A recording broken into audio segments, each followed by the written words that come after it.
Three. Coliseum of Arguments presents Titans Debate League, Clash of the Titans 1.1.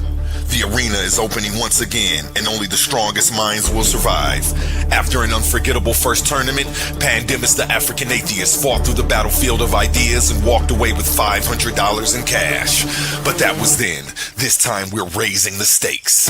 $1,000, one champion, one title, one chance to prove you're the greatest debater in the league. This isn't social media arguing. This isn't trolling in the comments. This is intellectual warfare, where evidence is your weapon, logic is your shield, and every round is a fight for survival. New challengers are stepping into the arena. Veteran fan favorites are returning. Egos will fall, legends will rise. The question is, do you have what it takes to survive the Coliseum? We still have a few tournament spots available. Think you belong among the Titans? Message titansdebateleague@gmail.com and claim your place before the gates close. Coliseum of Arguments presents Titans Debate League, Clash of the Titans 1.1, where great minds don't just debate, they go to war. Are you not entertained? Coliseum of Arguments. Only the brave speak here.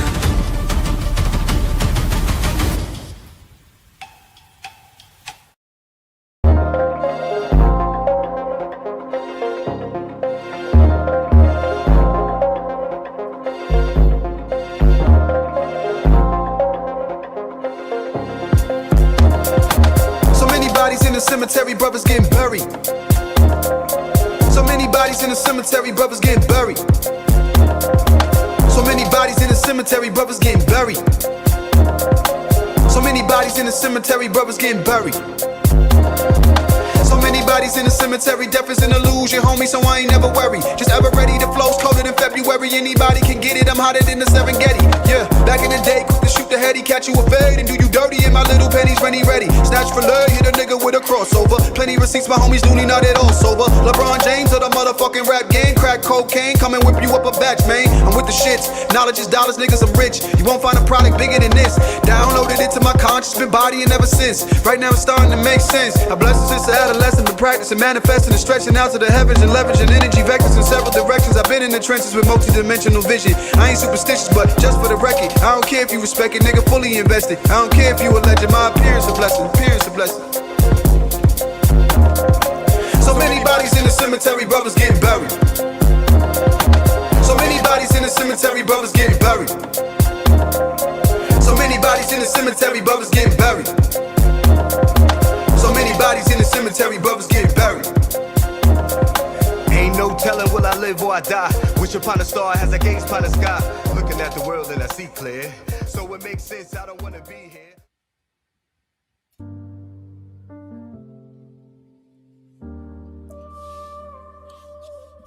Peace, Titan family. How y'all feeling this morning? How you feeling, Oli? Mic check. Can you hear me? Yo. Oh, man, I'm feeling good. You know me.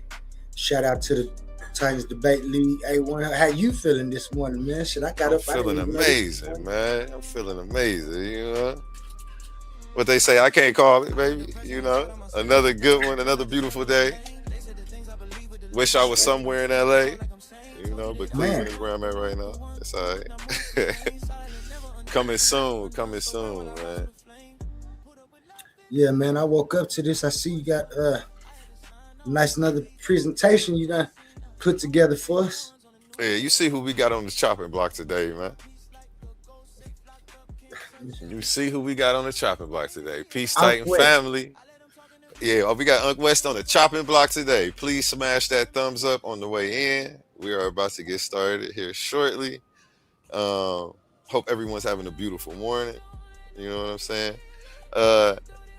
Any words before we go ahead and get into this presentation that I have for you?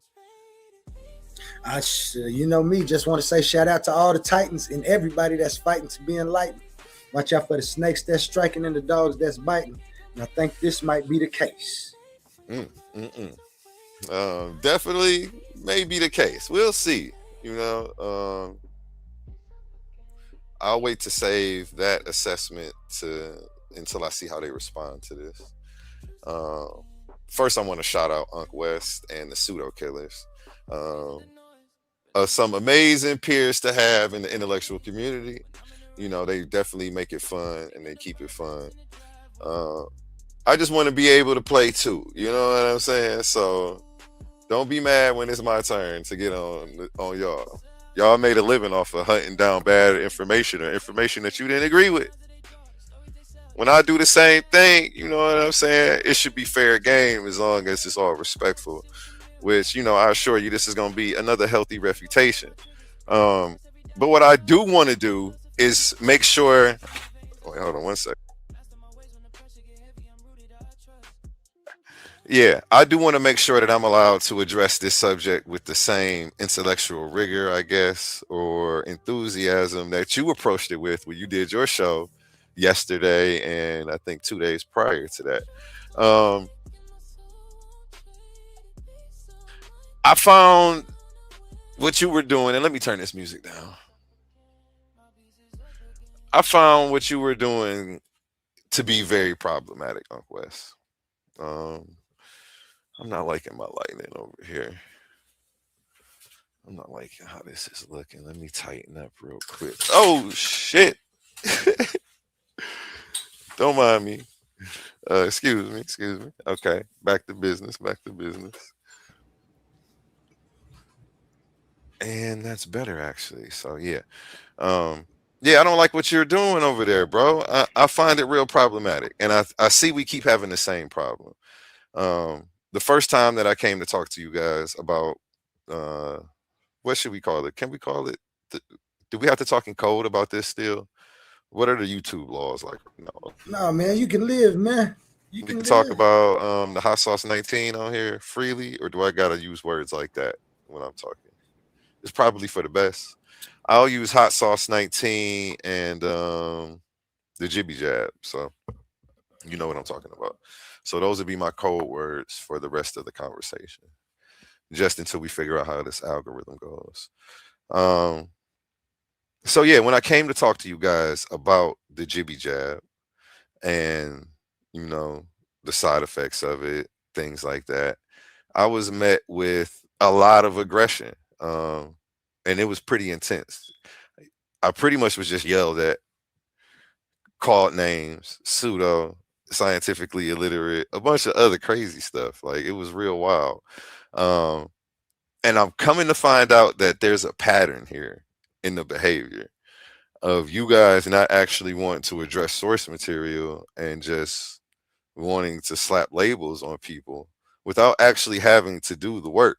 Like I didn't recognize that as what was happening at first, but in light of the recent situations with how you guys approached Oli's philosophy and his source material, you know, I'm noticing this to be a reoccurring theme at this point. And it's like you guys are supposed to be the leaders for the conscious community on this science stuff, but when it comes to this, you're not talking the science. It's just all rhetoric and positioning. And I threw Trump on here and Fauci. We're going to get into that. I'm not sure if we're going to make it into that today because I have a presentation to show you the logical fallacies in the argumentation that I deal with every time that me and you talk about this. And I'm noticing that when I watch your videos, it's the same argumentation that you're doing in all of your videos. So I'm like, hold up. He's scamming, flim flamming, intellectual panhandling, and he didn't even go over the science. I think you need to turn in that white polo, brother. Turn in your white polo until further notice. You on suspension, brother. You on suspension. And we about to get into it today, man. Let me go ahead and share this presentation. Let's get started, man. Without Is he further ado. is he guarding Dr. Fauci or is Dr. Fauci holding him up? No, Dr. Fauci isn't holding him up. He's guarding Dr. Fauci. You know, and I'm seeing a scientific double standard. I'm seeing special pleading. I'm seeing a host of other fallacious behavior, and we're going to get into it today. Can I You read know? that out loud before you put your Yeah, because slide? I never thought I'd see the day where Unc West would be the pseudo on the chopping block. He And, say and Master. you know, and I got my axe. Go ahead. He say Master Fauci's a good witch, man. He wouldn't hurt a hair on my ball. You ain't got no hair on your boy. What is he talking about? You see the games he play? And this is the flim flam that you got to look for when it comes to Unc West, at least in reference to this vaccine conversation. Now, I want to lead with this. Let me lead with a I don't know the word I'm looking for, but let me lead with this. Unc West is a good friend of mine. You know, I haven't talked to you in a while, so please don't take this as a shot to you. Again, I just want to have fun too. So when I see some information or see somebody speaking on things that I don't agree with, and I think that my facts are, you know, my questions are relevant and should get answers, I'm going to go ahead and ask them. When I see people enacting or engaging in fallacious behavior, I'm going to call it out. You know what I'm saying? Book me to be your next judge at your next tournament after you watch what I do to Unc West. Okay? Book me to be your next judge at your next tournament. I'm taking bookings, 50 an hour. Let's go. Time is money. But nonetheless, I'm sure if I've dealt with it, a lot of people in the community have dealt with it. I'm not the only one.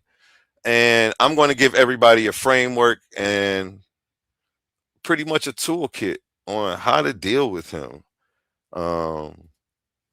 With not only this COVID talk, but a lot of other things. Oh, yeah, I did say I wanted to lead with something. I wanted to lead with me and Unc are actually friends and comrades when it comes to wanting and advocating for scientific literacy. He's going to immediately see this title and this graphic and think, this guy doesn't know what he's talking about. He's crazy. He thinks it's a gotcha moment. And you're right. It's not a gotcha moment at all. But I want to say where most of my disagreements are going to lie outside of the fallacious behavior that I'm going to call out and the sidestepping, which is making me question, do you actually even really know what you're talking about? It's the fact that, outside of all of that, it's the fact that we both believe in science. So, and that's what I was going to say. It's really the framing. It's the framing. It's the rhetoric. And it's the way you've taken a political stance while simultaneously saying that you're not going to be political. Again, I find it highly problematic. It's giving real agent behavior, Unc West. And let me actually bring this down for a second, because I only want to show 2 minutes of a video clip before we get into this presentation, so you guys can see what I saw the other day. Okay, let me share this tab instead. Here we go.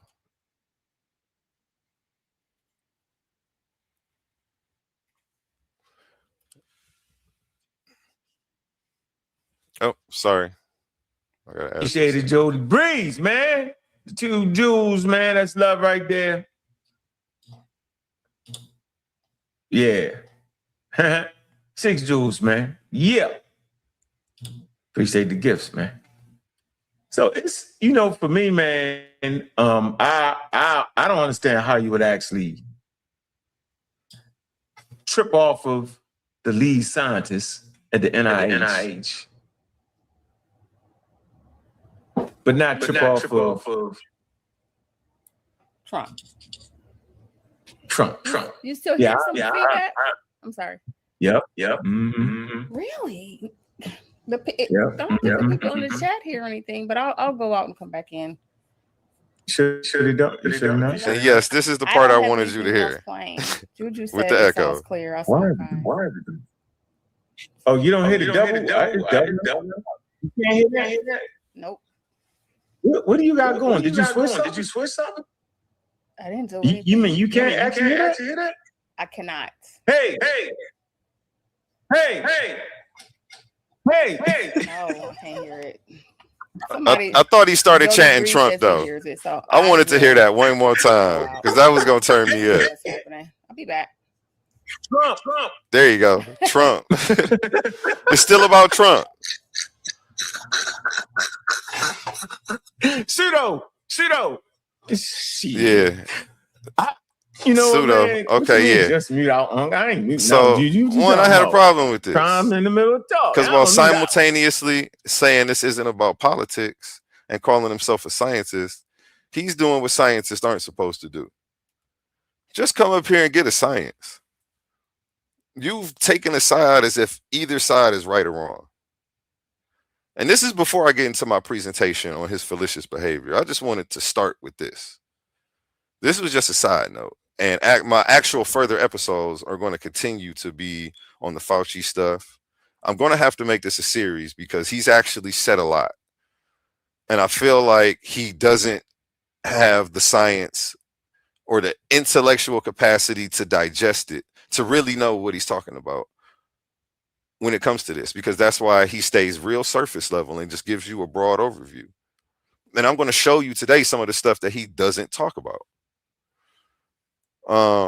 But aside from him making this a Democrat Republican thing, this is supposed to be about the health of the people. Stop picking a side of who you think is right or wrong and why we should blame a non-scientist for something he said when there was the lead scientist also doing the same thing and leading people wrong. You feel me? Again, played the fifth on 111 questions. You already had a pardon. Don't the people deserve transparency? The least we could have got was some answers. You already getting off scot-free. Biden done pardoned you all the way to 2014. God knows what you was doing that far back. Why did he have to go that far back? I don't know. But nonetheless. Now let's get into the science in the presentation. Because I don't want to just get to spewing a bunch of talking points and propaganda. Because then it'll sound like an Ankh West pseudo killers episode. So that's what I don't want to do. Let me share this tab. And again, I tried to have this conversation with y'all when I first started this league. We're coming up on my 1 year anniversary, August 16th. My page has existed exactly, well, will have existed exactly 1 year, August 16th. So I've only been doing this a year. You know, can I get a round of applause over there, Oli? We definitely are about to be celebrating real soon. You know what I'm saying? Definitely broke 1,000 subscribers and stay consistent and, you know, are starting our second tournament. But I tried to have this conversation with y'all. And shout out Sid. Me and Sid are homies now. You know what I'm saying? No disses, nothing negative to say. But back then, I felt like y'all was a bit aggressive. And I just tend to get aggressive back. I'm not trying to play victim. Like y'all was just, you know, whatever. It's cool. I'm not even tripping. When y'all got aggressive, I got aggressive back. And then it just didn't work out. It was hard to get the information after that point. But what y'all didn't do was actually hear me out and address my claims. When I asked about specific things, what you guys attempted to do was give me a re-education on vaccines. Like, I don't know about vaccines. I know about vaccines. I don't need a full education on vaccines back from the beginning. I know about vaccines. I'm not an anti-vaxxer. And let me also lead with that. I'm not an anti-vaxxer. So stop trying to put that label on me. Let me bring myself on the big screen one time. Let me say that one more time again for y'all. I am not an anti-vaxxer. But I will say that all vaccines are not created equal. And you have a problem with that. Y'all were trying to drag me when I posted that in y'all comments yesterday. And it was clear that you just don't have an understanding of what's going on and how this works. And that's really what some of the most fallacious behavior that I saw out of you was. But we're going to get into all of it. Okay? When someone responds to your specific point about mRNA technology by lecturing you on Salk's polio vaccine or Edward Jenner's smallpox experiments, and this is what keeps happening every time we engage each other. You say, oh, but you don't believe in science? You don't know how science works, man? Don't you know about polio, bro? The measles gonna get you. Where would we be today? This is what they say to everybody. This is their rebuttal. It's like trained. And I'm convinced that all you're here to do is show up and defend the word vaccine. You're not here to go into none of the science. You're not here to talk about none of that. Forget going over any of these peer-reviewed studies. That's not your game. All you want to do is slander and talk surface level. And I'm calling you out on it. You're supposed to be the scientist, but you up here being more political and spitting more propaganda than Rachel Maddow. And it's not a good look. It's not a good look, Unc West. Let me get into it. They are replying on 3 distinct logical fallacies when they do this to you, okay? A false equivalence, they're straw manning your argument, and there's an appeal to history right in your face, okay? Let's push this information forward. The linguistic trap. Here's where the false equivalence comes into play.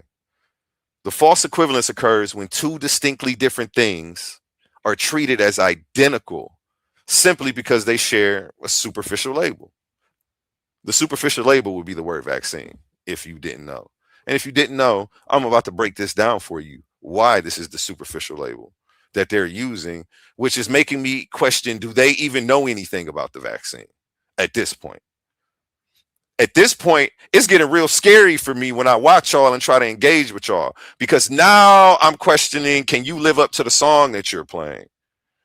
Can y'all read, or y'all just faking? Let's get into it. Evaluating an mRNA platform as if it's the exact same thing as a 1950s inactivated virus shot ignores every fundamental difference in mechanism, biodistribution, and manufacturing. And I don't know if you knew that.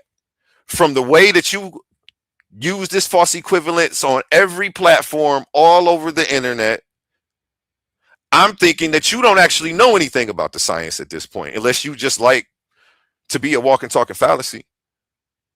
I guarantee it ends today. After we share this everywhere.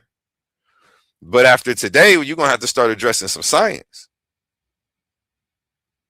And let's get into the exact breakdown, okay? The Salk-Jenner error. Their mechanism, they used a killed virus or a weakened live virus or purified viral proteins. Okay, this is how the vaccines worked back then. They actually would take a virus and, do their thing. They would mix it with some stuff. I got an ingredients list. We about to actually go over that. But it's not the same mechanism. The mechanism is a synthetic genetic. These are synthetic genetic instructions. The vaccine manufacturers went online and just downloaded these and then generated these. This is completely different than every other vaccine ever before it. And this is why this is a false equivalence, okay? The delivery, they would give it to you in grown in cell cultures. The function, it was pre-made proteins presented to the immune system. Now with the COVID-19 mRNA, encapsulated in synthetic lipid nanoparticles. And I'm going to show you why that's problematic today. The function, the human body is instructed to manufacture the viral protein itself. Completely different from introducing a weakened or killed virus to your system to initiate an immune response. They're synthetically they're downloading this and then synthetically growing these, and it's giving your body instructions to manufacture the viral protein in it yourself. And I'm also going to show you why that's problematic, because Unc West never talks about these things. Unc West refuses to go into the science. Unc West only wants to stay on the surface level. Let's get into it. The act of reframing a nuanced, specific argument into a ridiculously weak, extreme position and attacking that fake position instead of the actual claim. Okay? And what Unc West and the rest of the pseudo killers have been doing is targeting nuance. initiating extreme reframing protocol. Don't get caught up in this. And let's get into exactly how this works. Okay. The actual position is this specific synthetic mRNA delivery platform is novel and requires distinct evaluation. And the way that Unc West and the rest of the pseudo killers respond is by slapping this anti-vax label on you. You see the stick figure? That's me on the wall. And that's the rest of the people who simply have questions about some of the peer-reviewed studies that they never want to talk about. They just, instead of actually dealing with your argument, they slap this anti-vax label on you and proceed to try to give you education on vaccines from the past, as if any of that applies to this vaccine, this genetic therapy, gene therapy, I should say. mRNA wasn't used in any of these other vaccines to make the body produce the spike protein itself. Okay? What they're doing is highly fallacious, and don't let them catch you up like this. You have to call out that they're not actually addressing any of the problems that you see with what's going on. What they do is, let me start this from the top. The specific position is the specific synthetic mRNA delivery platform is novel and requires distinct evaluation. They'll respond, you're against all vaccines and you don't know how medicine works and you don't know how science works. It's vastly easier to defeat a generic anti-vax straw man by citing historic public health victories than it is to address specific technical questions. And they're scared of the technical questions. It's obvious. It's obvious. They'd rather just call you a pseudo for 20 minutes, laugh, kick you off the panel. And fear-mongering instead of actually educating you on the problems with the vaccine. So that way, at least if you're going to take it, you can execute in knowledge, knowing the good and the bad. Because it's like they're cherry picking the information they want to put out. Which is like, I see cherry picking, double standards all over the place. I just showed you the false equivalence. Them comparing a 1950s polio vaccine or a measles vaccine that uses a weakened virus or a dead version of the virus to give you an immune response versus this mRNA, which initiates your body to produce these proteins itself. And we're going to get into why this is highly problematic. And I want to know why Unc West refuses to talk about these things. Let's get into it. The erase variables. What the historical deflection actively avoids answering. It avoids answering why the N1 methyl pseudoridine, which is funny, it's got the word pseudo in here because he seems to be pseudo on this subject. What I am going to do is I'm going to remain humble and I'm going to leave a little room to be wrong. I'm going to leave a little room for him to come and show me what he knows.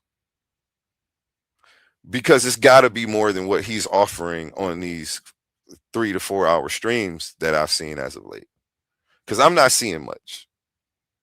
I'm seeing him play some CNN and a couple articles off TV, going over surface level data that isn't even agreed upon. And we can get into that later, though. Surface level stuff. Again, just the surface level. Just the surface level. I don't know. Let's get into it, though. The ribosomal frame shifting mechanics, and I'm going to break down all three of these things, and the lipid nanoparticle tissue distribution profiles. These three things right here are three things I just don't hear Unc West talking about. And I'm confused as to why. I'm confused as to why you're not letting your people know the actual risks. Are you getting a check? Are you actually an agent for the vaccine company? Are you getting a check to sell vaccines? What's going on? Because why do you sound like every infomercial? and y'all just dancing and doing a Carlton in white polos and everybody happy in the commercial, when that's not the actual reality of the situation. The assumption that because past medical interventions using one technology succeeded, a completely different technology automatically inherits the exact same safety track record by default is fallacious. Okay? And it has no chronological integrity at all. None. Unc West. So every time somebody says that they have a problem with the COVID vaccine, you bringing up the measles and polio is non sequitur and it's irrelevant. And you need to stop doing it. It's actually insulting. And you don't realize how much you're showing what you really don't know. Unless, I don't know. I don't get it. Or maybe who are you talking to? Maybe you're meeting some people where they actually are, and that's all they can give you with some conspiracy theories. But when you talk to me and I come to ask questions and you hit me with this stuff, it's highly disrespectful. It makes me feel like you don't respect my intellect, or maybe you just don't know my intellect. I do let other people do most of the talking on my platform. But I saw you going around doing what I feel like was highly dangerous for someone who calls himself a scientist, a man of science, I should say. If you're scientifically literate, you know taking a political stance is a no-no. Just deal with the data, disseminate the data, let people form their own opinions. But instead, you're choosing to hold one side accountable while simultaneously turning a blind eye to all the stuff the other guy did. And by no means am I here to defend Trump or that stupid ass Operation Warp Speed, because we gonna get into that too. I'm gonna show how that was dumb and goofy too. All stupid stuff, a bunch of stupid stuff. But I'm not here to be an apologetic for a Democrat or a Republican. What I'm here to do is go over the science, because like you say, people's lives is at stake. I know somebody that died, and you out here taking political stances and making this about politics. The most unscientific action of the whole presentation. It just threw off the whole science vibe. As soon as you did that, I'm like, oh, okay. Yeah, here we go. While simultaneously calling everybody who doesn't ignore what happened under the Democrats and Fauci somehow part of a cult. Or we got to be MAGA. I'm an independent. I bang on both sides equally, bro. Couldn't one of them get my vote. Take it how you want to. I got to look myself in the mirror and know that I picked the lesser of two evils. I've always said that's some pussy shit. Excuse my language. Some pusillanimous shit. You can't get me to pick the lesser of two evils. I'd rather beef with them both. That's just how I'm rocking. That's just how I'm coming about this information. And about my conscience. My conscience can't sleep at night knowing that I just, out of fear, I ran with, like, man, I ain't scared of what? Scared of who? Why? Because what we ain't got through anyway as a people. I digress, though. Different topic for a different day. Let me stay focused, man. Let's push this information forward. Because Unc West, I'm on your top, brother. Somebody tag Unc West and tell him this argument has no chronological integrity. And frankly, if he keeps claiming to know the science without actually showing you both sides of the science, he doesn't have any integrity either. I'm convinced all this man is here to do is defend the word vaccine and defend the word scientific literacy. I'm with all of that, though. I'm with all the scientific literacy. We can get with all of that, bro. I'm with all the scientific literacy. That's what I'm on, though. That's the type of time I'm on. I don't want to call names and say people pseudo and ignore the source material. That's the type of time I'm on. I'm going to review the studies, good or bad. I'm not just going to assume every study that has maybe a negative title is somehow anti-vax misinformation. cherry picking the data, Unc West. But I caught you though, and I told you I got to get you. Because when you talk, you be real insulting. But you don't never talk about what needs to be talked about. Let's get into it, man. Traditional inactivated, attenuated paradigm. Okay? And this is versus the synthetic genetic instruction paradigm where your body produces the stuff itself. Let's get into it. You see that this precedent that they're trying to set of a safety track record doesn't cross the threshold, brother. This is a completely different, has a completely different mechanism. And these two things shouldn't even be compared. And it's insulting because either you don't know the science, Unc West, or you assuming I don't know the science, Unc West. But you continue to go ahead and create this use this false equivalence to try to get out of actually dealing with any of the data or the information. And frankly, to the people who know what's going on, we see right through you, brother. It's frankly embarrassing. You should be doing better. If you knew better, you would do better. I'm assuming. Right? So maybe you just don't know better. My reasoning could be off though. A plus B don't always equal C. But talk to me. Tell me what's going on. You know, call my phone, brother. Because this needs to stop. Introduced decades later, okay? We have the Jenner Salk versus the mRNA of the 2020s, okay? The mRNA of the 2020s was introduced decades later, utilizing fundamentally different delivery mechanisms and authorized under entirely different regulatory timelines. The track record does not cross the threshold, brother. It doesn't. You can't use the track record of the vaccines that used inactive viruses or weakened viruses to the mRNA technology of the day. But you do it on every episode, the whole episode. And to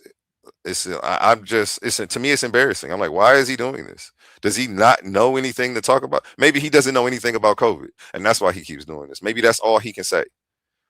That's what I assume.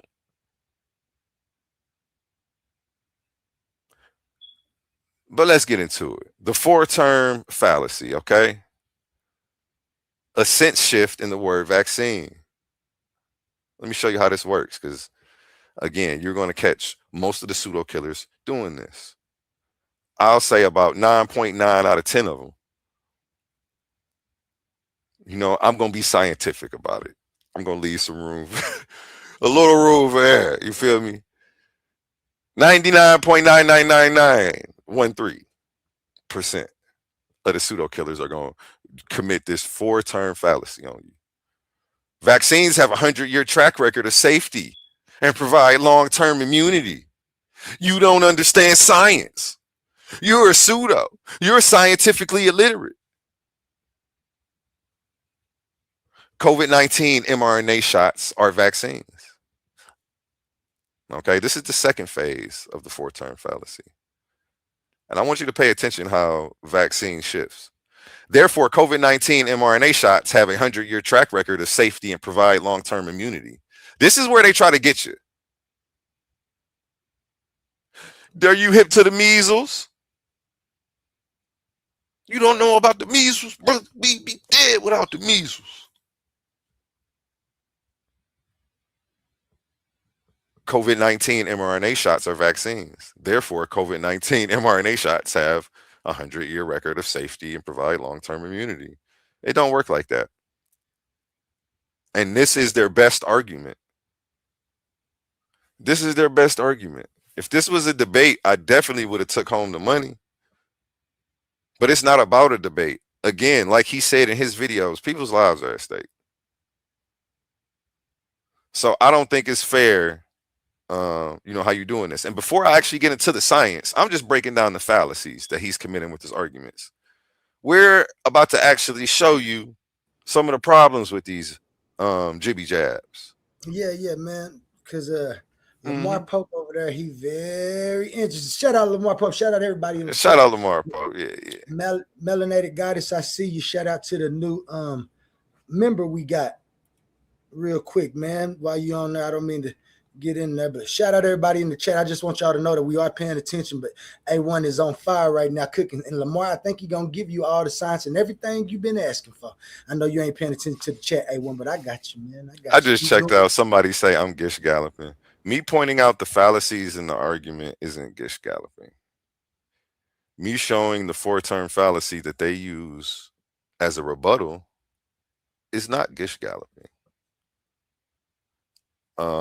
But maybe I mean it's giving cult behavior when you do stuff like that. Or maybe you just don't understand the information I'm presenting.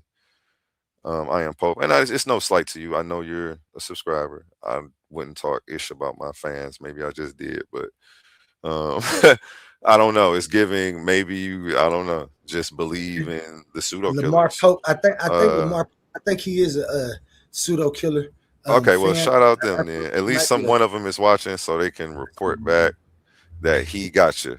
Like Unc West, he got you. He called out your whole argument. He blew your whole argument up. Now you just back to the drawing board, brother. Like, how did he do that like that? Yeah, I'm doing it like that. Let's get back into this four-term fallacy. Okay, vaccines have a 100-year track record of safety and provide long-term immunity. This is what the pseudo killers tell you when you say, "I have a problem with the COVID vaccine," or "I'm not sure about it." This is their response. COVID-19 mRNA shots are vaccines. Therefore, COVID-19 mRNA shots have a 100-year track record of safety and provide long-term immunity. And that's false. The term shift. They go from traditional inactivated attenuated virus platforms to a synthetic gene-based mRNA delivery system that has your body producing the stuff itself.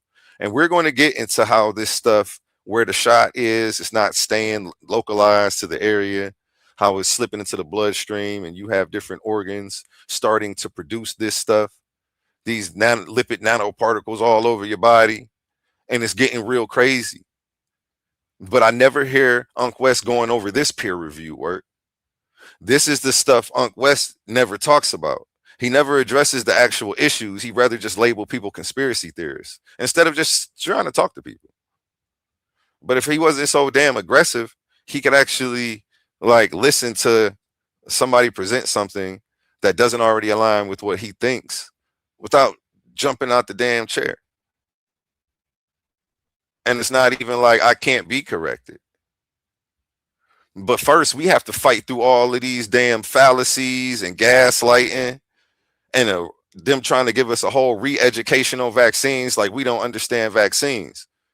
I understand vaccines. I understand the science, and I understand why this is completely different than any other vaccine ever. And all vaccines are not created equal. Again, the first synthetic gene-based mRNA delivery system ever. And it's relabeled, and they had to redefine what a vaccine is to call this a vaccine. And now that I'm understanding that by looking at the definition of these things, we have some questions. And I don't want to be gaslit. And I don't want to be hit with four-term fallacies and false equivalence fallacies. I don't want you moving the goalposts.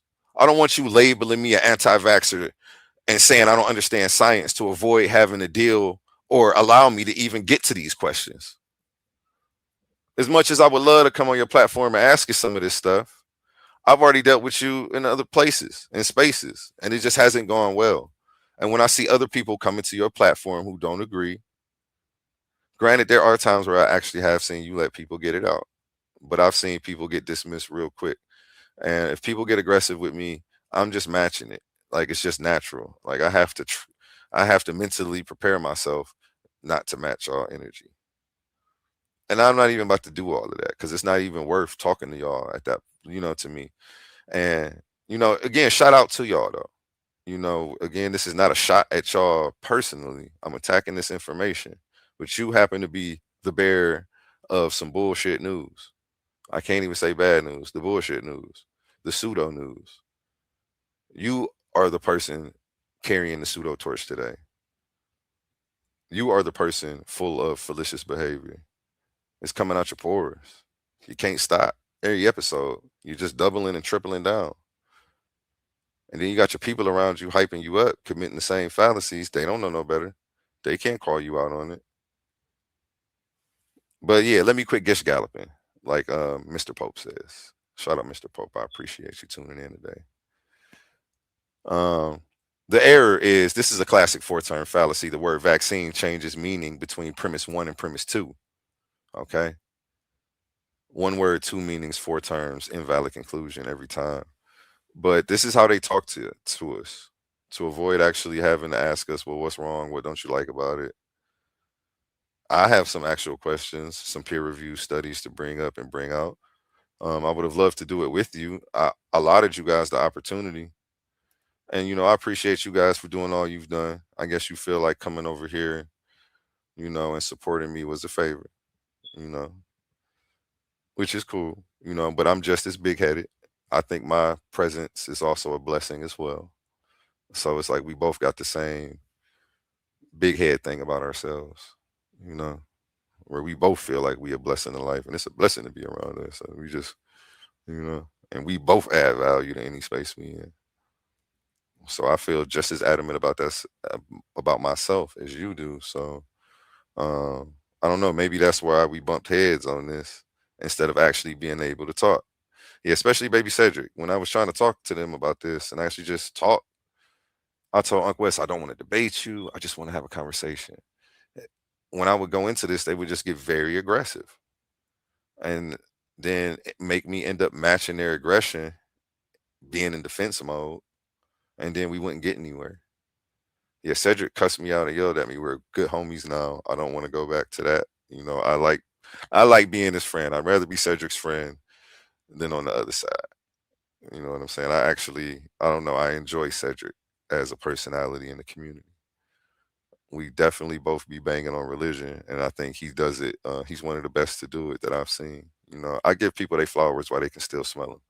You can't say I'm dick riding. That's just because I'm humble, and that won't hurt my feelings. I think people deserve to know those great things. It's free to pump somebody up, especially if I don't have to lie to do it.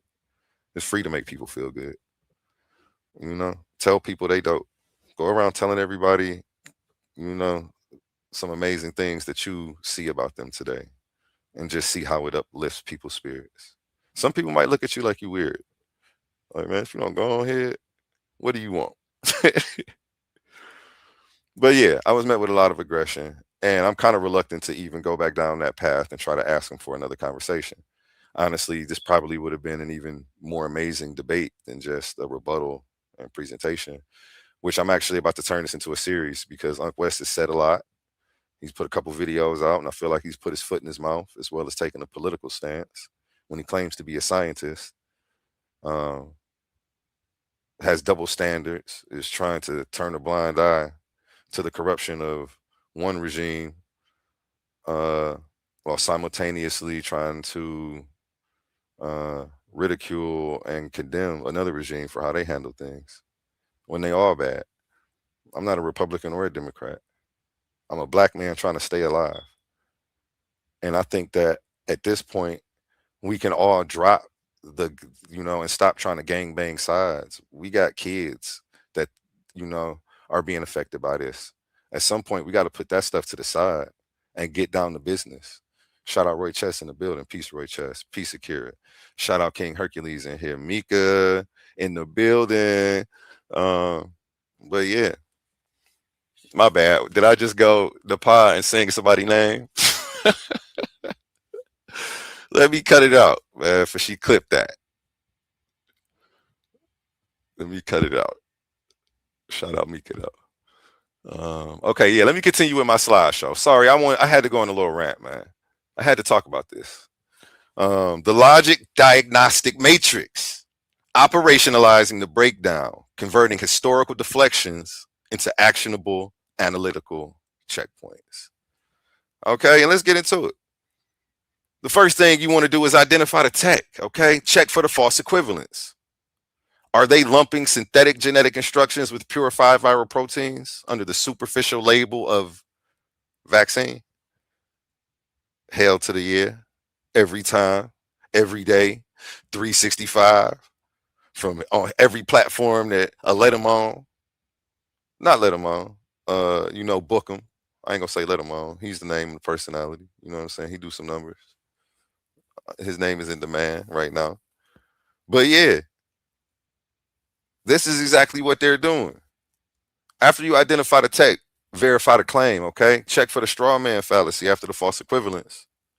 Did they reframe specific questions about the methyl pseudoridine or biodistribution into genetic anti-medicine stance? And we're going to get into what this actually means. I'm about to show you the science behind this. I'm about to show you the problems with the vaccine that Ankh West just refuses to talk about. But first, I had to show you the fallacious behavior that I have to deal with to even be able to talk about this science. We never got a chance to speak about these things. It's the same science today that I wanted to go over a year with these gentlemen, when all of them was just yelling at me, y'all, you don't know about science. You're slow. These people are scientifically illiterate. You're an anti-vaxxer. And I kept telling them, I'm not an anti-vaxxer, bro. I'm not an anti-vaxxer. I just know that all vaccines aren't created equal. And I have some questions about what the actual data says, because some of this stuff is very problematic. Now let's get into the science. We finally made it, y'all. Shout out everybody who tuned in thus far. Oli, can you hit us with one of those words from our sponsors? Real quick for the one time. Make sure you smash that thumbs up if you're in here. Hit that share button so that way a friend can get a bite of this. And that's how you can support us for the free 99. You know what I'm saying? It don't cost you a dime to support me. Attention all debate fans. You've been watching, you've been arguing, you've been picking sides. But now it's time to level up. From this point forward, all debates on this platform are going members only. That means the hottest clashes, the wildest arguments, and your favorite personalities going head to head will only be available to subscribers. You want real scholarship, you want the smoke, you want the unfiltered action, then don't get left outside looking in. Sign up today for as low as $3.99 and get full access to every debate, every moment, every knockout argument. This is Titans Debate League, where legends are made and debates get real. Join now or miss out.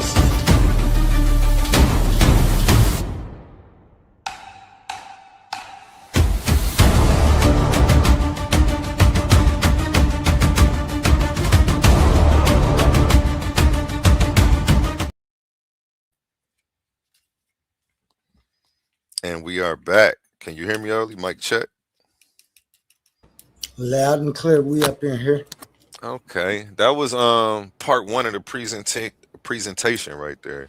That's where I just broke down the fallacies that they're using, the simple 1-2 rebuttal, the 4-step fallacy, the straw man, a few other ones. But what you think about that before we get into this science, so that way we can show you what Ankh West is actually scared to talk about, what he refuses to bring up in reference to this vaccine conversation when it comes to our people, when they have a channel and they streaming live about, it's supposed to be the #1 science advocates.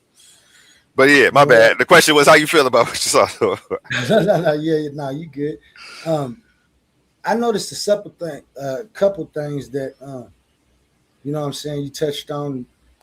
I know you absolutely right about when you talk about Pfizer and Moderna and the COVID-19, or the I forgot what you said. Call it, my bad. The jabby jab. The jibby jab, yeah. Jibby jabs. When you talk about the jibby jabs, and like, you can't give 100-year safety record to those things by borrowing from older vaccines and platforms and stuff like that. And that's what made me question the fact, like, do they even know the science? Because why would they keep using this as a rebuttal, as if these two this gene therapy is the same as prior vaccines? I was just like confused. I mean, because the mRNA platform, it has like its own safety protocols and developments and stuff that other things didn't have to go by. I mean, you know what I'm saying? And it's a totally different thing that it's fighting. So Oh, shit. My lighting is horrible. I'm trying to get it together real quick. Oh, man, it don't matter. Let me put this yeah, presentation back up, man. They ain't worried about looking at me. Uh, as I made myself big on the screen, let me turn this off. Shout out to everybody who's tapped in. Please smash that thumbs up. For the free 99, you can go ahead and share this video with a friend and support the Titans. We appreciate all of you. And thanks so much for tuning in. But let's get back to dragging Unc West around the room on this topic. And let me show you what Unc West refuses to talk about with our people. As much as he's trying to help our people, I feel like it would help for them to know this. I feel like being intellectually honest is important. And either you don't know this information and that's why you've never really disseminated it, or maybe you're scared of this information. Maybe you have cognitive dissonance and you know you took this vaccine, so you're scared to even look at it for what it may mean for you. I don't know where you're at. Like, again, this is no shot. I'm just thinking, I don't want to make any assumptions. So I'm not going to say anything about where you're at mentally. Maybe you'll hit me up and give me a call. I'm still about to break down all the videos you did. Either way, it's got to happen. Somebody's got to do it. And who better than me? Let's get into it. The mRNA paradigm, expectations, mechanisms, and realities. A scientific retrospective on the biological mechanisms behind post-deployment adverse effects, examining the divergence between initial clinical models and real-world biological data. I don't know. Shout out me for bringing this to y'all. I didn't think it would be me first. I was doing this type of information back when, Hot Sauce 19 was actually really first coming out, and I was getting censored heavy on YouTube. I still have some of those videos. I'm going to upload them and see if they get restricted, because I was going over the data 4 years ago. I was getting the actual data from Pfizer, and we were going over the adverse effects and the numbers and the percentages and all of that, and they kept taking my stuff down. But, let's see what we can get away with today. Okay. 4 specific biological mechanisms drove post-deployment discoveries. And these are 4 major problems with the jibby jab. These are 4 major problems for the people of the community. And let's start to unpack some of this for you science nerds, so that way we can actually start to have some adult intellectual discussions without people trying to gatekeep or censor the conversation to fit their inherent echo bubble bias that I don't want to participate in and I don't have to respect or acknowledge. I'm acknowledging reality. And again, I'm convinced Unc West and the pseudo killers are just here to defend the word vaccine. They don't show up to actually go over any of the data, any of the negative things. It's like they don't want to talk about them. And they say you're crazy if you even bring them up. It's very insulting. But let's get into this. Extended persistence, prolonged presence and activity within the body beyond expected time frames, leading to sustained effects. What this is saying is they only thought that this was going to last in the body for about 24 to 48 hours. Instead, they're looking at people 6 months down the line, 18 months down the line. Let me turn my camera on, like Humble say. Let me cam up. My lighting is just horrible. It's just not working for me today. They looking at people 6 months down the line, 18 months down the line. And they still have their body producing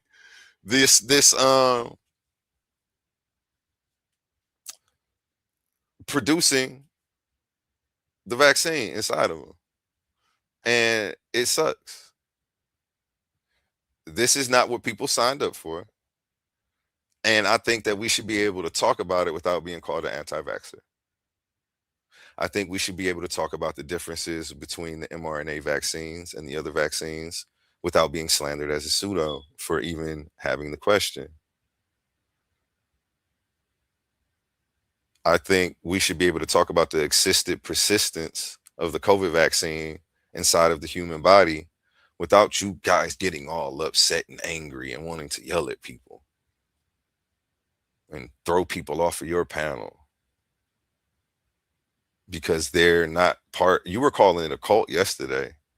So if I turn around and call Joe Stuff one, you would be upset. But I was watching your video and you was saying it's like a cult. You and Shorty. Shout out Mrs. T. You know, I'm gonna be respectful. Yes, King Herc the virus, but the virus I don't necessarily think it's racist. That's a little, my bad. That's a joke right there. But again, you know, science can and has been misused. I think this is a problem I have with science today, but I can point to the specific things that I have a problem with. I'm not just going to say, oh, science is bad because somebody tried to force an experimental vaccine on us, violating our civil rights and our personal autonomy. The women Can all you about answer? the women all about their personal autonomy. Can you answer a Ain't quick nobody question? hold on, nobody could tell me what to do with my body, right? That's what y'all women was on when it was abortion time. Y'all just laid down on this one. Like fuck it. Go ahead, Oli. Lamar down there. My lighting though. Yes, and I'm sure you're gonna talk about it. Say, how long does the ingredients of the vaccine stay in the body? Oh yeah, we gonna get into it. We We all gonna get into it. we gonna We get got into all it. these questions to answer for you. But thank Yeah, you, because you Lamar. can't go to the pseudo killers channel and have anybody talk about this stuff with you. So where are you guys going to go? Welcome home. This is Titans Titans debate. Debate League, where whether you are a vaxxer or an anti-vaxxer, I will give you the floor and let you talk uninterrupted for your allotted time. This ain't no biased echo chamber where we shut voices down and push um, conflicting information out. We examine it all. Shout out to Hootie. So Hootie know he can get a show tomorrow about science, whatever he want to get a show about. Even if I agree or don't agree. It's probably better if you just have Oli hosted this up. Hit up Oli. Because Shoot. I ain't gonna jump in though. But yeah, you know, I feel like he'll be more comfortable with one of y'all, you know. But that's also why I have various hosts. So yeah, if anybody wants to get a show with Oli, hit up Oli. You know, Oli Come will hold it on down. up, man. Oli got the keys to the whip. He can take you to the stove whenever you're ready. You know what I'm saying? And I definitely want to hear your information. Please. We want to hear the information. There goes shout out to the community of Shout skeptics. out We to here. community and skeptics. We knew he was gonna come. Because Yeah, where we would I shut. be without you? I feel like Ja Rule right now. I wouldn't actually be if you hadn't came out talking so insulting in your episode. You know, you weren't saying nothing to me personally, and I didn't take it personally. And you were just doing your normal one too. But I felt a couple of punches like, ugh, why he slighting us like that? Why he throwing us under the bus like that? Why does he always evade the question and avoid going into the science and commit the false equivalence fallacy? Make you feel bad about yourself. You didn't take it till you really Yeah. look at it. That's why I didn't take it. The star of the show is here. I can't let him up yet. You got to wait till the end of the presentation, Unc. I know you're probably going to come up with good intentions, but I don't know if you know how to control yourself when it get hot up here. I don't want to get cussed out before we finish this. Yes. But let's get into Take it. your Okay, shot. first, yeah. So let me Take your get shot. let me get moving. First, we just went over extended persistence. How they thought this virus was only going to be in the body for 24 to 48 hours. They looking at the body 6 months, 18 months down the line. It's still pumping through the bloodstream. You got different organs still producing it. It's bad out here. What's going on? This isn't what people signed up for. And people have nowhere to go talk about it without being labeled an anti-vaxxer, being called crazy, pseudo, and insulted. And people getting aggressive with them. Systemic biodistribution. widespread circulation throughout the body, reaching distant organs and tissues. Okay, what's happening is some of this stuff is leaking into your heart, your liver, your kidneys, your adrenal glands. And we're going to get into that. We're going to get into the peer review work. And it's a shame that these people are pushing the vaccine like they getting a royalty check from it without addressing any of the negative effects. You know, people have questions and concerns. Ignoring it doesn't ease them. Insulting them doesn't ease them or figure anything out. So I just think that that needs to stop, and a more healthier discourse needs to start to produce itself in this community when it comes to these topics. Let's get into it though. My lighting is horrible, man. I am upset right now. I'm just lit up like a Christmas tree. I can't. I don't know. Okay. No, that ain't no better. Okay, I'm gonna just leave it right here, man. I don't care what it look like. Let me just turn this off. Yeah. Anyway, ribosomal frame shifting, a molecular event causing the ribosome to shift to reading frame from mRNA, leading to alternative protein products. And we're going to get into that as well. We're going to get into these 4 things and actually break them down. Pro-inflammatory lipids. You know, Unc West kept saying, they ain't giving you nothing but sugar, salt, and water, and a little bit of the virus. Well, the lie detector determined that was false. You know, he said it about 6 times on this dang thing. Like it was the recipe. Like you could just make the vaccine at home. I'm like, why is he talking about this? Shout out Robert Malone. Yeah, shout out Robert Malone, the inventor of mRNA technology. I'm not familiar with Michael Yeadon. I might be familiar with him by face, but I'm not. That name doesn't ring a bell. But I am actually about to start bringing out a lot of immunologists and, you know, epidemiologists and oncologists who have been against this since the beginning. You know, some of them have won awards and prominent members of the community, as well as respected in their field for what they do. And, you know, we're just labeled fringe quacks as soon as this virus came up. We're going to get into that though. Yeah, the pro-inflammatory lipids. And if you know one thing about inflammation is the mother of all. I don't want to say that. I don't want to say no catchphrases that somebody could say. That's pseudo. I was going to say the mother of all diseases.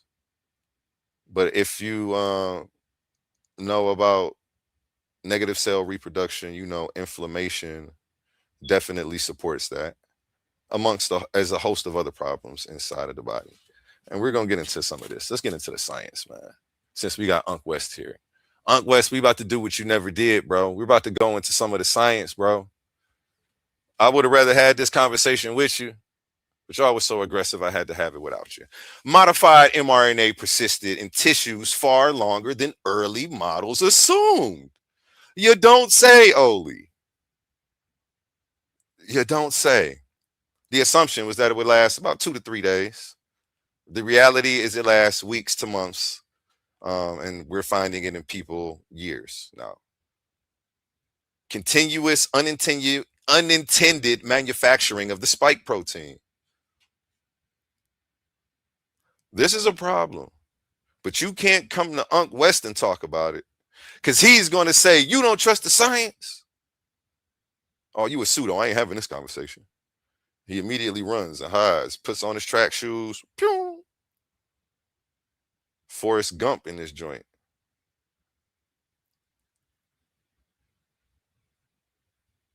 Yeah, let's get into it. Peer-reviewed findings in cell and pharmacology research and perspectives confirmed presence in lymph nodes, blood plasma, and the heart muscle.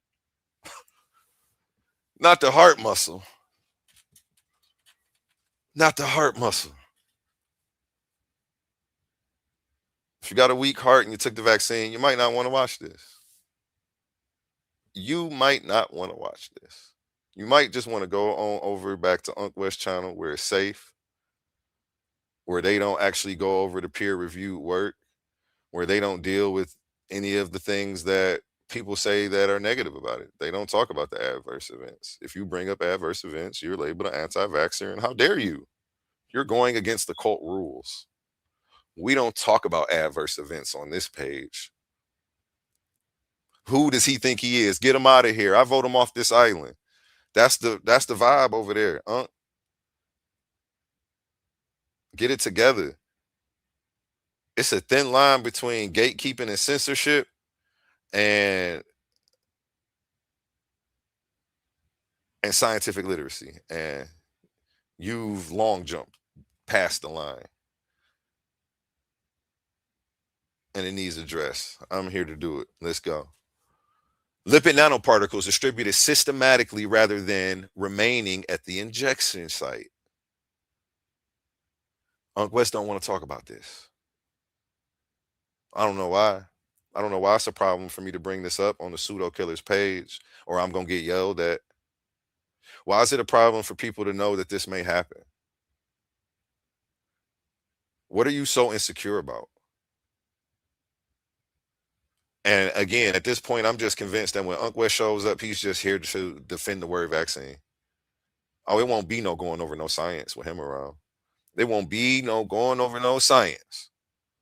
We just going to talk about how we talk about science. But we're not going to do it right now. That's what I get when I go over there. At least on this topic.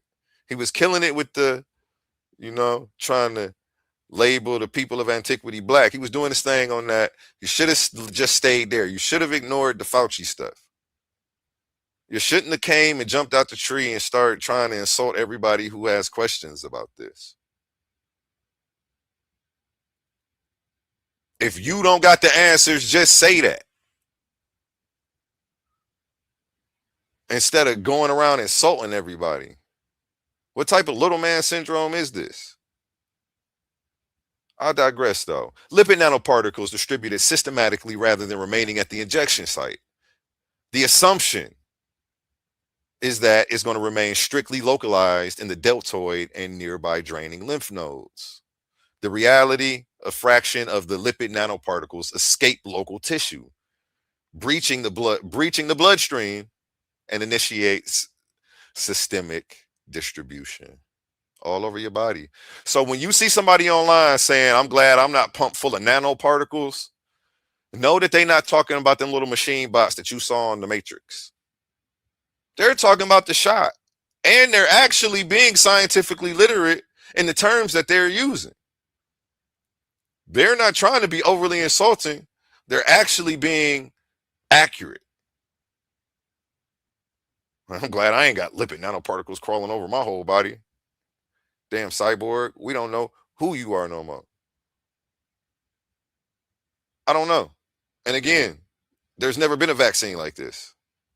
There has never been a vaccine like this. And I'm not an anti-vaxxer. But I keep saying all vaccines are not created equal. I'm trying to initiate a conversation and I keep getting insulted and attacked. It's very, very, very, very, what's the word I'm looking for? It's very character building, to say the least. Not to just call people names. But I'm growing, shout out me. Let's continue. Biological impact. Payload delivery and spike protein generation occurring in vital unintended organs across the body, from the liver to the spleen to your adrenal glands. You know what the adrenal glands are? Those little pyramids on top of your kidneys. You see them right there? Those are the two kidneys. And on top, you got the two pyramid-shaped items. Those are the adrenal glands. They're responsible for your autonomic nervous system. Like things like breathing, blinking, all the stuff that you do without thinking about it. Now we have unintended spike protein generation occurring in these vital organs across the body. And we're not allowed to talk about how this can be problematic as long as the pseudo killers are around. Because they're going to call you a pseudo. They're going to say you're stupid and don't understand science. Just listen to Fauci. He's got your back. Fauci wouldn't hurt a hair on my bald head, says Unc West. Unc West keeps saying Fauci wouldn't hurt a hair on his bald head. Hating with bad information. Brother. Pot calling the kettle black. I know you ain't talking about me. I don't hate. They in the chat getting busy. They I getting want the busy chat in to that know chat. we're gonna look over these. They in the chat getting busy. Shout out Sean P1305 Ackland. We're gonna talk to you in a minute, sir. We're gonna talk to you in a minute. Oh, I ain't debating nobody today. It costs to see me in action, man. I already put this beautiful presentation together for y'all and disseminating this information that you can't get nowhere else. Because the echo chambers don't allow this type of stuff to be brought out. But damn it, we here. This Titans Debate League. You feel me? Where my sound effects at, man? Find the top. You know Find the topics. Sorry, just that find was the loud, topics y'all. to debate. Yeah, you know, this would have been a fire debate presentation for real. I'm not tripping. I'm gonna give y'all this one on the house. So when people ask you what problems you have with the vaccine, you can take them and show them this. You can actually look this up on any AI that you got, and it's gonna go over this. This isn't pseudo. This isn't me making stuff up. These are peer-reviewed studies talking about this. It's just Unc West tries to label you crazy if you bring it up, and an anti-vaxxer, and it's a way to gatekeep the information. It's a way to censor you. Unless he's just scared of the big boy conversations. Do you not actually understand how these vaccines work? You can't if you keep comparing the mRNA vaccines of the 2020s to polio and the measles that use inactive or dead virus when they give it to you. I don't even know why you're trying to correlate the two. They're two completely different things. And again, I stand by the motto: all viruses aren't created equal. Let's continue though. Chemical modifications cause ribosomes to misread the mRNA sequence. What does this mean? Okay, the discovery, 2023 University of Cambridge study. The mechanism, frame shifting. The ribosome pauses, slips, and misreads the synthetic code at the N methyl pseudoradine node. And it's just funny that it's got pseudo in there because the pseudo killers are running from this information. They don't want to talk about this stuff with you. They don't want to talk about adverse events. It goes against the cult rules. They will vote you off the island. Don't you dare bring up an adverse event and try to talk about it. The consequence of this, off-target mini proteins produced in 25 to 30% of subjects, triggering unpredicted off-target immune reactions. And Unc West, who goes around every channel claiming to care about the people and to be a man of science, has chosen to take a political stance instead of just being a man of science and disseminating the information and letting you formulate your own opinions. Again, I'm not up here to be Captain Save-A-Ho for Trump or Fauci. I think both men should be held accountable. Operation Warp Speed, horrible idea. Horrible idea. Amongst a host of other things that were wrong with that administration. But we can't forget about the 4 years under Biden. You know, and it's like, I don't understand why the pseudo killers episodes are looking like a damn vaccine infomercial. Everybody in white button-ups doing the Carlton, smiling and happy, when that's not the reality of the situation. And when we try to talk about it, you know, we're met with a lot of aggression. But let's get into this. Let's keep pushing this information forward. Synthetic delivery lipids inherently triggered inflammatory cytokine release. Excuse me. Okay. The component, synthetic ionized lipids comprising the lipid nanoparticle envelope. The mechanism, highly pro-inflammatory nature, completely distinct from the mRNA payload. The consequence, High lipid nanoparticle concentrations directly induce strong inflammatory cytokine release, causing cellular stress independent of spike protein generation. I'm just trying to figure out why you avoid talking about this stuff at all costs, and why you are probably slandering me in the chat right now, Unc West. I'm on the big screen and I can only see my presentation, but I can only wonder what you're down there saying right now. I don't know. If you're such a man of science, it would have been amazing to see this stuff from you first. It would have been amazing to see you actually engage with some of the source material and the people who had arguments, so that way you can actually show us where they're wrong, instead of actually making it a game of where we just got to go with who we believe. You could have shown, and you still have a chance. Maybe there's a healthy refutation on the way from you. Instead of you, I hope you don't go back to your channel crying. A healthy refutation, would seem like the thing to do. An apology to all the people who, you purposely omitted a lot of information from, while simultaneously jockeying and, like my man Pam Mulatto says, booty clapping for Big Pharma.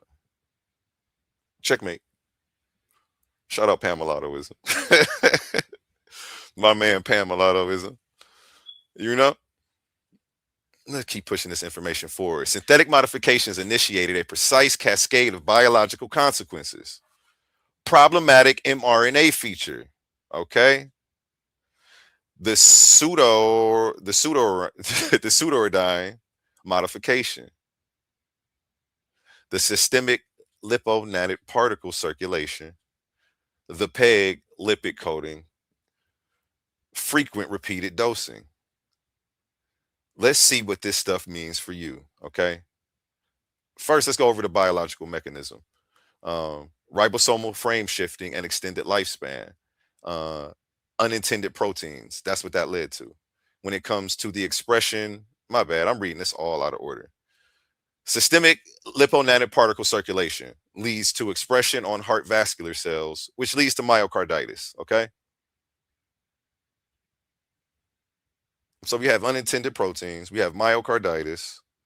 We already have the CDC admitting that it's giving people myocarditis and it's a problem. My homie suffered adverse reaction to this and suffered some bad heart problems right after taking the vaccine, scarred heart tissue, and he's still not in good health. It actually did worse. It made him worse.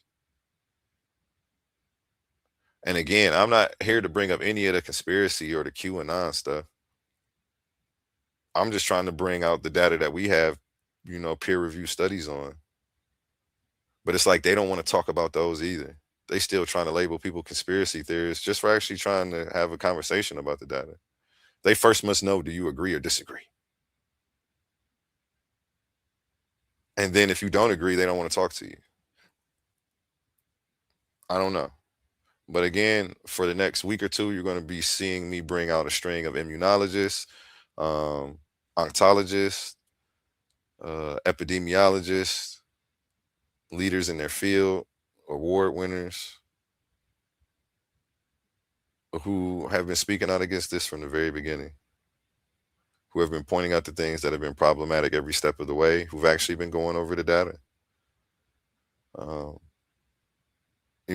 The days of censorship are over, and we're not going to hide these fellows anymore. We're going to start bringing this stuff out. I'm going to give you guys some ammo to, so you guys have some actual legitimate questions to go over and ask the pseudo killers when you talk to them.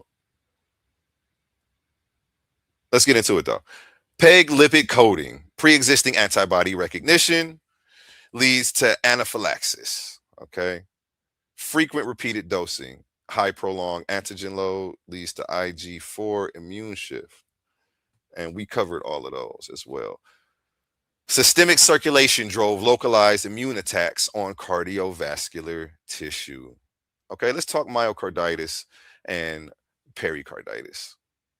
Heart cells translating systemic mRNA. Wait, heart cells translating systemic mRNA are recognized as foreign. This glare is killing me. My lighting horrible. The light in my eye. There we go. I can read now. Vulnerability is high, concentrated in young males. I'm sure as many of you have heard. Later on this week, you will be seeing me go over the CDC actually break this news to the American people after telling people this stuff was 100% safe and effective for over quite some time. I was over in the pseudo killers chat joking for a few minutes. I had to get up out of there because I don't know. I'll get triggered and say the wrong thing. So it's like, you know what? I'm gonna let these gentlemen have their show and talk their stuff in peace, and I'll watch it on the replay where I can't get upset and say something stupid. You know what I'm saying? Or say something I can't take back because I feel like they going talking about me. You know what I'm saying? So at least I got enough self-awareness and knowledge of self to be a few moves ahead of myself as well as everybody else. But nonetheless, yeah, be on the lookout for that.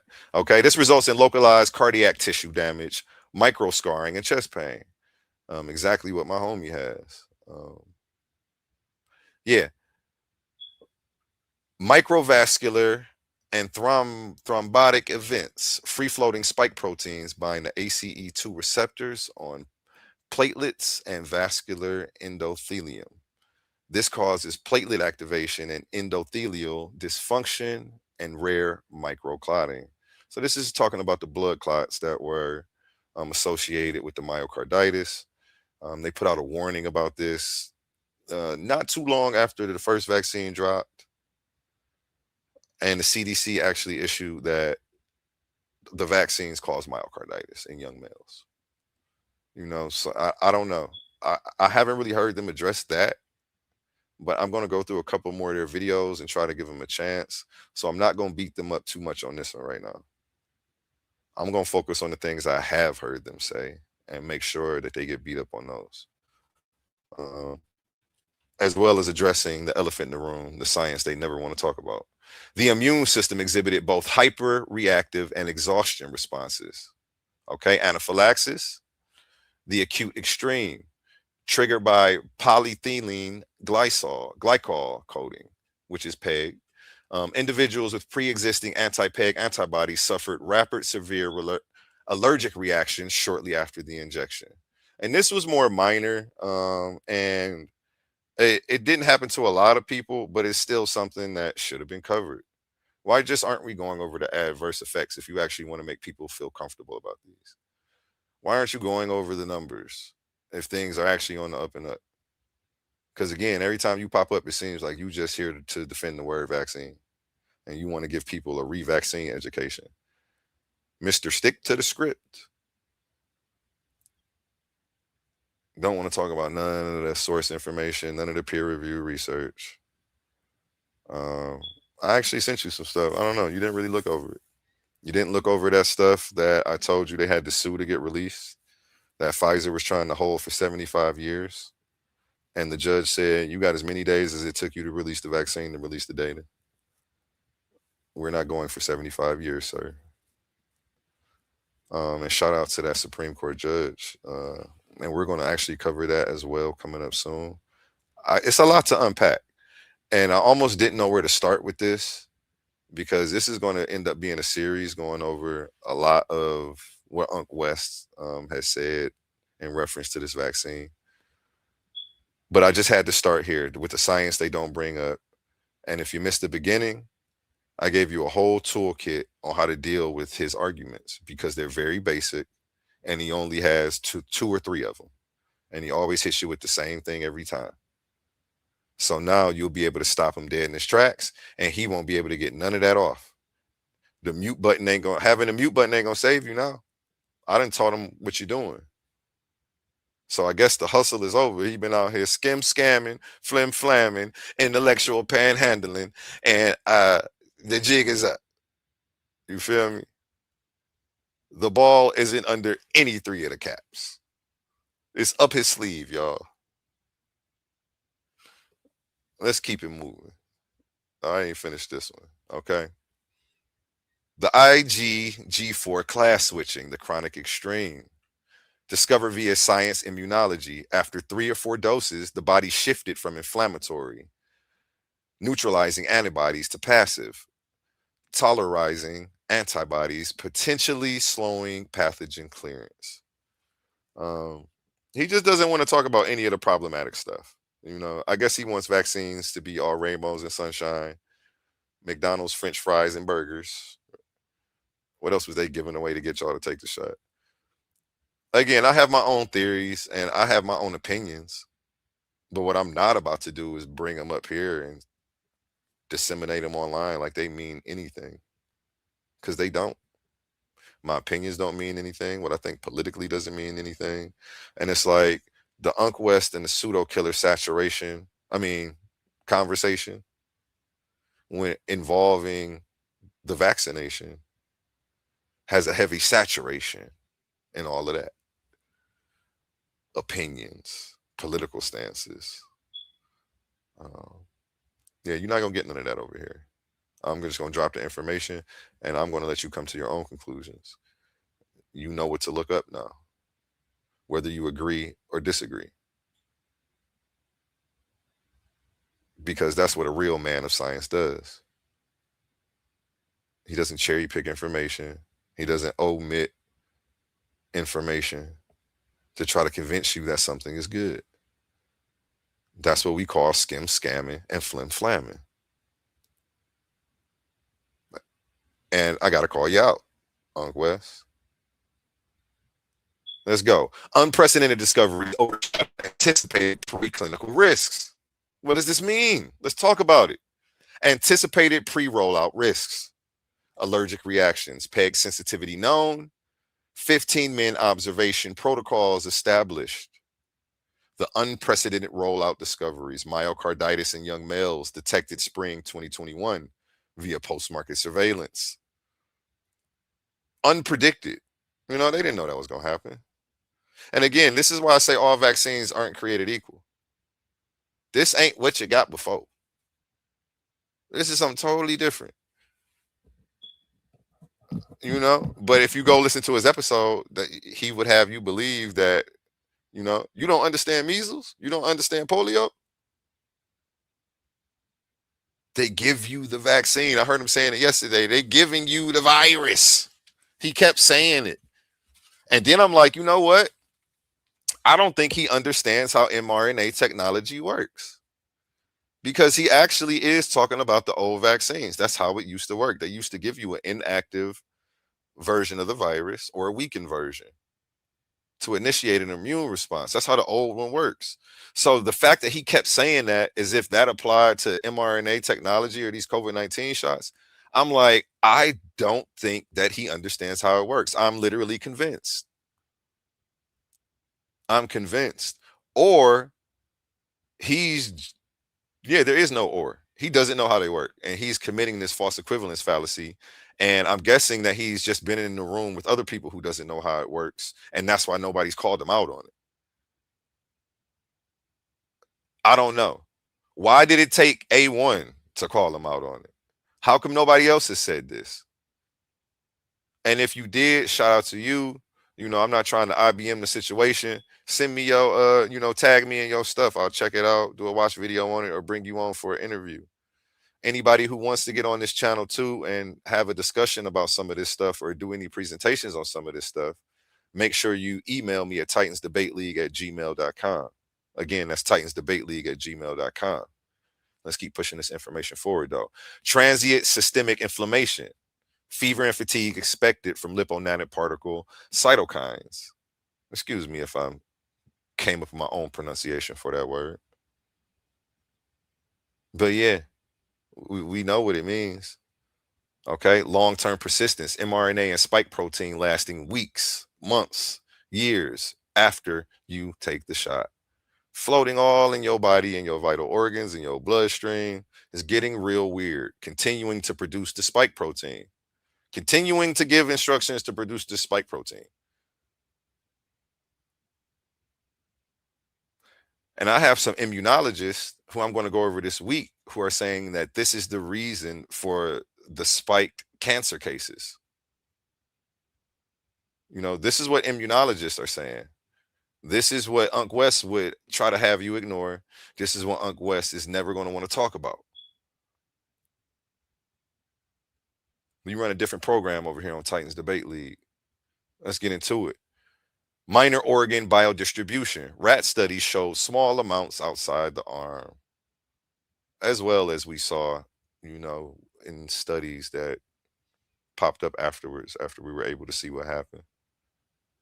The biodistribution,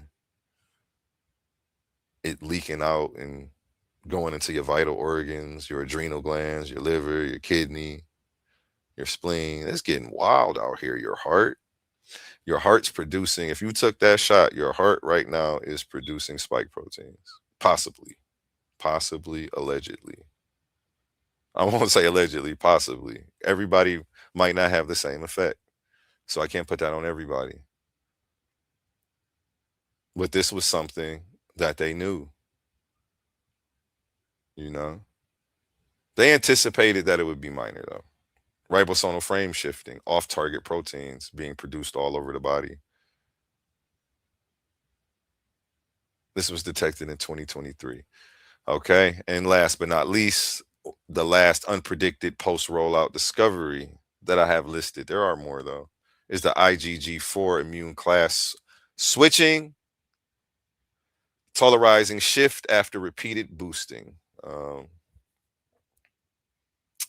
Yeah, I don't know how people thought they were going to necessarily vaccinate their way out of a COVID virus when COVID mutates so easily. I see a lot of scientists saying that was just a bad idea from the get-go. And then it created a host of variants, which could have gotten out of control. Luckily, COVID tends to get weaker as it mutates more. But we could have just had one that was even deadlier than the first wave. So, if all of this was on the up and up, that's assuming, putting the conspiracy theories that it was fake to the side and saying it was real.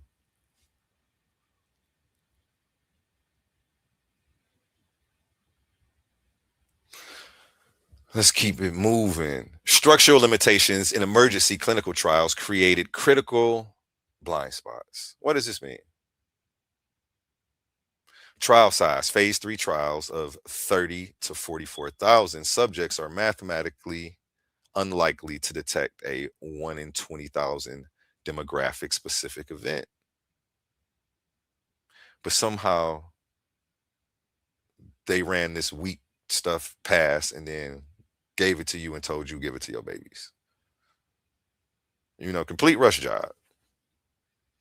And it's funny because, they want to label me an anti-vaxxer. I tell them I'm not. I support vaccines.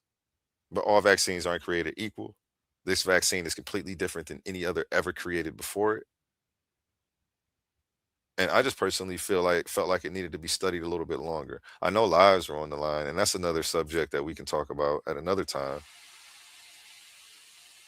But at least we're starting to have some honest discussions instead of you acting like you got royalties in Moderna and Pfizer, the way that y'all just show up to defend the word vaccine and continue to push it on everybody, absent of talking about any of the negative things about it. Let's continue. The emergency use authorizations relied on 2 to 3 months of median follow-up, completely missing the long-term phenomena and multi-dose impacts. Go ahead, give it to them. 100% safe and effective. Tell them to jab their babies too. I heard Uncle West saying that yesterday. I'm saving that for another podcast. We're gonna get into the Children's Defense Health page. Some people from over there and what they have to say about this jibby jab and if they think that children should be taking it and their reasons behind why and the peer-reviewed data that they're using to support what they're saying. I hope you didn't think I was about to get up here and talk about no conspiracy stuff. That was the last thing I was going to do. When I come correct, man. But yeah, let's get into this. Tracking constraints. Standard emergency frameworks lacked human pharmacokinetic mandates, relying instead on animal biodistribution models, which we know it was killing them animals left and right too. They still gave it to us. Standard emergency frameworks lack human pharmacokinetic mandates, biodistribution models. Okay, yeah. You know, I don't know. They just tried to rush this out. Operation Warp Speed, the Biden version. You know, why are you taking political sides? Like either one of them is either better than the other. Like it, they calling one person out for lying, and you like, man, who cares about the scientist lying? He was lying too. Like what? That's weird. Why not hold both sides accountable? Why are you unable to admit that the other side was lying? That's suspicious to me. That said it more than anything to me.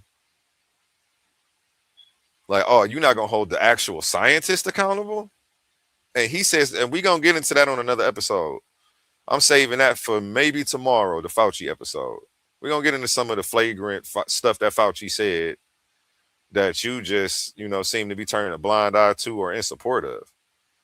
Somehow, you know, I've seen a Christian apologetic. You are the, you know, one of the many Fauci apologetics that have since been birthed since the inception of this, you know, jibby jab dropping.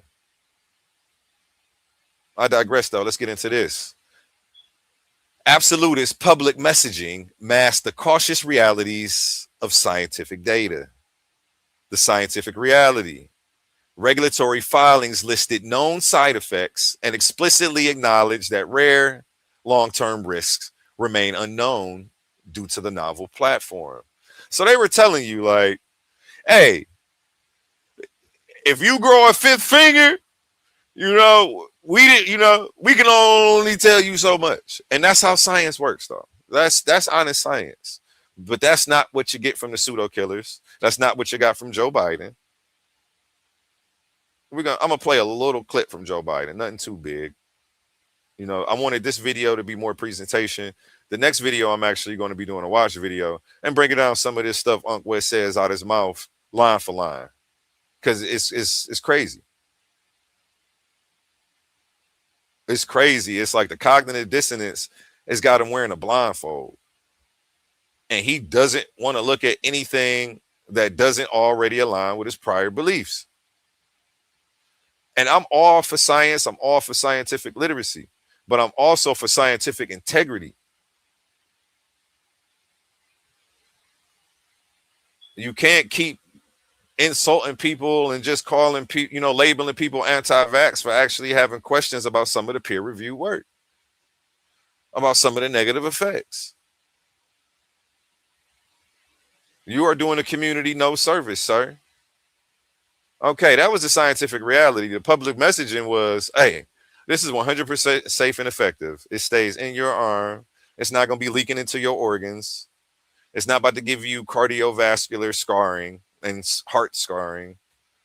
Like, this is just, it's a crazy turn of events. These are the lies that they don't want to talk about. These are the lies that Ankh West don't want to acknowledge. And let me play something right now real quick. One time for the one time. Do me a favor, Oli. Can you? I got it. I'll hit a word from our sponsors real quick while I grab this. Because we only got a few more slides and then I'm wrapping this up. But I want to show you some of the stuff that is to ignore. And it's showing a scientific double standard. And it's showing, like, I don't know, it's showing a lack of intellectual integrity, scientific integrity, and I almost want to say moral integrity, but I don't want to cross the line because he is a friend. And granted, you know, he may not be aware that he has the double standard. You know, a bias is like a blind spot sometimes. And you know, you don't know that there's nothing there for real, until somebody points it out, like what you're not seeing. And I hope this is just a wake-up call. You know, I'm not asking him to change his position. My lighting is horrible. Let me just turn this off. Wait, I think I just got to move. Let me figure.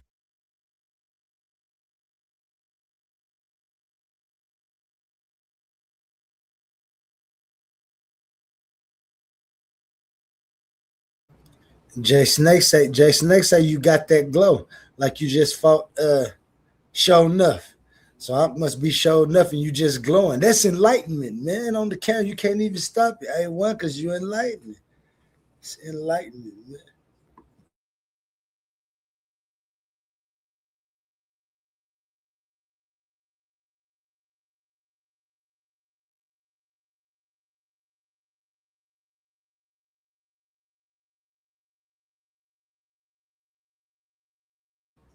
I can't hear you now. You might have froze. Let me go ahead and go into one of these commercials. Yes, sir. That's what I was asking. Gotcha. Are you tired of the same old echo chambers? Ready to stretch your mind to places it's never been before? Welcome to the ultimate intellectual battleground on the Coliseum of Arguments Network. It's time to step inside the cave of knowledge. Welcoming your host, Humble Mystic, every Tuesday. We're bridging the gap between the ancient world and the modern landscape.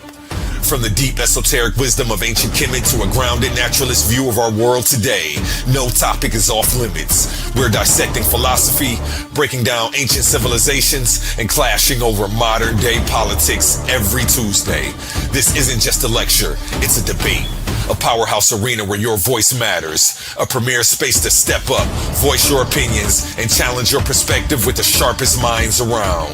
If you love real, raw, intellectual fire, this is the show for you. Elevate your mind, bring your arguments. Subscribe to the Cave of Knowledge with Humble Mystic today.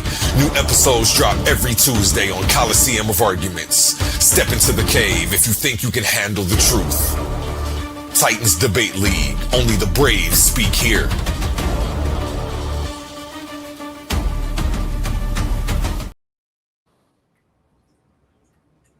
Okay, I'm sorry. I'm looking for something. Oh, yeah, I know what it was under. I had it on my hard drive, but I know where to find it. Verify.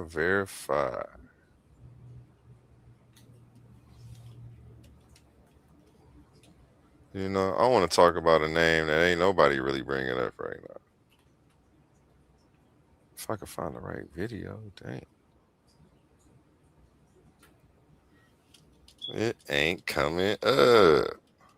What that chat talking about, man? Go ahead and read some of them questions or comments real quick while I do this. Please, I appreciate it. Gotcha. Let me see. So we're going to go from the bottom to the top. Shout out old account. Shout out everybody in the chat if I don't get to you. Shout out old account. You know, they always in the building. Say, taking the fife.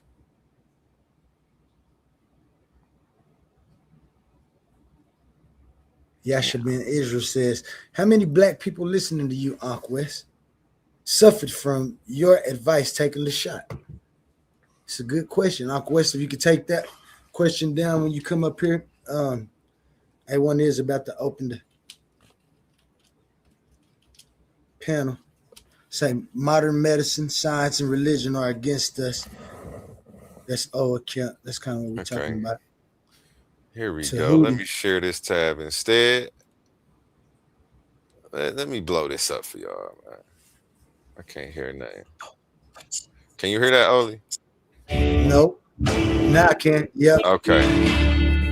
Our Verify team is here to help you sort out fact from misinformation. And today, we're checking a claim President Biden made during his recent town hall about the COVID-19 vaccine and how effective it is.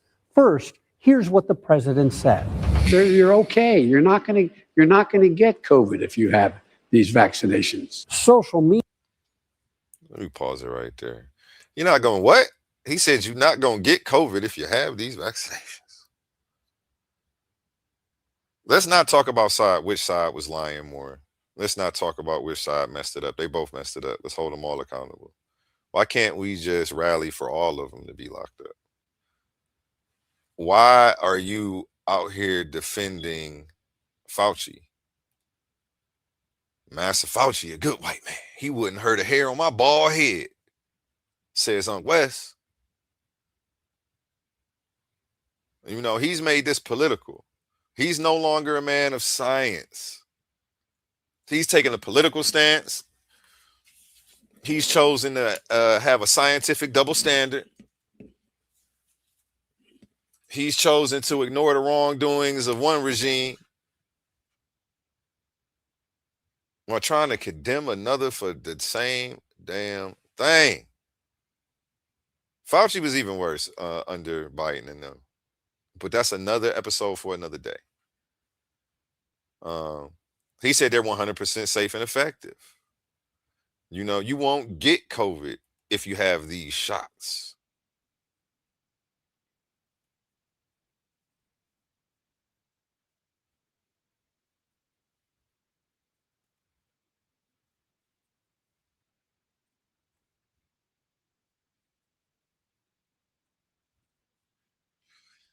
Yeah.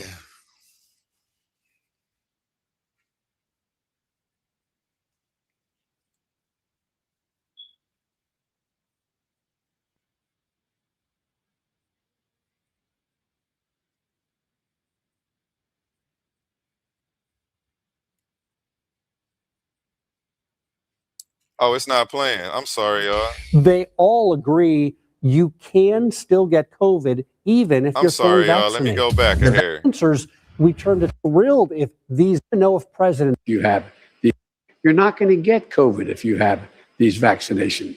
You're not going to get COVID if you have these vaccinations. You're not going to get COVID if you have these vaccinations. social media lit up, and Troy wrote us to ask, I want to know if President Biden is spreading disinformation regarding COVID and the vaccine. I would be thrilled if these vaccines mean you won't get COVID. Does it mean that? Well, for answers, we turn to Thomas Jasinski at the IU Fairbanks School of Public Health, Brian Dixon with the Regenstrief Institute, a healthcare research organization, and the CDC. They all agree you can still get COVID even if you're fully vaccinated.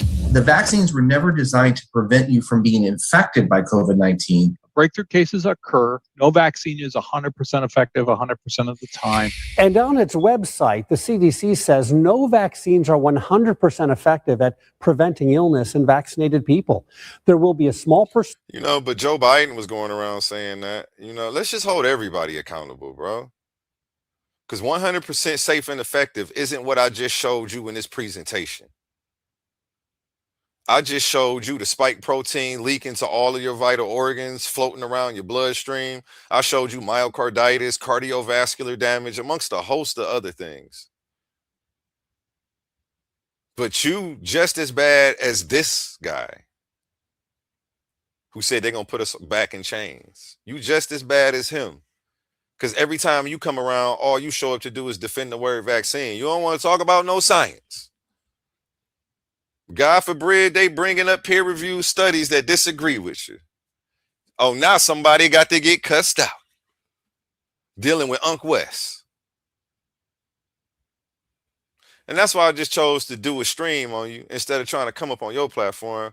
I'm not so inclined to go into spaces where people are so quick to disrespect people over a difference of perspective, a difference of how they think the situation should be framed. You know, I definitely think there's a difference when it comes to our intellectual integrity on these subjects, because at least I'll review the work and then tell a motherfucker it's crazy. You just call them crazy off the rip. You don't even read the stuff.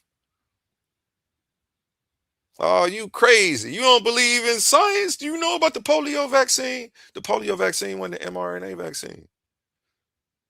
They used weakened or dead virus and gave it to you mixed with some other stuff to initiate an immune response. This is totally different. This has your body producing spike protein.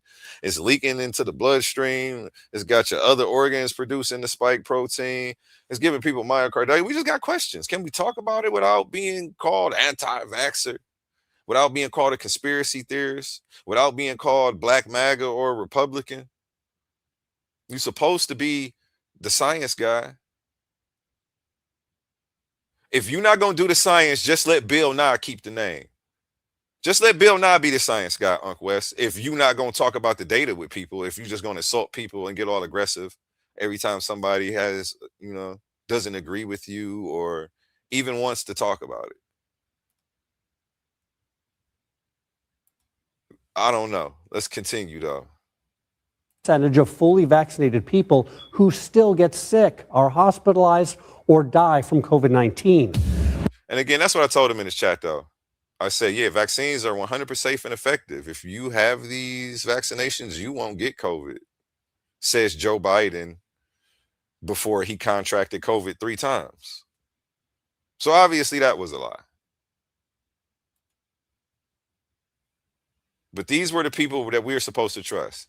And instead of recognizing that there's a lack of communication between officials and the public, and understanding where some of the vaccine hesitancy is coming from, you choose to be very rude to people. This is very weird to me. Like, you guys just think y'all are so smart. Like, that you so smart you can't even answer nobody questions. I never met a man that smart. So smart you won't even answer nobody's questions. I don't know. Can't is what I say at this point. It's been too long. It's been too long. I still need to see that vaccine debate. Now I want to see the vaccine debate. I want to see what type of information he took up there to try to defend the mRNA vaccine. Did he take a bunch of polio information up there? Did he take a bunch of measles information up there? I got to see this because I bet you he lost. I bet some money that he lost just seeing how he addresses the information now. Oh, with the lack of knowledge. He keeps talking about they give you the virus to initiate an immune response. That's not even how the mRNA platforms work, sir. Unc West, brother, get it together, brother. It's giving pseudo, brother. Tighten up, brother. All right, let me get back to my presentation. My bad. I'm having fun over here now. Oh, snap. I'm supposed to, damn, I got something getting delivered to my stove. Hold on. I got to go flip this sign one time so they not, while I'm back here presenting. Give me 1 second and shout out everybody tuning in. Smash that thumbs up if you're in here. If you want to support us, you can do that for the free 99. All you got to do is hit that share button. Tell a friend that I'm up here dragging Unc West, that I'm calling out all of his fallacious behavior. If you go back to the beginning of the presentation, I give you a whole toolkit to dismantle Unc West anytime you're dealing with him on this vaccine topic, because he never goes into the science. All he does is make this false equivalence, straw man Joe argument, and tries to shift the goalpost, as well as committing a 4-step fallacy. Let's get into it, though. Where was I at? Oh, wait, what did I? Oh, hold on 1 second. Yeah, I got to go to a word for my sponsors. I'm tripping. Let's pause the noise for a second, because if you're still here right now, you're already different. Not everyone gets this. Not everyone understands real debate, real scholarship, real intellectual smoke. But you do. This is Coliseum of Arguments. This is Titans Debate League. And what happens here doesn't survive on algorithms. It survives on the people who believe in it. When you support through Cash App, you're not just donating. You're fueling the arena. You're the reason we can bring in high-level guests. You're the reason we keep unbiased judges. You're the reason these debates stay sharp, fair, and uncompromised. This platform is built by thinkers, sustained by supporters, protected by the ones who know value when they see it. If this show has ever sharpened your mind, has ever entertained you, or has ever challenged what you thought you knew, then Cash App is how you say, keep this going. Not everyone contributes, but the ones who do, they're part of what makes this real. Coliseum of Arguments, Titans Debate League, powered by the people who get it. My heart is bleeding in a pool of blood, I'm drowning. Yeah. My heart is bleeding in a pool of blood, I'm drowning. I look in the mirror now. Okay, and we are back. We are back. We are back. Okay, here's where I was at before I played that clip of Joe Biden saying that the vaccines are 100% safe and effective. If you take these vaccines, you won't get COVID. Well, I detected determined that was a lie. He ended up getting COVID 3 times. But what Unc West doesn't understand is the disconnect between the powers that be who were trying to disseminate science to the masses and the masses. He doesn't understand because he's trying to turn a blind eye because he wants to beat up Republicans so bad that like he completely missed all the stuff that these Democrats did. And why for the last 4 years before Trump got back in office, the vaccine hesitancy was at its highest. The funny thing, let me bring myself bigger on here. The funny thing is that the first people to foment vaccine hesitancy were the damn Democrats. They were the first ones talking about what they wasn't going to take. And they like, no, it couldn't have been us. It wasn't us. I'm not an anti-vaxxer. Yeah, y'all Democrats was the first one saying y'all wasn't going to take something. Do you remember that, Oli? Do you remember any Democrats doing that? Yeah. When did they do it? Shit. Really, as soon as it started. Exactly. They said if Trump putting it out, I ain't taking it. So the Democrats were the first people to foment vaccine hesitancy. I'm going to say that again. The Democrats were the very first people to foment vaccine hesitancy at an all-time high. It's something I've never actually seen. You had Kamala Harris, you had Joe Biden, you had high-ranking members of, politics telling people, don't trust it. Don't trust something that the government is telling you is safe. They were the first ones who came out with this message. And then when it landed, when it stuck, now we tripping. When we got questions and we want them answered, now it's don't do your own research. Don't do your own research. Trust Joe Biden. 100% safe and effective. If you have the vaccines, you won't get COVID. And then somehow he gets it 3 times. All of them did, though. I used to have a whole collage of all of them saying, I now have COVID. All the different politicians, after telling you 100% safe and effective, it was a collage I had cut up. First, it's them telling you 100% safe and effective. If you had a shot, you won't get it. Then it's them admitting that they got it, contracted. I think this was all part of the plan, was to slowly roll back the BS and then pretend like they never said it. Unc West acts like he never heard these things, but he sure heard everything Donald Trump and Fauci said.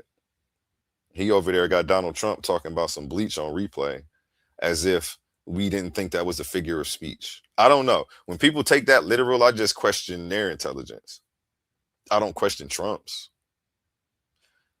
I know he's not smart enough to disseminate what he's trying to say scientifically. I understood exactly what he meant. Everybody else was like, why are you trying to tell you to put bleach in your shit? But no, it's some stupid person at home that's going to do it.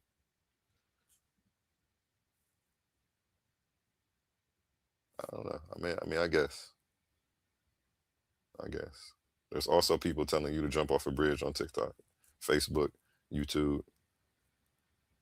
And if some stupid person at home does that, it's their own free will and they're just held accountable. I don't know. But again, I'm not here to take a political stance or take a side. I'm here to beat up the Democrats and the Republicans equally on this. I didn't agree with Operation Warp Speed. I didn't agree with how the Trump administration handled it. I didn't agree with how the Biden administration handled it. And they had it in their hands for far longer. And there's no way that I can just ignore 4 years. But somehow Unc West has no problem doing that and only wants to hyper focus on Republican responses and Republican lies as if they don't matter on the other side. And then that points to the heavy bias. That lets me know that his opinion and his perspective can't be trusted. And I have to take it with a grain of salt and question everything that he says. Because he's not just bringing the data and letting me formulate my own opinions. He sounds like a bad CNN anchor when he's up there on stage. He's pushing the agenda while simultaneously claiming to be a man of science. You know, there's rules and ethics to this science stuff, brother. And yeah, you know, intellectual integrity is important. Let me bring the slideshow back up so I can finish, man. I got some stuff to do over here in the back of my shop going live with y'all. Sorry about that, y'all. Sorry about that. I was ranting for a second. Yeah, the disconnect between probabilistic science and absolutist messaging generated significant public distrust when post-rollout discoveries emerged. And this is something that it seems like Unc West is just blind to. Instead of having any empathy and understanding the situation, that we're not part of the Democratic cult, so we can see when they're lying. And because he's chosen to purposely be blind to it, doesn't mean that we have. So insulting us, gaslighting us, isn't solving any problems. How about you acknowledge the situation? How about you be scientific? How about you stop taking a political stance when you bring this information up? Because it's not fair for you to leave out all the wrongdoings that the Democrats did. It's not fair. They mishandled this issue too. And you can't keep, and because Fauci's being held accountable right now, that ain't got nothing to do with Trump. When it's Trump's turn, it's Trump's turn. Right now, Fauci in the hot seat. Don't try to give him a pass to get somebody else when we know he was fucking up too. And again, I got a whole podcast on Fauci coming up and some of the things that Unc West was saying, because he's straight dick riding. He's straight dick riding Fauci. And it's embarrassing, honestly. You know, like he says on this graphic in the background, Fauci, Master Fauci is a good white man. He wouldn't hurt a hair on my bald head. You ain't got no damn hair on your head, Unc West. Back to the presentation, though, man. Okay. Is that my last slide? Let me see where I'm at. Sorry about this. Sorry about that. Okay, here we go. Okay, yeah, now we get into the last slide. Yeah. Historic paradigms require continuous post-market surveillance and scientific humility, something that Unc West has none of. He has no scientific humility. It actually sucks because when you're, I don't know, proven wrong after taking such a biased, strong stance, it's, I don't know, to me it would be a humbling experience. I've had it happen before, which is why I take my time when it comes to these topics. I don't rush to make any judgments, and I try to see things from all perspectives and gather all the information before I make an assessment. And then I try to challenge things against any biases that I may already have, any prior notions that I already had, you know. Again, you know, nobody's above it. Nobody's above having that little blind spot, and, you know, but there are checklists in place, and I just think you need to pull yours out, and you haven't used yours for a long time. No pharmaceutical is 100% safe. The mRNA rollout serves as a historic case study, highlighting the limits of rapid trial designs, the absolute necessity of continuous post-market surveillance, and the critical importance of transparent, nuanced scientific communication, which is what this whole situation lacked, which is what the pseudo killers page lacks. It lacks transparent, nuanced scientific communication. Unc West, you lack transparent, scientific, nuanced communication. Yeah, you know what I'm saying. I'm just expecting better out of you, gentlemen. Y'all are the elders. Yeah, you know, and I appreciate everybody who tapped and tuned into this. If you missed it from the beginning, you know, I go over a host of the fallacies that these gentlemen commit. I go over the false equivalence, the straw man, and the appeal to history. I go over how it's not valid. I go over how and why this so-called vaccine, I'll say gene therapy, is different than all of the vaccines of the past. This didn't use a kill virus or a weakened live virus. And the vaccines of the past didn't instruct the body to manufacture the viral spike protein itself. The vaccines of the past didn't have your body have a spike protein that was leaking into your bloodstream and into your other vital organs that you could find for months and sometimes in years after the vaccine. And again, I'm going to bring on some immunologists, some epidemiologists, and some oncologist who are going to show that, they think that this is the cause for the raised cancer levels. Cancer cases. Real science, real peer review work, real scientists. The stuff that he tries to act like doesn't exist and isn't out there. I heard him issue the challenge yesterday. Say, if you ain't got an immunologist, an oncologist, the epidemiologist, he butchered the words though. But yeah, I don't want to talk. Oh, well, we about to do some talking. Through the chat though. I don't want you up here to argue with me, yell over me, or cut me off before I can get my point out. If I wanted that to happen, I would just come on your channel. Because I would be expected to, y'all just gonna overtalk me because y'all think y'all right. And instead of actually addressing these problems and why and how and why this is different and the consequences of these differences, you guys just attempt to straw man the argument. Act like it meets the threshold of the 100 years of vaccine history, safety and history, when it doesn't. This is completely different than anything that we've ever used and issued to people. Okay?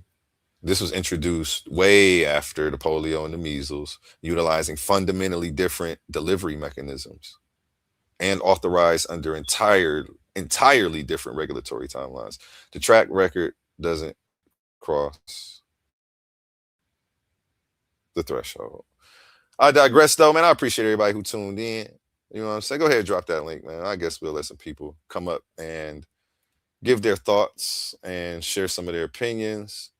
I'm not going back and forth though. You guys have the floor uninterrupted. I'll sit here and maybe add to the conversation, but I'm tired. I don't want to be challenged. Do a healthy refutation and I'll get back to you. That's what the scientists say. They say if you disagree with me, write a paper. I'll read it and then we'll go from there. Y'all just want to argue. It costs to see me in action. Go ahead. I'm going to drop that link for y'all right now, though. Shout out Oli, man. What you think about that presentation? Any questions, comments, or thoughts on anything you heard?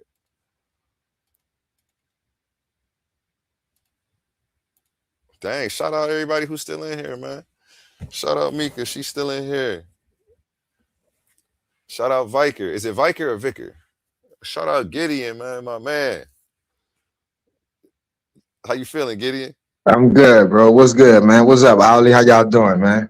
Shalom. Having a blessed day, brother. Having a blessed day, man. Happy to be here. Word up. Word up. Hey, is this all in response?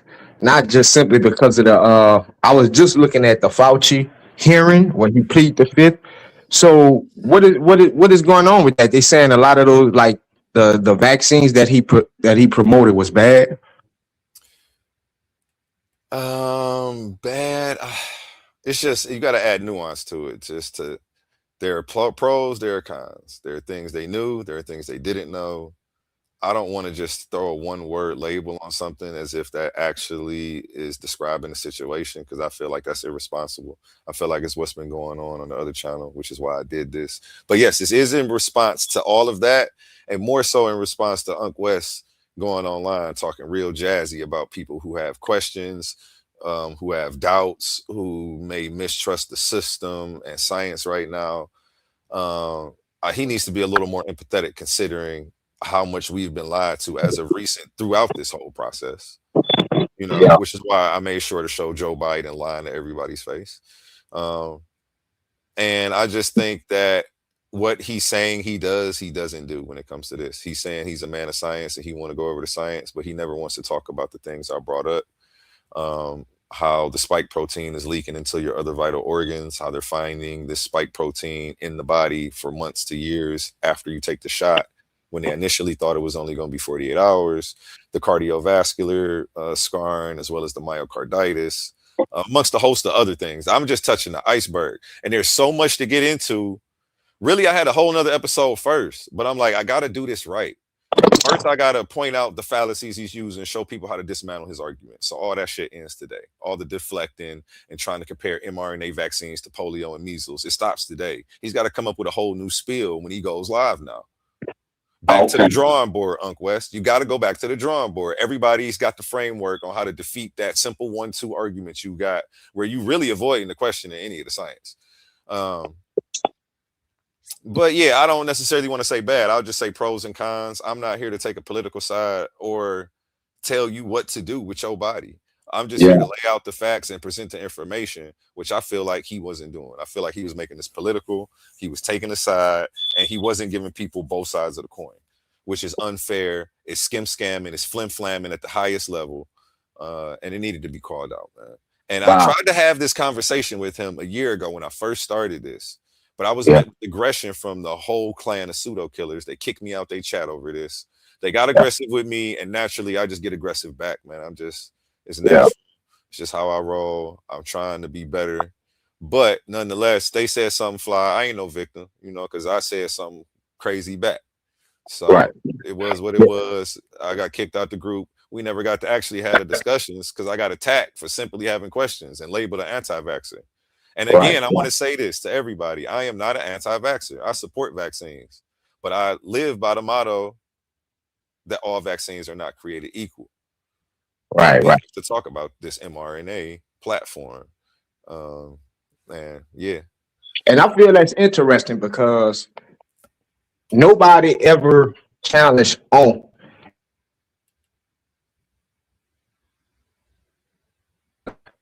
You cut out for a second. Sorry. Hold up, family. You cut out, Gideon. Can you hear me? I can hear you now, yeah. Yeah. Well, I just wanted to say real fast, I've never seen nobody that challenged on the same level that he claims to be, which is, a science communicator. So this is going to be very interesting because what I usually see is people who's more of like, coming from a spiritual side or a social side, but never, like confronting him with the science to see what he has to say to this science. So that probably threw him for a loop. He probably wasn't ready for that. But yeah, man, I would like to see that, man. Somebody who's confronting him with science as well. Yeah. And like the stuff I have in my presentation, I would love to have sat down and talked with him. But do you know how much yelling, fussing it's gonna be to even try to get through the information that's on one of them slides with him? Oh, if Cedric on the panel, that's not gonna happen. Bro, they already did me like that in the back chats. Just was yelling, you don't understand science. You're these people can't read, and just a bunch of insults, demeaning me. Yeah, man. Just anything to actually avoid just actually talking to me. And if you're trying to help your brother, I'm not going to do that to you. I'm actually going to find out where your lapse in judgment is, or where the error in your logic is, so maybe I can correct it. Because I told them I don't want to debate y'all. I'm actually trying to learn from y'all. Yeah. I was assuming that they were right and that they did this shit like on a higher level, but I'm seeing that this is a reoccurring event, the way that they deal with the information. They attack you, they call you pseudo, they never deal with your sources. Yeah. They did it to Oli.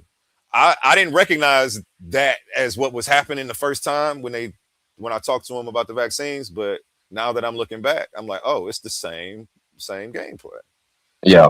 And I like to call Dave Chappelle of the conscious community. Y'all remember that movie Half Baked? Because he liked to say he a scientist, but a lot of these dudes be overhyping what they do.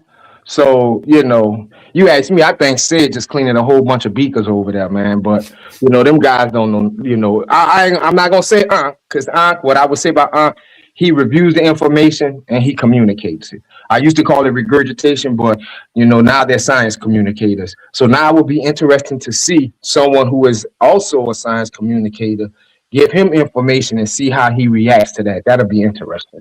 Yeah, and I felt like I had to do it this way, and because I know if I go up on their panel, man, they're just gonna kick me off or get aggressive, and then I'm gonna get aggressive back, and then that's gonna be the reason to kick me off. Yeah, yeah.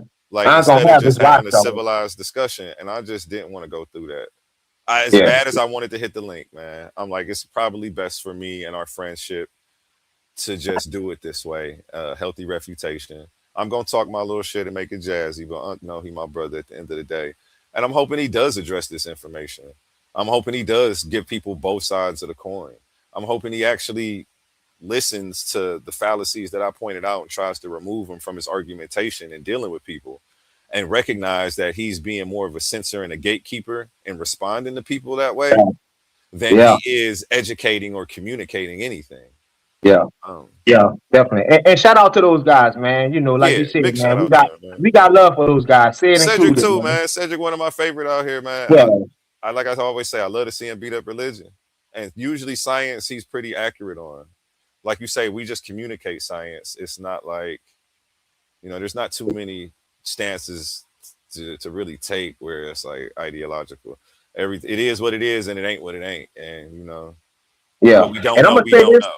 and I'll fall back and just listen. I'm still gonna be on the panel, but like I said, man, with my field, how like I can look at a primary source, and I can look at the other evidence, and I can come up with a conclusion the same way the scholars come up with a conclusion. But science is a little different. You see what I'm saying? Because we can't go and perform these experiments.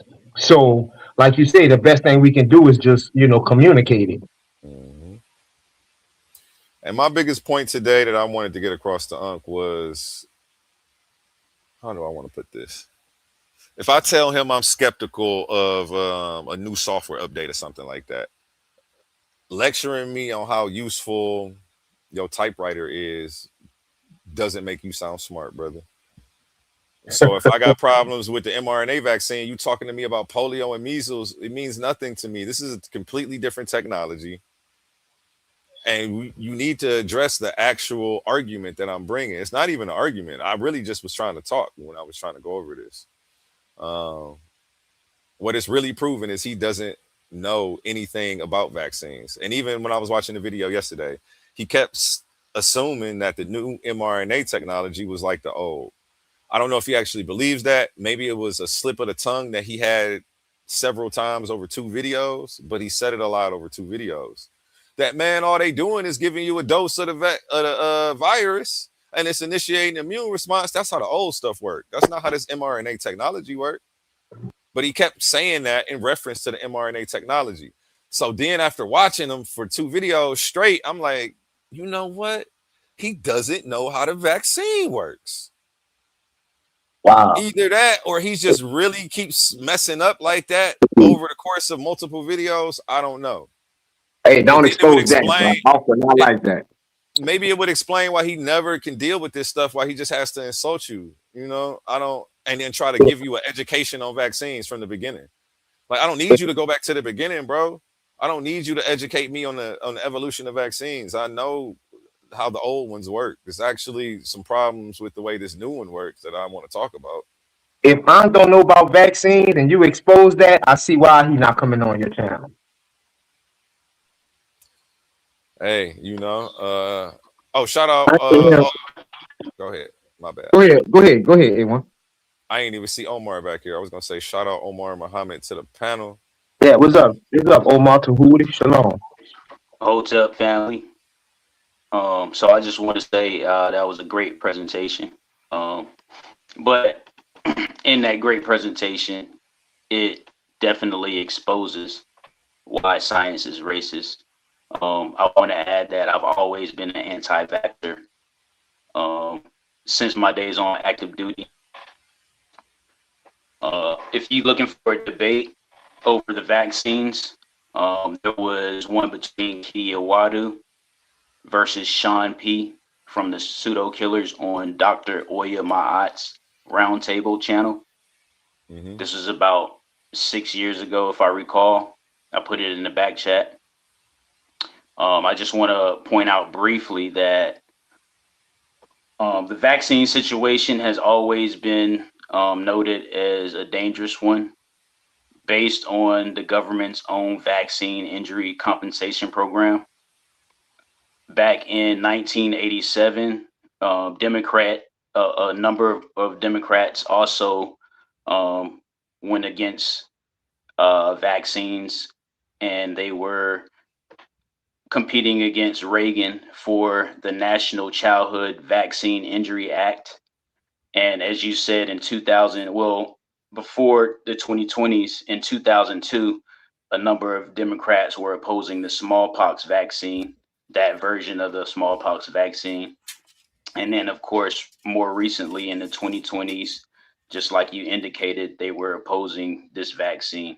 So I just want to lay out that there's a long series of evidence, indicators, organizations that show you that vaccines have also been a problem way before COVID-19. And I want to land my plane with that. Hey, appreciate you, brother. Appreciate you. Thank you for checking me out, man. Yeah, you know, I pointed out the linguistic traps they try to set for you, the false equivalences, you know, so y'all know how to y'all know how to deal with them from now on. Don't let them get this stuff off on y'all. Stop letting them move in the goalposts and sidestepping the actual conversation while still maintaining their authority and sounding smart. We got to put these boys on the ropes and get them in that corner and make them start answering some of these tough questions. Because the way they've been treating people, I really feel like it's not fair.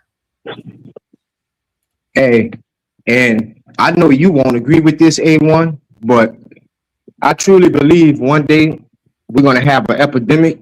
And, you know, just as with the COVID, people are going to be rushing for a vaccine and they're going to pass them vaccines out.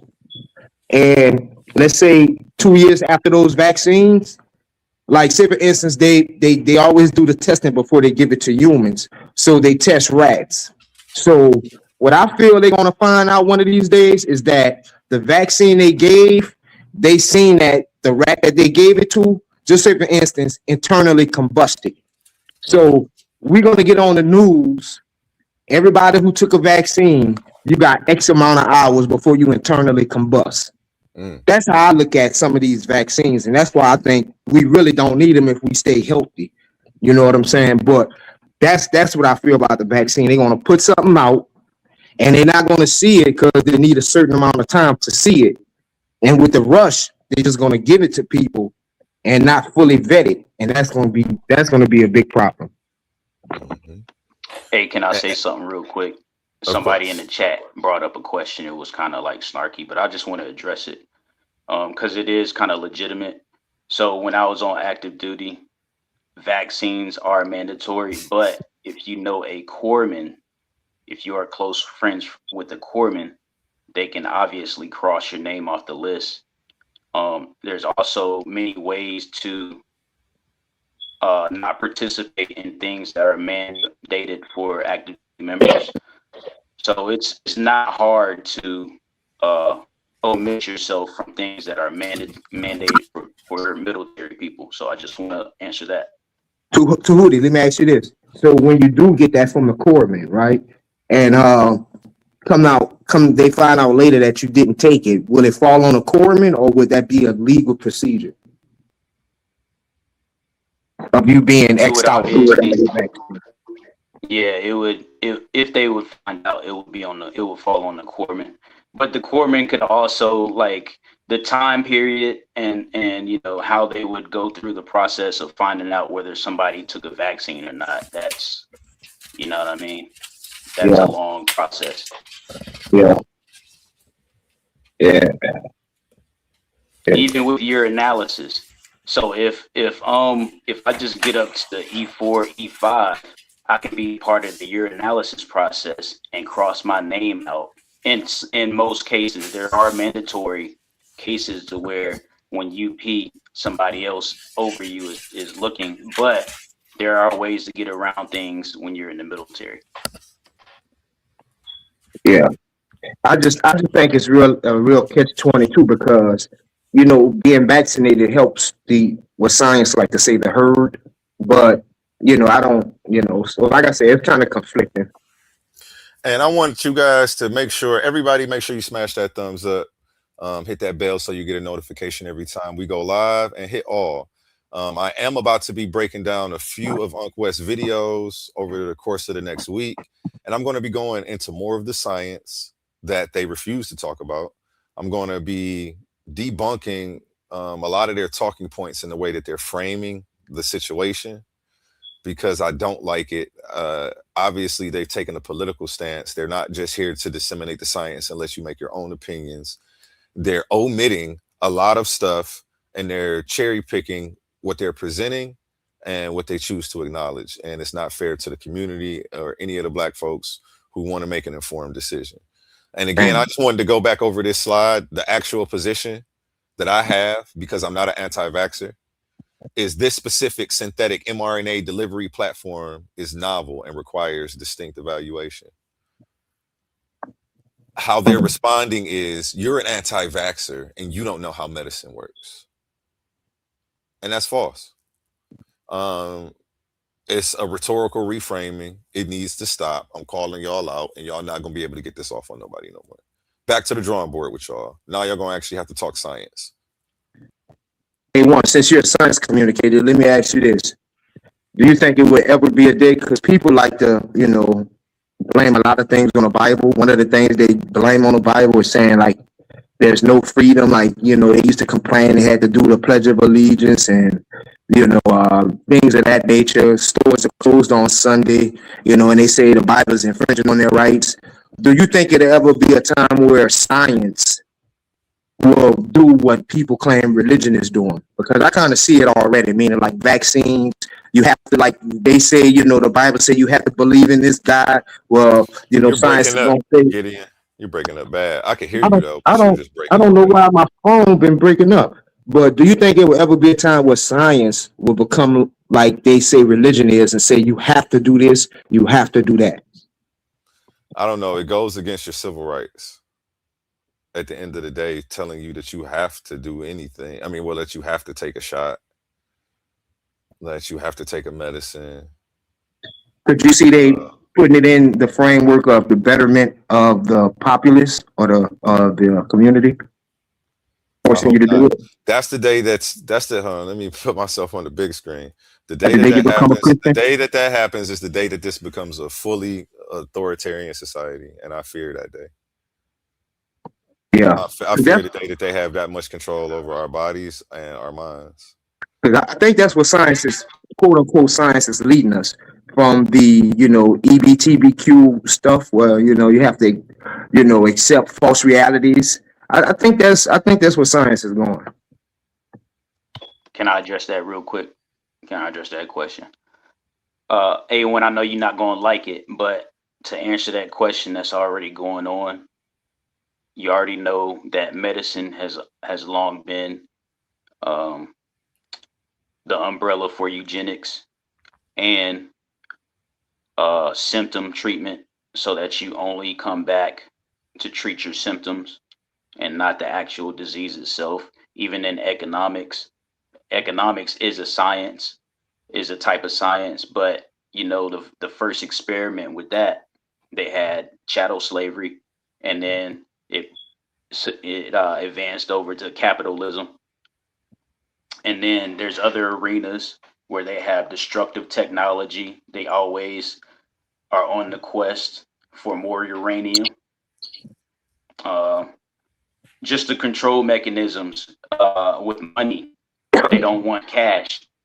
So going back to economics and what you kind of was leading into, I think somebody was leading into that. They don't want they want to control the exchange. And then even with Flock, I don't know if some of you guys may be interested in or aware of Flock. Flock is a surveillance program that they put up in neighborhoods and, but the mass surveillance system.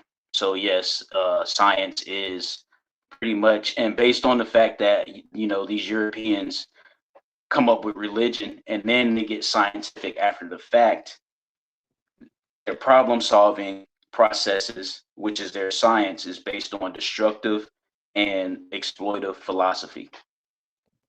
Yeah, I 100% agree with you, bro. It's like if somebody wanted to focus on you and you were part of some type of investigation, whatever it is, they can literally track you through the whole day because, like you say, there's mass surveillance, and that's what they do for murders. Like, a person say they wasn't in the crime area, they're gonna pull up all type of cameras that's not even connected with the murder, but it's just in the area recording 24/7. It's gonna show you basically like they did with the FBG duck. They showed that same car at the crime scene, then they showed it on the interstate, then they showed it pull up right to their residence. So, it's a good and a bad, but yeah, I definitely see it becoming authoritarian for sure.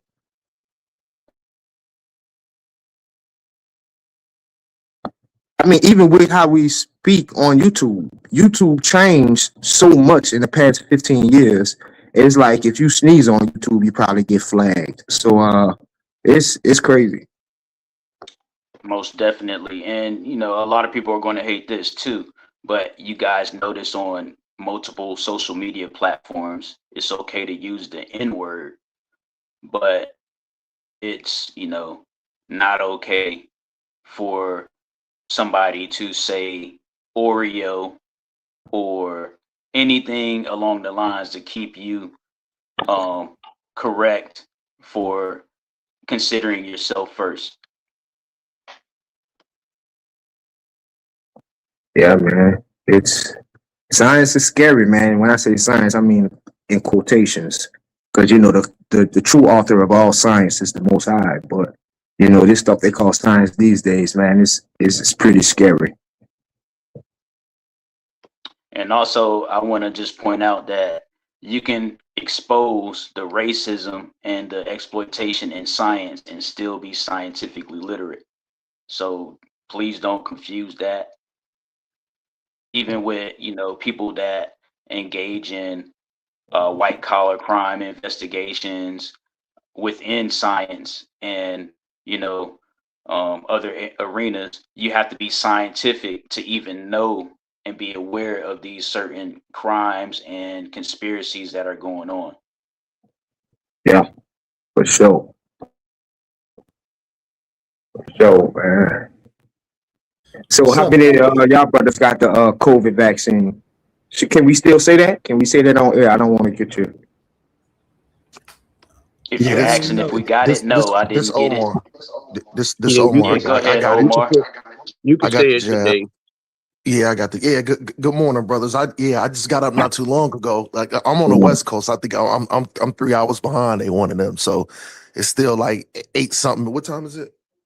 It's 8:55 in the morning where I'm at. So you know what I'm saying. I got up and I just kind of turned on my TV or whatever, and I seen Brother A1 on, and I seen a little thing. So I did hear some of when they was grilling Fauci. I did watch some of that on how he was pleading the fifth on everything. I did go to Ankh's channel for like maybe 5 or 10 minutes. I was downstairs cooking breakfast yesterday, and I went on his channel for maybe about 5 or 10 minutes while I was whipping up some breakfast. I was kind of hearing some of the little talking points, about the vaccination. I didn't get a chance to hear the whole thing though. I didn't get to see the A1's presentation this morning. I caught like right when it was done, kind of when he opened up the panel. But I will admit, man, the very first time I went on, I'm gonna go over a 60-second overview or a 2-minute overview whenever you finish. Take your time though. Okay. So and then I'm gonna get Yasha go too. Go ahead. Though. Okay, cool. So you did bring up some good points. I remember the very first time I went over to Ankh channel, they was talking about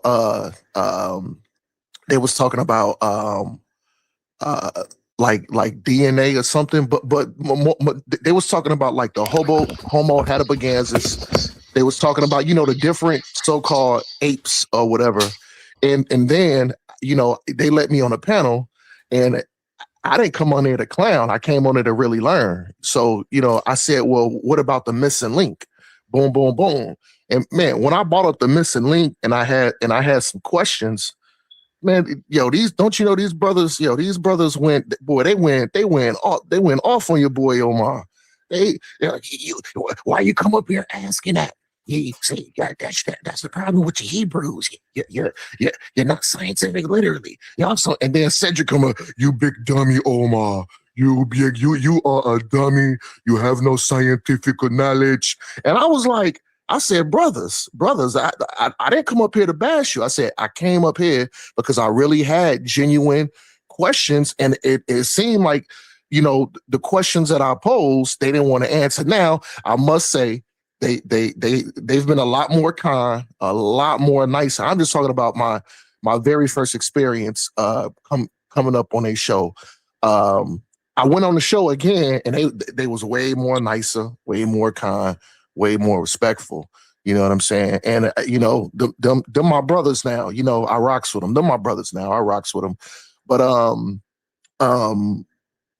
I did get the jab. So I got the jab because of this job I was working at the time.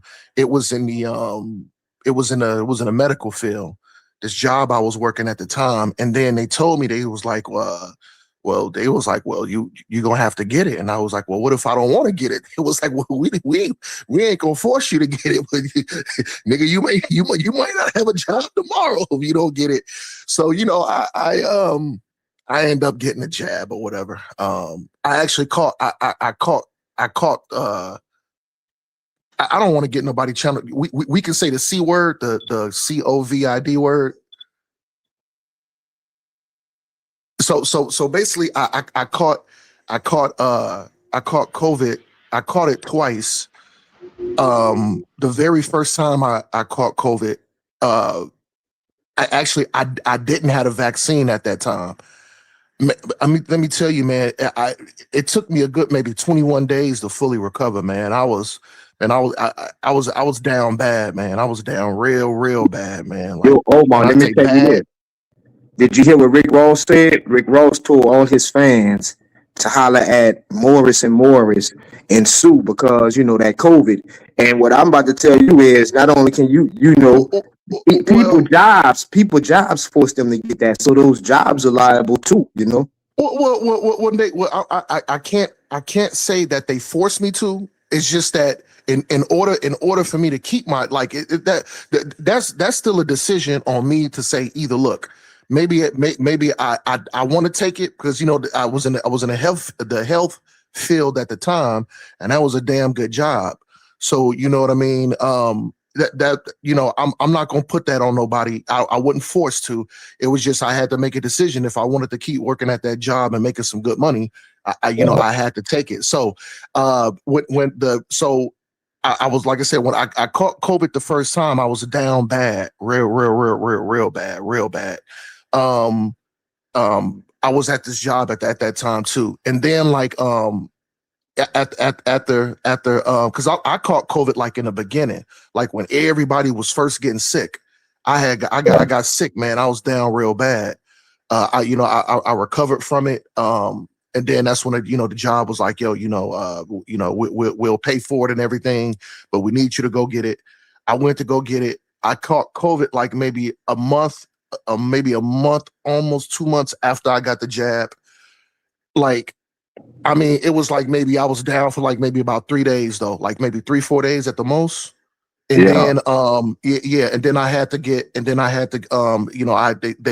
they sent me back to like a Sonora request to get to make sure I was good enough to come back. I made a good recovery. I didn't have all like the throwing up, the diarrhea, the loss of taste. I didn't have that the second time. So and maybe because I had it the first time. You know what I'm saying? My body may be built and immune to it. Maybe because I got the jab. I wasn't sick at all. That when I caught it the second time, I wasn't sick.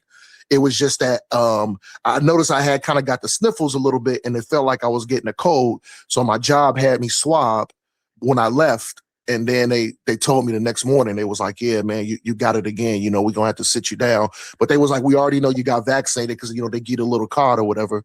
So, like I said, I didn't have the symptoms. So like this time I wasn't throwing up, diarrhea, the loss of taste, couldn't eat, stuff like that. I didn't have none of it. I just, I had to sit down at the crib for a bit. Then I went back, to my job. They, okay, cool. Want you to come back in. You're good to go. So I don't know if that's because, like I said, my body maybe built up an immune to it. Or if it was because, I got the jab and, the jab kind of, helped me out, you know what I'm saying? But, listen, I'm one of them people, man. I ain't no conspiracy theorist. Look, man, it boils down to 2 points. You know your body better than any other person. You know what I'm saying? If you got a doctor, go consult your doctor. And then, make an educated decision if you should pass on the vaccination or maybe if it's just cool for you to get it. So, like I said, I got it. It's not against being an Israelite brother, no, look, man, go consult your doctor, go do some research on your own. And if you find it worthy to get it, then go ahead and get it. Hey, if you don't want to get it, then don't get it. And I think everybody's entitled to to make that own decision. You know what I'm saying? But that's all I just wanted to say real briefly, though. Hey, Juan, before you play that snippet, let me tell y'all a real messed up story that's involving COVID. I do maintenance tech, and I remember we was working this property, and the person who owned the property is the owner of the Tampa Bay Buccaneers. Show you how much of slumlords these guys are. It was like a Section 8 community. And say, bro, some of these houses used to be so filthy, bro. Like whenever you see a pretty woman on the street, don't be too crazy and be like, oh, where you stay? Because you might be walking in a rat hole. But some of these places was real bad. So with Section 8, they got to come inspect, like I think twice a year. Say, bro, for the homes that were so filthy and roach infested, they put on the door the person had COVID so they wouldn't go in there. So that was crazy, man. I wanted to touch on one more thing. Okay, how does my sound to y'all? I'm on the tablet now. It sounds like you are an authoritarian, bro. You a scientist, so I don't know, bro, what kind of games you playing, man. But yeah, you sound like you from a high place or something. Okay, I don't sound staticky or nothing, do I? Nah, you good. Just like it's different. Okay, yeah, I switched to my tablet for a second. I'm in the front. I was in the back. It sounds a little cloudy. It sounds a little cloudy, but I mean, I can still hear you pretty good though. So ain't no sweat. Hold on, let me go to the back.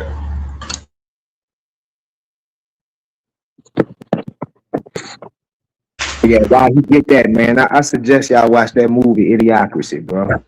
Bro, that movie, bro, it puts what's happening with us on the T, and it's a comedy, man. Crazy. Oh yeah, I seen that. I seen the movie Idiocracy. Yeah, the dude crazy, right? The dude get put in a cryo chamber, and he wakes up years into the future, and he wakes up and he's actually the smartest person when he wakes up because everybody's so damn stupid. It's like it's so smart they became stupid, right? Yeah. That's a good movie, man. That is a good movie.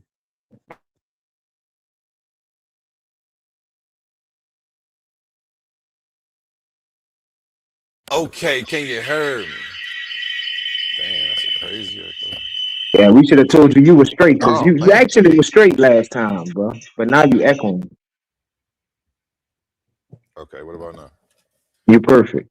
Okay, well, yeah. I just wanted to talk perfect. about those lipid nanoparticles, and actually the spike protein leaking into the bloodstream and into your other vital organs. This is something that you also won't really be able to talk about around them because they're going to jump on you pretty much the same way Omar said that he got jumped on when he brought up a common ancestor. A1, my bad, bro. I see somebody jumped on. I don't know if you want to lift, before you go too deep or what. Yeah, I ain't going to go too deep. I'm about to let Yasha go. Yeah, people are trying to figure out how to detox this out of their body because they only thought it was going to be in their body 24 to 48 hours. They're looking up months and years later, still finding different organs producing the spike protein, being a walking factory for lipid nanoparticles that are floating in their bloodstream and all around their body. And I'm going to do some presentations on this now since they dared to talk about, I thought COVID was over. I had let it go. I wasn't going to say nothing about it no more. I wasn't going to bring it up. I was just happy that I didn't fall victim to the mass marketing propaganda that, mainstream media was running and trying to get everybody on the planet Earth vaccinated with this experimental shot in them, while telling us trust the science, only to find out that, they rushed this stuff out. There is no science. We were the science. And they will still be studying this for decades to come. They're going to be studying how the spike protein affects your body and different diseases for years to come. And prayers to anybody who put this in their body. I'm just, I'm not here to judge nobody. I just know I'm happy I didn't, and I'm happy that I think I might have caught COVID, but at least I have a natural immunity, which would be better than having lipid nanoparticles floating around in all of my vital organs, still producing the spike protein months after. My homie got scar tissue, in his heart from this. So the myocarditis was pretty extreme on him. And I don't even know what test they're doing to show the scar tissue. I want to bring him on here to talk about it because it's funny. It's somehow he still supports the Democrats wholeheartedly and vaccines. Not taking a political side. I think both sides should be held accountable. But he pulls an Ankh West, and even though he took it because the Democrats told him to, he got hurt because of it, and he still won't recognize. It's just, I don't know. It's really scary. It's really scary. Yeah, and I'm gonna call and check on my homie after this. But yeah, I ain't gonna go too long. And with that, How did you get scarring on the heart? Say that again. How did he get scarring on the heart? That was the injection site? No, the injection is on the arm, but it was causing myocarditis and cardiovascular scarring. Scarring on your arteries, scarring on the heart.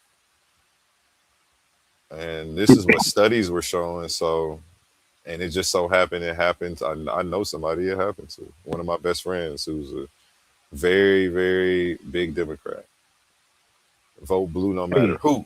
Vote blue no matter who. Hey, A1, I got a quick question. It's Omar. When you said that something protein leaking, the spike protein. Hold on, my wife laying down. Because this conversation is her speed. She listening in. I didn't know she was listening. She laying down. She said, "No, baby, spike protein." So the spike protein leaking into the bloodstream. What does that do? Because I'm really dumb when it comes to this kind of stuff, or ignorant to it. You know what I mean? This is definitely not my speed. So what does that do? Well, you have a foreign protein floating in your bloodstream, which just, I don't know. I don't know we're not used to having nothing that's not supposed to be inside our body, functioning, giving instructions. And mRNA gives instructions for a cell to do something. So, and then one of the vital organs that it was attacking was your adrenals, which is responsible for your autonomic nervous system. So that makes me want to start to look into the studies to see if there is a spike in autoimmune diseases. The stuff that they say that they can't figure out what's wrong with you, but it's really your adrenals being attacked, and your body's attacking itself is what's really going on. I don't know. I'm gonna look into some of this stuff. I'm just touching the surfaces. Again, I've been studying evolution and creation, and I've been getting ready and preparing for these debates. I've been tackling a lot of other topics. This was one of my favorite for a few years. I'm actually gonna try to play some of my old podcasts that got taken down off of YouTube because I had shit where I was just going into the data. I was up Pfizer. I don't know if y'all know, Pfizer got sued. they weren't trying to release their the data that they had on the vaccine and the adverse events. So Children's Health Administration and a couple other people sued these people. They were forced to release it. They were trying to tell the judge they needed 75 years. The judge told them, you got as long as it took to release the vaccine to release the files. So about 180 days was what he gave them. Yeah. Which I was going over their data as they were releasing it. So we are going to get into some of that data, even if I have to represent it. I would love just to play an old podcast to show y'all where I was at 4 years ago, because I was real advanced. Like I was studying the cellular biology, like, and all that stuff. I knew it more fluently than I know now. You know, I know what I know, but the terms and all that stuff and the definitions, I used to be going over flashcards. I used to get it in. But I'm gonna brush up. Yeah, I'm gonna brush up on that, or hopefully I could just play that old podcast. I'm gonna upload it to my other page and see if they give it a strike or not. If they don't, then I'll bring it over here. And then just one more thing I do want to say, when because I was on mute, my wife just was like, baby, didn't he? So I didn't answer your question either, did I? You asked no, what it does. you did. I did. No, okay. Yeah, you did. So see, I took, because I was supposed to get, I think, 2 more I took the first shot, and then my job was good. My job had told me, they said, look, as long as you just take the first one and you get the card, you good enough. You necessarily don't have to go back. So I was supposed to go back, I think, for a second and third follow-up, which I never did. So I only got one. I think I was supposed to. My wife just told me again. See, this is her speed. She said I was supposed to go back for a follow-up shot, which was, I think, she said boosters. Yeah, I ain't gonna tell you what to do. I'm not here to give health advice. Unfortunately, No. I'm not asking you to tell me what to do. I'm just letting you know what I did back then. I just got the initial first one so I can get the card, because that's all my job was, just telling me. They said we just need this. They was like, you ain't necessarily got to go back and get the follow up or the boosters. We just need that first initial one, and that's the only one I got. I never went back for the follow up or the booster or the AKA the booster shots. You know what I'm saying? So. And again, I'm unvaccinated, but that was a personal choice. And again, I'm not up here to give anybody any medical advice. I'm not telling anybody what to do with their body. I'm here to drop this information, good, bad, ugly, and let you guys be the deciding factor on what you do with your children and your families. But what I won't do is cherry pick. I won't hide information, and I won't, purposely ignore data that may go against what I already believe. I'm fighting my own biases in the search for truth every day. Every day when y'all see me on here. So I got y'all on that, and that's something that y'all can count on me for, at least. And again, when like I say, you won't get that from my West channel. They're gonna tell you what to do. They're gonna tell you, hey, go here, do this, put this in your body, let them do this, trust it. You know what I'm saying? So you won't get that from me. You got to make your own decisions with your life. I won't be responsible. Because you have to live with that decision the same way I'm going to have to live with mine. And, 10, 20 years from now, we both going to have to look up and decide, see who made a better decision. I don't think that we can really tell right now. Well, I definitely do, but I'm trying to be nice at the same time. But 20 years from now, we'll see how bad the effects of this stuff are.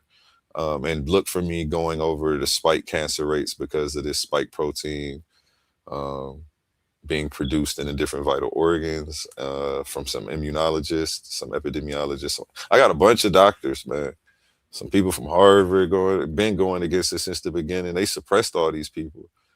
And it's funny, we had Joe Biden telling you it was 100% safe and effective, but nobody took his Facebook. Nobody took him off YouTube. He didn't get banned all over the place. Is that video still up? Let me go back and just play that one part, because it's quite embarrassing. And it's like, let me remind you guys again, the first people ever fomenting vaccine hesitancy were the Democrats. They were the first people talking about what they wasn't going to take if the government tried to issue it. They were the very first ones. They said if Donald Trump come out with this and that, Also, it was cool then. It was cool to say F the government and we ain't taking it then. But when they got in office, oh no, it's not cool no more. Having questions, having doubts, wanting to see the data, wanting to wait for further testing experiments to come out to see if it actually works, to say the way that y'all say it was going to work, which I showed you it didn't. I showed you all the unexpected things that happened that they didn't expect. And that's just the tip of the iceberg when it comes to some of the problems with this mRNA platform. You know, gene therapy. I refuse to call it a vaccine. They had to redefine what a vaccine is just to get this through the emergency use authorization. Complete rush job. And, you know, the whole way through from the Operation Warp Speed to what the new Moderna and Pfizer stuff, which was giving people myocarditis fast out the gate. They knew that fast. I'm about to break this shit down over the course of the next 30 days, man. Y'all in for a hell of a ride for me, bro. Because again, I'm not gonna tell you what to do. I'm just gonna drop the facts and the information, and I'm gonna let you decide what you want to do with y'all families, and you know, only hope that I can further help aid y'all making an educated decision. It's not for me to choose what y'all do. Shout out Cedric Ortega in the building, man. I was giving you props earlier heavy, man. Rewind the tape. I did go in on Ankh West, though. I talked about the reoccurring pattern and not actually addressing the arguments. Let me share this slide. Well, actually, I was about to share this, but yeah, let me share this. Share this tab instead so y'all can see this. Who we got here, this idiot. And what bothered me when I was watching Ankh West the other day is he's chosen to claim himself to be a man of science, but he's taking a political stance. And if you're a man of science, like that's frowned upon ethically. Just drop the information, go over the data, and let the people make their own decisions. To purposely omit all of the wrongdoings done by the Democratic regime while simultaneously trying to condemn the Republicans is crazy. It's asinine to me. To even bring it up while Fauci's on trial, it's like it doesn't matter right now. Like, yeah, that's all cool. Trump did this, Trump did that. Okay, well, he next. How about that? Why are we trying to absolve what Fauci's done? The crazy thing is this man pled the fifth 111 times. He's already got immunity. He's already been granted immunity from this guy. He doesn't have to plead the fifth. The least we were owed was transparency on how things were the way they were, why things were the way they were, why they happened the way they happened, why they made the decisions they made. We deserved answers to those questions. The community wanted answers. We could have put a lot of this to rest. Fauci could have ended a lot of this if things were on the up and up. There's only one reason to have to plead the fifth when you already got immunity and can't go to jail anyway.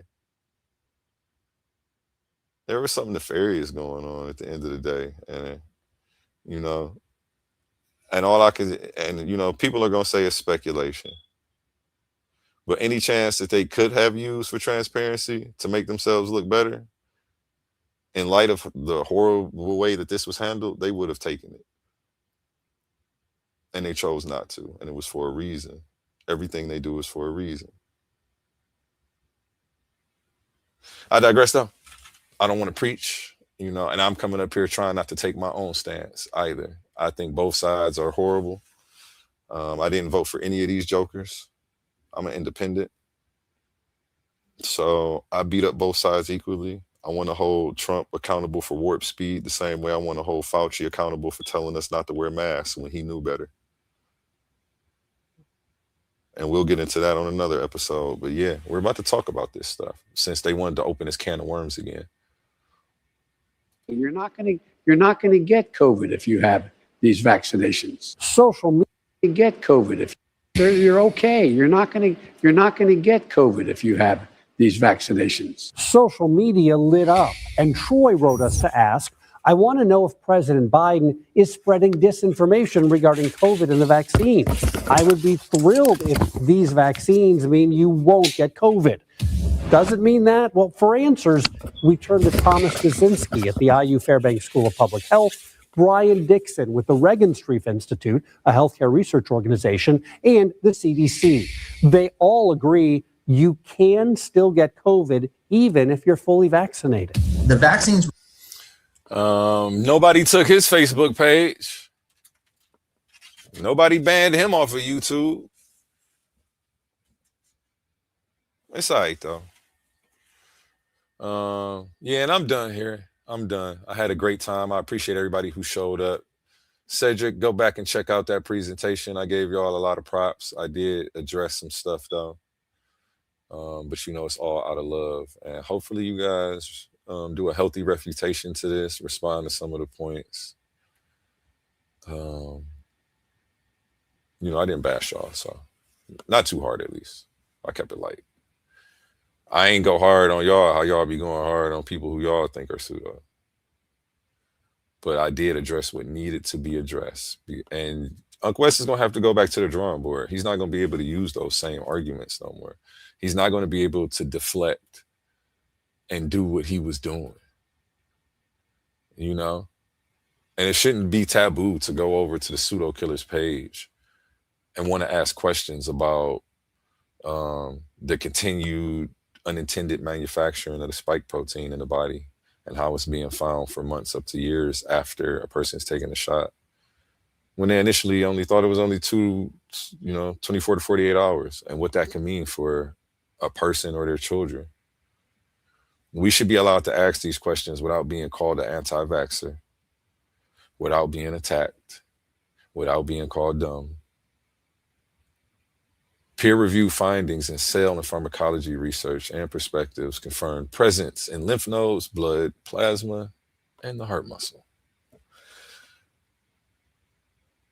I don't know. I just think we should talk about these things. Purposely omitting this stuff from your spiel makes you no better than the vaccine commercials that pop up at 3 a.m. They dancing at the jazz club and everybody's happy and the list of side effects is longer than what they was trying to fix. Granted, this situation has different contexts and it's not the same as that at all, actually. So that was a bad analogy. Let's just actually strike that whole thing from the record. I won't even try to clean it up. Just get rid of it. Because that'll be the one thing that they try to respond to. I finally said something stupid. 3.5 hours in, I'm just tired. But I passed the mic to y'all. Yasha, it's on you, baby. Y'all have a beautiful day. I got some business to tend to, but I'm still going to be listening. I'm about to open my shop up and work while y'all chop it. I'll be moderating. I got you. Look like Joshua left. It's me, Tahuti, and Omar in here. I see Cedric in the chat. Cedric, if you want to come up, I just for me, the biggest thing that we should take away from this conversation is that we just ain't got to blindly trust people. And we have the right. We don't have to just trust everything that people tell us. That's one of the good things about science. When somebody tells you something or make a claim, you should be able to repeat it. So making blind claims, it's kind of hard.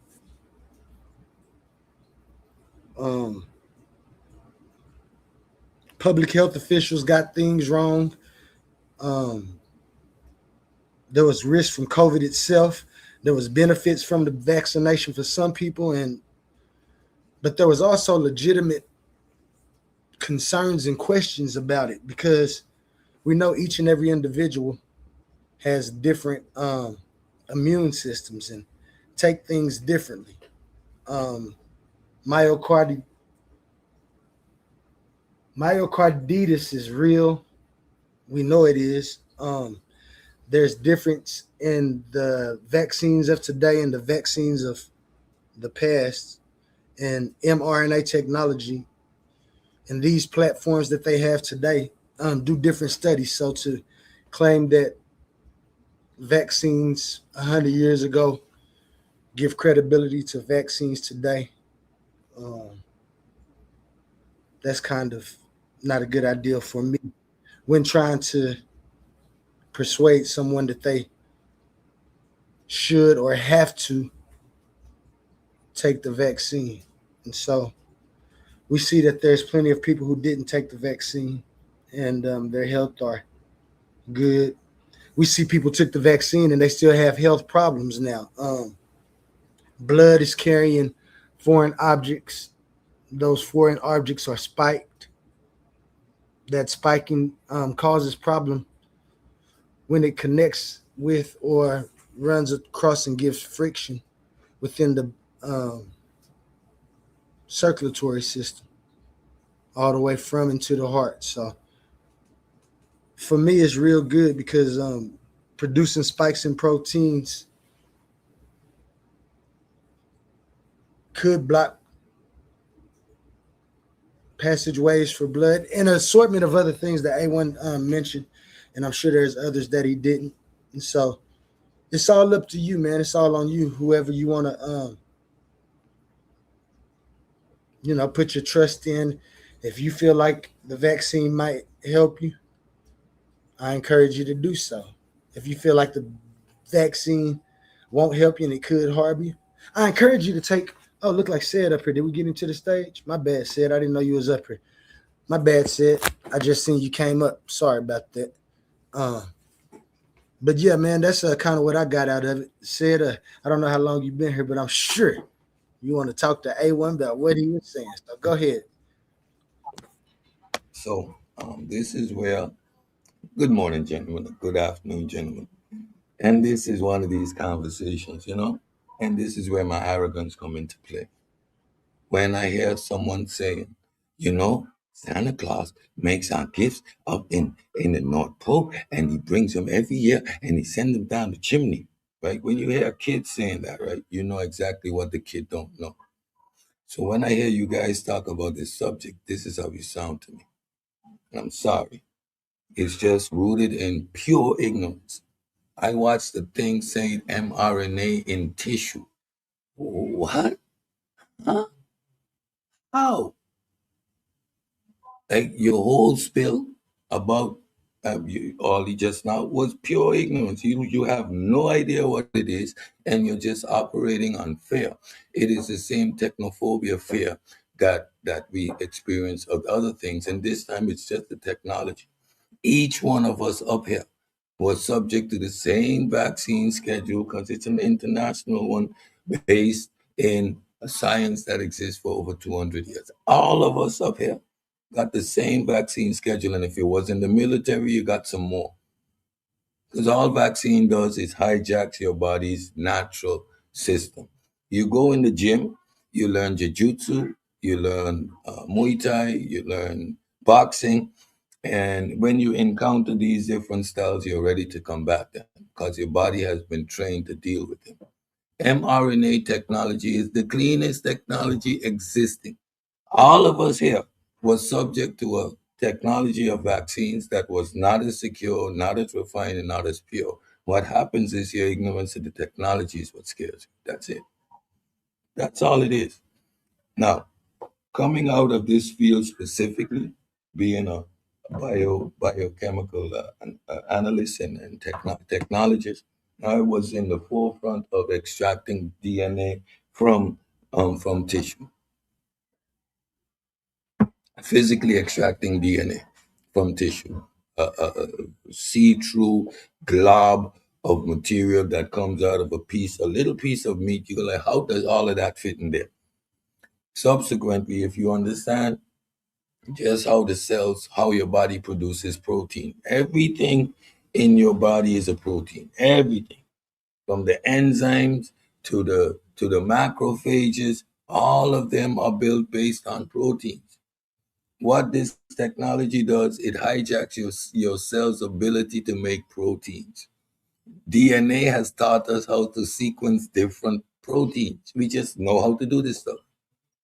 We can produce any protein because we just put those 4 jars there, put the computer code, they model it, and you can produce any protein.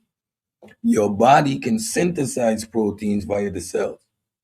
Now, once that protein that it synthesizes is alien to the body, your body will react as if it is invaded. There's a fixed amount of cells that were infected. A fixed amount of cells that were infected. Those fixed amount based on the concentration of the mRNA that was injected.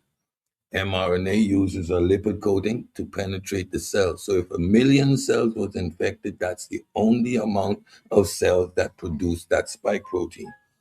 Once attacked by those macrophages, what your body has done, it has developed IgG and IgM. These are memory immune receptors. So they respond to an invader in a higher frequency and a more rapid. So the process of seek, identifying, go back, produce is way shorter because it already knows this particular format. So it could ramp up the production of this particular IgG or IgM to fight off the virus. That's it.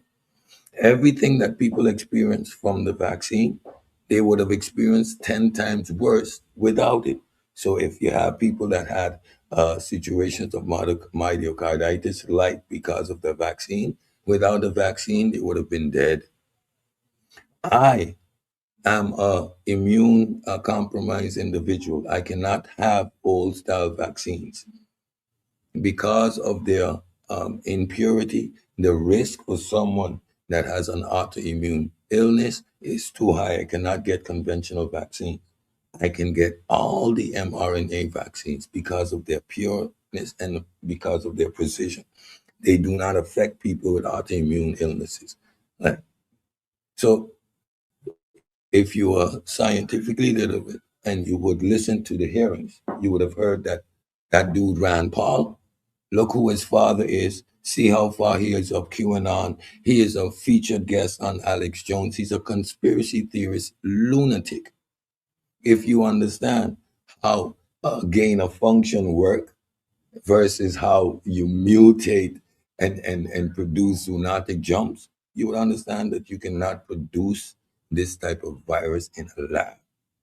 All the strains go back to a natural pathogen. The work that was done on gain of function was done with another strain which is not directly related. You can look up this information. Fauci's decision to remain silent was based on his integrity. I'm answering no jackass, no stupid shit. And he's right. I would have done the same thing. You're beneath me, dumb fuck. Excuse my French. You're wasting my time with this nonsense. It was in real-time response. I was a proponent. I fought the government for certain things like shutdown. Based on our virus work, you do not respond as if you're having a natural disaster where you herd people and you guide them and you keep them confined, right, for safety reasons. Just a second. What you do is you mitigate the spread by spreading people out. If some place was open for 6 hours and 4,000 people would come in, open it for 24 hours, spread the people out. Do not shut down, but expand. So most governments' reactions worldwide were wrong. I was fighting my government locally. At the same time, fighting the pseudos on the other side, it's 5G. Black people can't get affected. Oh, it's targeting black people. So I was in the middle of fighting government because of some of their bad policies. You spread people out. Contact is what spreads the virus. If I shut places down, people are going to herd to those places because of the allotted time. So instead of getting 50 people at a time in the place, you're now getting 500 people at a time in the place. What does that do for the spread of the virus? Instead of now you put people to work for 4 hours instead of 8 hours, you reduce their exposure time by 50%. But I've worked in epidemiology. I come out of the public health. I went 14 years. I'm pretty much an expert in a lot of stuff based on the environment I came from. I don't always beat my own chest on these platforms because we're here to learn, and I never want to assume a position of a superiors. But in my community, I launched the first Know Your Status campaign where I was recommending people getting tested. Why? Based on military strategy. If you pinpoint the agent, you can target your strikes, get these people out of the population, you reduce the spread. Right? Governments responded with their heads in the sand and ass up. Don't believe in Mika. You don't need to believe me. You believe in the Bible. You wouldn't believe nothing with common sense, not even it slap you in the face. But what you gotta do is fact check me, right? Fact check me. Go look at the interviews that I was doing for national TV. I was a spokesman and an advocate for the vaccine. So go ahead, look. The videos are on YouTube, Laser 101, etc. When I'm being a natural spokesperson. So yes, that's what you do on these platforms. Talk, talk, talk. What you do in the chat. Type, type, type. So who's doing more? Said, can I ask you a question? I know A1 about to bump in. You can. Can I ask you a question? So with regard to the vaccine, go ahead. I was just gonna say, because I know you scientifically literate and you push for it, but is it safe to say, because we know that scientific authority doesn't always mean scientific certainty? For people like me, I'm just, for all of the downfalls that we done had as a people, like you was talking, you know what I'm saying? There's plenty of factors that play into our mind when we start hearing this, especially when this situation overcame the world. Is it fair to say that we did have a right, or should have a bias in not wanting to take the vaccine,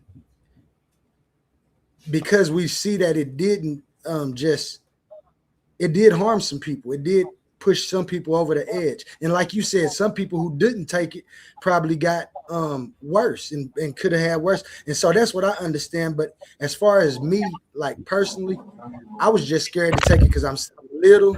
I know that if something happens, my complications would be bad. And so I just wanted to get your point of view on people who did just have concerns about it. Humans have a bad ability to assess risk, right? We have a real bad assessment of risk. A person would tell you he's dead afraid of flying while driving in a car without a seatbelt, right? We have no idea how to mitigate risk. The risk in being exposed to the virus, risk is 100%. 100%. It is novel. You have no idea how your body is going to react. We saw people dropping like flies. I can tell you, people younger than me, and at a certain point, what started to develop is a clinical model of people that are higher risk, people that are lower risk, people that are susceptible, etc. The clinical model started to present itself. Again, this is in real time. What was surprising, for example, that I'm gonna move forward and come back. Just to give an example, when Fauci was on TV, and he was talking about the vaccine, and the interviewer asked him if the vaccine was going to prevent us from getting infected. The way he looked at the woman, it was like, "Are you serious?" And in that moment, I realized how far behind we are as a world, as a society. Vaccines don't prevent you from getting infected. They work when you get infected. Like that's always been how vaccines work. Like, you get the vaccine doesn't mean you're not gonna get infected. It means when you get infected, you won't get it as bad, or you probably wouldn't have any symptoms, but you will get infected. That's a given. So the ignorance in that question was an illustration of what we're dealing with overall. People had no understanding, and that's because of two things: how successful vaccines work We just get them, our parents, we just get them in school, we stand in line. There is no real educational process of what is going on. We just get them. They've been so successful. We don't know why we're getting these shots. We just get these shots. So now when we're faced with a pandemic, we are caught with our pants down and in ignorance. Most people don't know how to measure body temperature in Celsius. They wouldn't know how to register a fever. You're too hot. What is too hot? What temperature are we talking about? What is a critical temperature? 2 degrees on the centigrade level, you're dead. 2 degrees. Like, people don't have I realize how scientifically illiterate we were at this time as a society. Now, me being in this field, I'm looking around with my jaw drop going, what the hell is going on? What is this level of ignorance? So again, it is based in that ignorance that we have these questions. All of us stood in line and got that pink shot from the school nurse. All of us. Most of us as parents here, I have a 30-year-old and come down. They've all had the same vaccine schedule, normal. No one batted an eye.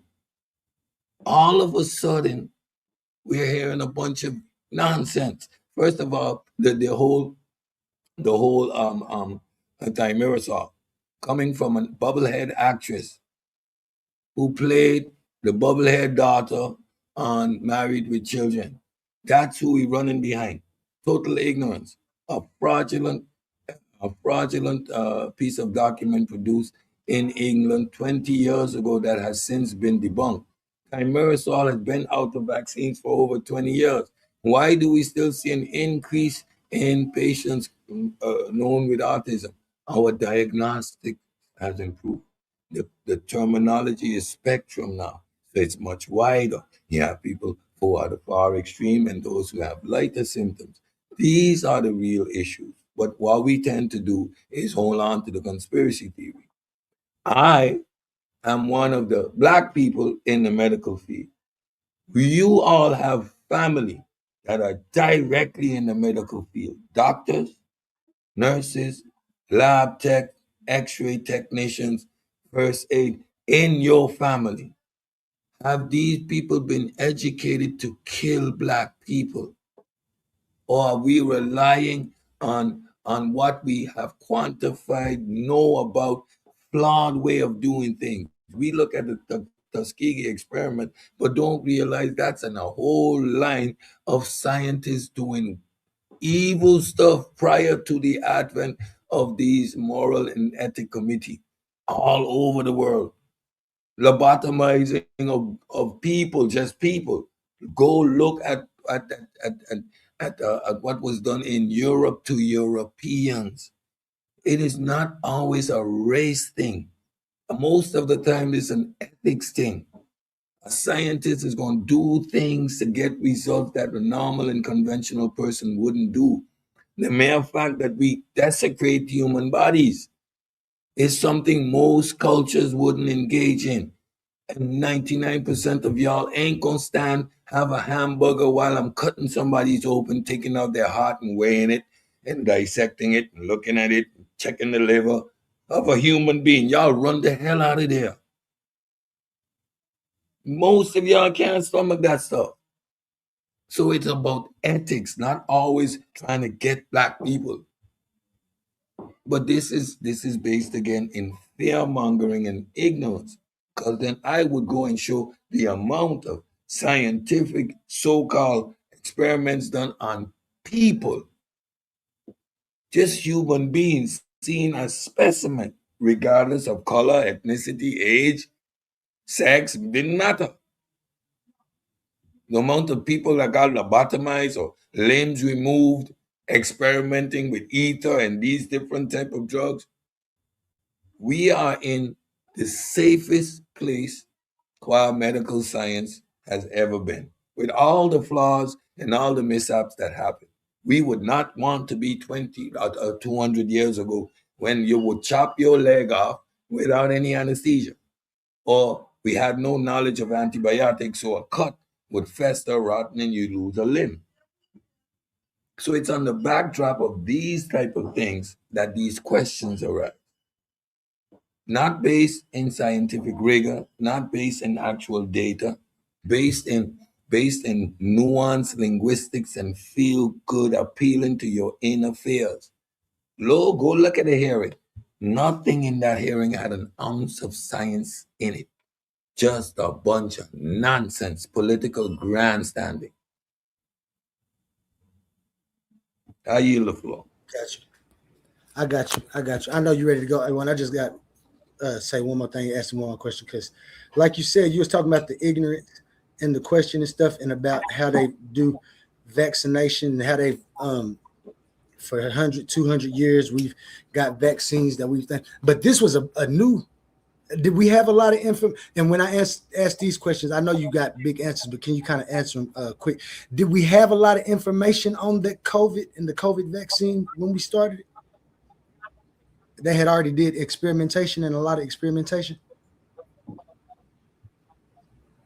No, it was a novel coronavirus. Again, our technology today allowed us to sequence the genome of this virus, so we could have traced the initial strand, and subsequently you see the beta, the delta. So it is technology that allows us to say, hey, we got a zoonotic jump here. This is a corona-based virus. This is how it's operating initially. If you go back some years, remember we had the SARS-1 scare, and then you had the MERS-1 and 2 scare. One, SARS was a coronavirus as well. Its pathology didn't allow it to become an international spreader. It hit each patient severely hard and quick, killing the patient prior to it being allowed to spread. So while internationally we were preparing for the spread of this virus, it did not mature. Right? SARS 1, MERS 1 and 2. We remember those. We have now a perfect storm, right? These viruses are continuously mutating, continuously attempting that zoonotic jump. You get, boom, this one does exactly what it needs to do. It hides behind the incubation wall. There's asymptomatic and symptomatic spread. It doesn't kill you immediately, which allows for a greater and faster spread of this particular variant amongst the people. But it's not the first time we've dealt with coronas. It's not the first time we've dealt with aerosolized viruses. So you can put a general picture. For example, I was arguing that it was airborne far earlier than illustrated. And if it wasn't airborne, it was going to be airborne far earlier than illustrated. The 6 foot distance would only work initially, but it would go airborne, making that step redundant, right? But it is a primary step in your reduction. What do you want to do in that initial phase? You want to reduce the amount of people going into your healthcare system. You see what happens when your healthcare system get overburdened. People are going to start to drop like flies because of not being able to get care. So that 6 foot distance, these are international standards based on aerosolized viruses. It was the initial phase. Hey, listen, we got this. This is the first line of defense. Put these things in place. Boom, boom, boom. Right? As you get more information, you will need to adapt. Right? And for example, herd immunity. We watched how the virus jumped behind the initial wall, right, with the Delta and the Beta variants. We say, hey, listen, herd immunity is not going to be a thing. Why? Because of the mutation rate and the success of going behind the initial vaccine.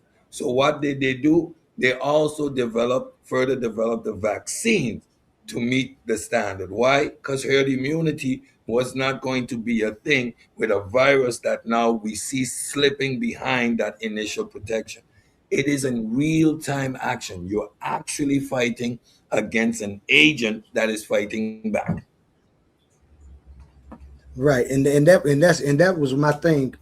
When you say when you say that, it's like for me when I heard about it, it's like they don't know nothing about this. They're experimenting on the go because it's new. And like you said, we know that there's a history with vaccines and what we've done. But me knowing science and how science experiments, and sometimes the experiments don't go as they're supposed to. And these experiments aren't on humans. You know what I'm saying? These are regular experiments, but this doesn't mean that experiments on biology are immune to failure, and especially if we're experimenting right on the fence. And so that's the only reason that I had pushback when it first came. Like you said, you had your own pushbacks for it. What But experiments are you to say talking that, well, to be administering the COVID vaccine after they how do you say hold on, let me get my mind No, back the straight. clinical trial process. The clinical trial process took place in its full program. What the was so fast tracking was the availability of funds. The funds was available in a real time, and of course, you have a live pandemic to test that vaccine actively. Nothing yeah, that's changed. what. All clinical steps were taken as supposed to, right? And that's why we found out that the conventional vaccines weren't going to cut it. And so now we The, must the, the, the full we went through the full process of human trial testing of vaccine trials of sequential trial primates. All of it was done. A lot of the on that work was particular done simultaneously. vaccine. Fast track means funding, the ability to produce the vaccine. Factories were fast tracked to be able to produce this vaccine in this rapid speed.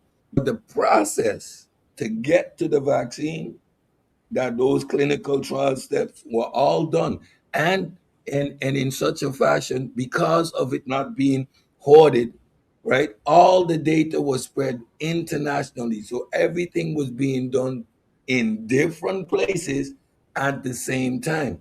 I got my China question now. developed its own mRNA based. I got my question now, Sid. So that's what I was. Did they synthesize the COVID-19 vaccine during COVID-19? That's how I need to ask the question, and then I'm sure you'll answer it then. It's like they didn't have the So that's COVID-19, how then you're going to somebody got synthesize the sick, and then they vaccine. started. Okay. No, you get the zoonotic jump, you get the spread of this virus. It becomes a human-based virus. It spread human to human, which produces the disease COVID-19. The virus that causes it is SARS-CoV-2. Once that was identified by me, now you can identify the active ingredients. What is actually doing the damage? Come to find out, it's the spike. Now you don't have to recreate the whole virus. You don't have to use degenerated virus. You don't have to kill the virus. You don't have to do that whole purification process. You take 4 tubes and you produce millions of replicates of that spike protein. Now, if you inject the spike protein into the human body, you're going to get a superficial reaction, right? You're going to have to inject tons and tons and tons of the spike protein per person, right? That's an inefficient process. So what you do is you inject a small amount of the precursor and allow the body to produce the spike for itself, getting the highest level of natural reaction. Why? Because your body is now producing a foreign agent that is going to be attacked with a high degree of sensitivity. And that's why the initial phase afforded a reduction in the infection, right? Because that immune response, right, prevented viral shedding. So once you got that immune response via the vaccine, the ability to shed virus once you were infected was reduced. So you weren't a transmitter of virus. So now I can be infected. My body is functioning perfectly, fighting the virus off, but I still have a high level of viral load shedding, which means I become a spreader. With the vaccine, the initial vaccine, it reduced the viral load of the individuals, reducing the spread of the virus itself initially. So that was one of the things that was a plus. It was reported, and now people thought that the vaccine was supposed to prevent infections. No vaccine prevents infections. Got you. Thanks for answering that, because now I see your concern was the spread of it, and that's why you was advocating for it. Thanks, Sid. I appreciate you. Can I ask a question real quick? Yeah. So Pfizer paid the largest criminal Of course. fine in U.S. history for fraud, and they wanted to, cover that up for 75 years. So if you wouldn't trust a used car dealer with that type of track record, why are you trying to tell us to still trust the needle?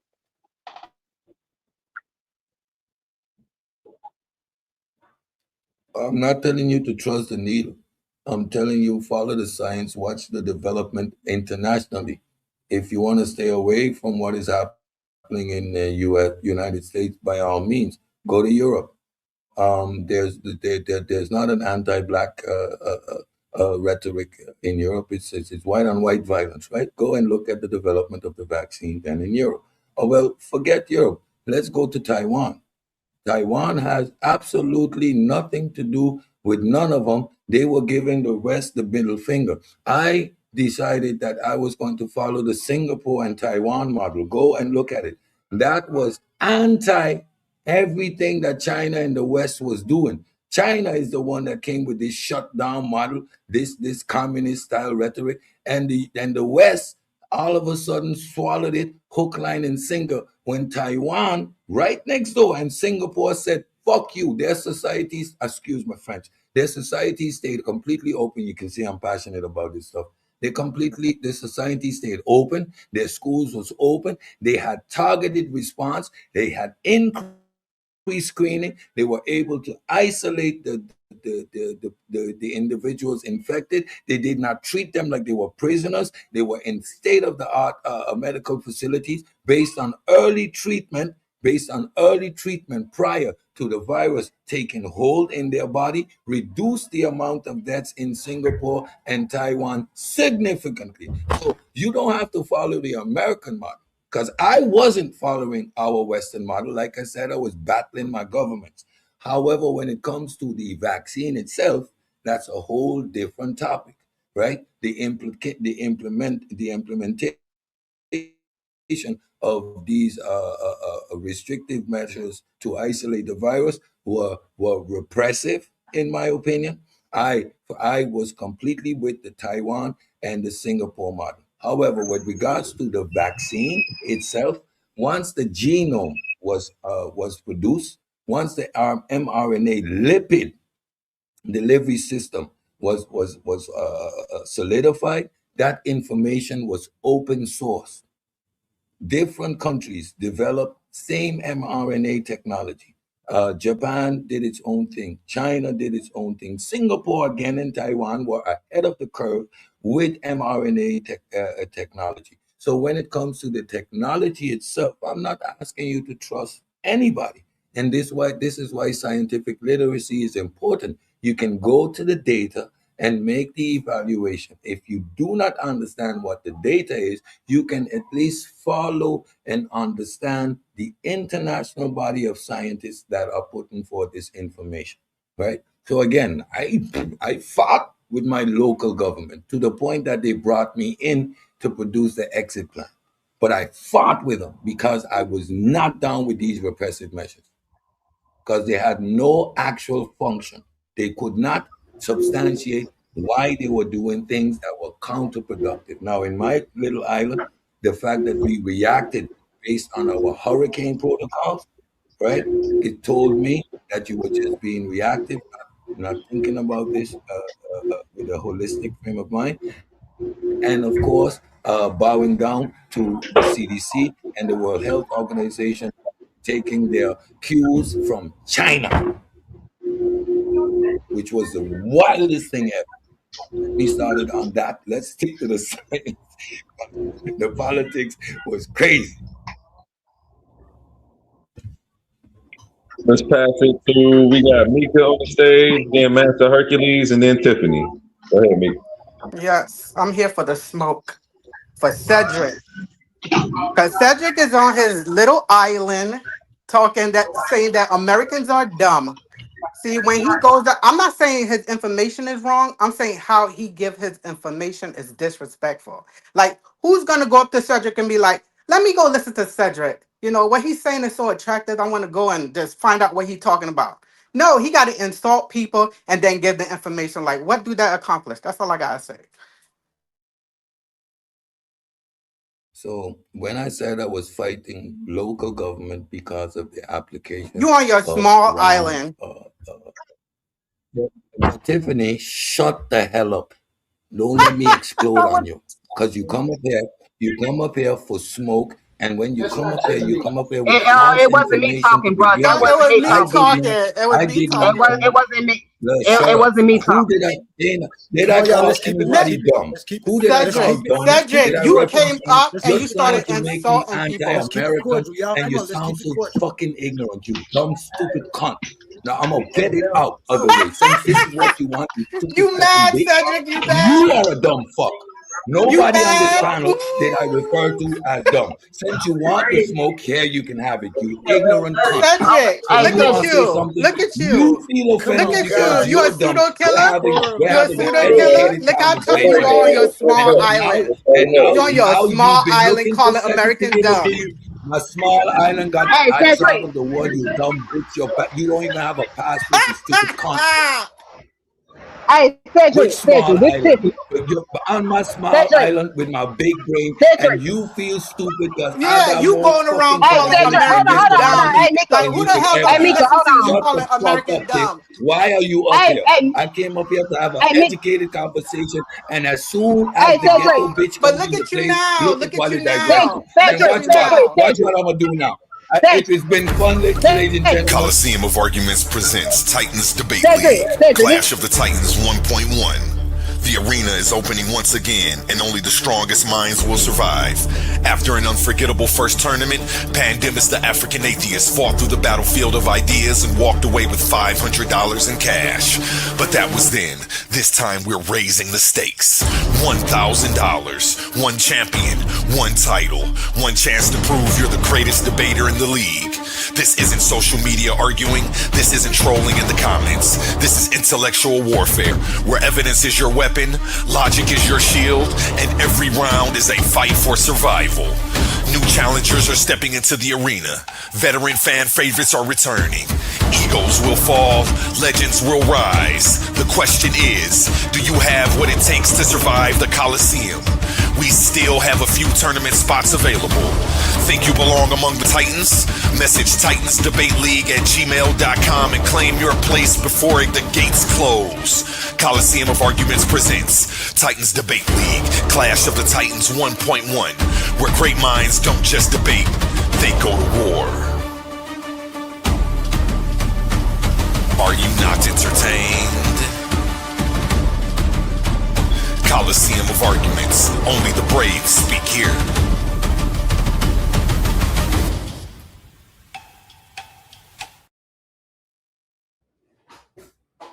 Okay, can we all be nice now? Okay. I think Cedric left. He ran because he don't know how to talk to people. That's all I'm saying. He don't know how to talk to people. I'm not saying his information is wrong, but look how you talk. You giving it. Look how you presenting it. But since he ran, I know how you feel about that because I was when I was asking him the questions and he was saying that's how you're ignorant and all of that stuff. So I know what you're saying, but sometimes you just got to look over that part of it because the information is what we want. So, but gotta say you are right in your assessment. I don't know if Tiffany ever got to ask her question.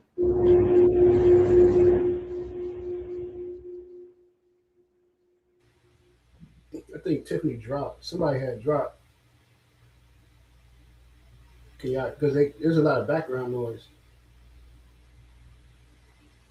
I think they dropped. Mika what's up, Herc? You can go ahead. Hey, what's going on? Mika came up this joint firing off, yo. She came up this joint firing off, man. Yo. So for me, man, good information. A1. You got pretty much the same information that I had. I mean, that was going with the stuff as well. And for me, you know, what it boils down to, I think what it boils down to is just that who you want to believe. You know what I'm saying? Who you want to go with. That's what it comes up with. Because when this whole thing, you know, jumped off, you had, you know, prominent scientists like Peter McCullough, you know what I'm saying, and other people like Robert Malone and these other scientists who for decades were prominent in the scientific community. But as soon as they started speaking out against it, now all of a sudden they're sued up. You know, that doesn't make sense. For me, it didn't make sense. But I just want to, I don't know if I wanted to share something with y'all. Let me share my screen real quick. I'm gonna share something with y'all, but I think I ain't gonna play the joint because I don't want your joint to get, you know what I'm saying, them to take it down.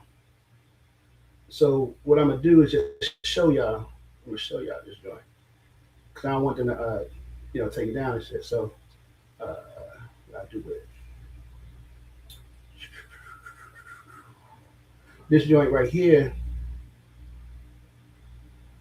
It's called Yaga, and it's free too. You guys will go. He is a scientist. You could go to right here where it says. You see, it says over here in the corner at inconvenientstudy.com. That right there, is so this is the first time that they've done a vaccinated versus unvaccinated study, and this happened last year. Like they completed it last year. And it was the very first time this ever happened in all the decades of, you know what I'm saying, of the vaccines, but they never done an unvaccinated versus vaccinated study. And so it was done by, you know, people who promote vaccines, you know what I'm saying? And so it's a study. So like it's right here at inconvenientstudy.com, and it's like free. You just watch that joint. And everything. And everything, that's the institution, the Henry Ford, I think it was the Henry Ford Innovation Institute. They the ones who did it. They did the research. But everything that, you know, I'll say that the pseudo killers in them been saying, that Ankh and them been saying about vaccines, is, you know, this study proves that they was untrue. That's untrue. It shows you that, you know, it shows you how, you know what I'm saying, that the people who were not vaccinated were more healthier than those who got vaccinated and stuff like that. It goes into details and all that. In the polio, it shows you what happened with the polio vaccine and why, you know what I'm saying, that joint jumped off. You know, that joint is not, like, again, you know, a lot of people, and like you said, people like, you know what I'm saying, they ain't never reviewed that joint. And I brought it up to Ankh several times. You know what I'm saying? And they don't review that type of information. We're gonna have to do it over here, brother. We're gonna have to bring it to the chopping block and let the community see what the community say about it. You know, the things that myself. Let's do it. YouTube gonna let you play that joint though. You know. Not today. I gotta see it first and see what we're gonna do, and make sure that I'm gonna just try to pre-upload something and see if it lets us use it. Yeah. Go ahead and go live. You got the website. You saw it. No, can you send it to me personally on Facebook? All right, y'all see that joint. Yeah, check that joint out, y'all. Y'all, you know what I'm saying? Y'all see what y'all come up with, y'all see what y'all think about it. You know what I'm saying? It's called Inconvenience Study, and I'm just saying it's just some new information, just like the same information you was bringing. They're bringing out new information, and it was it's the only study that was ever done. They never done that study for vaccinated versus non-vaccinated. That was the only one that's ever done. So yeah, check it out. I'm gonna send it to you. I'm gonna send it to you right now. But check it out and fam, and you can see what's going on. I'm done. That's all I wanted to say, y'all. You got Yeah, I the want to. up to the stage real quick before you go to Hootie. This is the GT first time up here. How you feeling, the GT? Long time friend, man. Good brother. Hey, what's going on, bro? What's up with you? Peace. Any questions, comments, or thoughts on anything you've heard so far? Yeah, I'm at work right now, so I really can't get into it, but I do have 4 questions, and if anybody on the panel can help answer these questions, uh, I would greatly appreciate it. The first question was COVID created in a lab? Number 2, was the vaccine tested before it was distributed? Number 3, should people have lost their not lives, their jobs for refusing the vaccine? And the last one, autoimmunity, is that better than the vaccine or not? And appreciate you bringing me on. I'm gonna have to back out though. Appreciate you pulling up and asking those questions. I'll answer the last two after Tahuti goes in. Go ahead, Tahuti. Did you want me to answer those questions or add to what? If you could, whatever you wanted to do, though, it's your turn next. I'll come back to the questions after you go. Or if you don't. All right. So I just wanna add that the new study, that the fact that they're the first time doing this new study is, it piles up to the evidence of them misleading about vaccines in their entirety. And while they have this new study, which is the first time that they've done it ever, they were marketing vaccines so much and using one of those strategies as marketing to say that, if you vaccinated, then you're better off being more healthy than the person that's unvaccinated. So I just want to point that out. So I'm gonna answer his questions. I definitely remember, I think 1 out of the 3. Should you have lost your job over a vaccine shot? No. Nobody should lose their job over a vaccine. The second question, I kind of forgot the other 2 questions, so I just passed.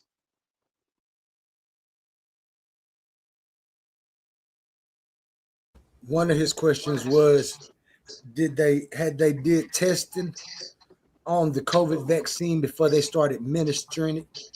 Right. So let me answer that one.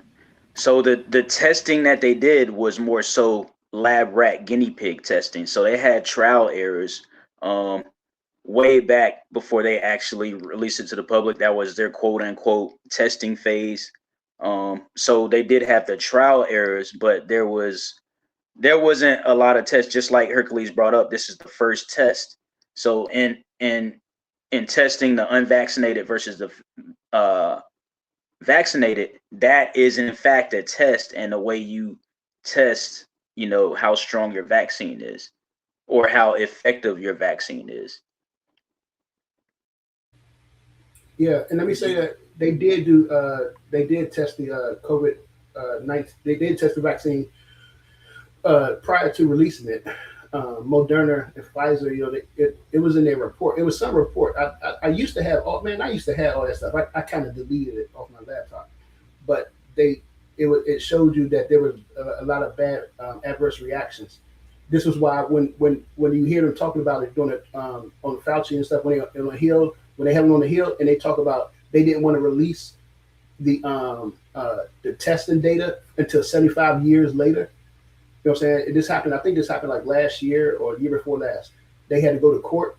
They took them to court, and the judge, the Supreme Court said that they had to release that data. You know what I'm saying? Next year.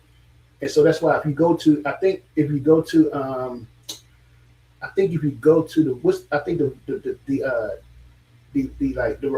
vaccine reporting site, injury reporting site. I forgot the name of it. It's a website where you report injuries of a vaccine. And I think if you go to their website, they have that information on there, where it's called the vaccine. The vaccine injury compensation program. Is that what you're talking about? Yeah. I think it's on that website because they have that information on there showing you what Moderna and Pfizer and the other countries their results of the testing, and it shows you there were adverse reactions in a lot of people that they did not admit. They was trying to hide, keep out of the public sight. That's why they didn't want. That's why they didn't want to release the data until 75 years later, which makes no sense. If it's safe, then why we got to wait 75 years to read the results? That don't make sense. So I mean, they did it, but I think I think I only got one paper I'm about to put in the chat where they talk about the discovery of the SARS virus. But I used to have more. I used to have more on that, and like I said, I deleted them off my laptop, man. But I'm put this one paper in the chat, and y'all can check it out. How they discover it.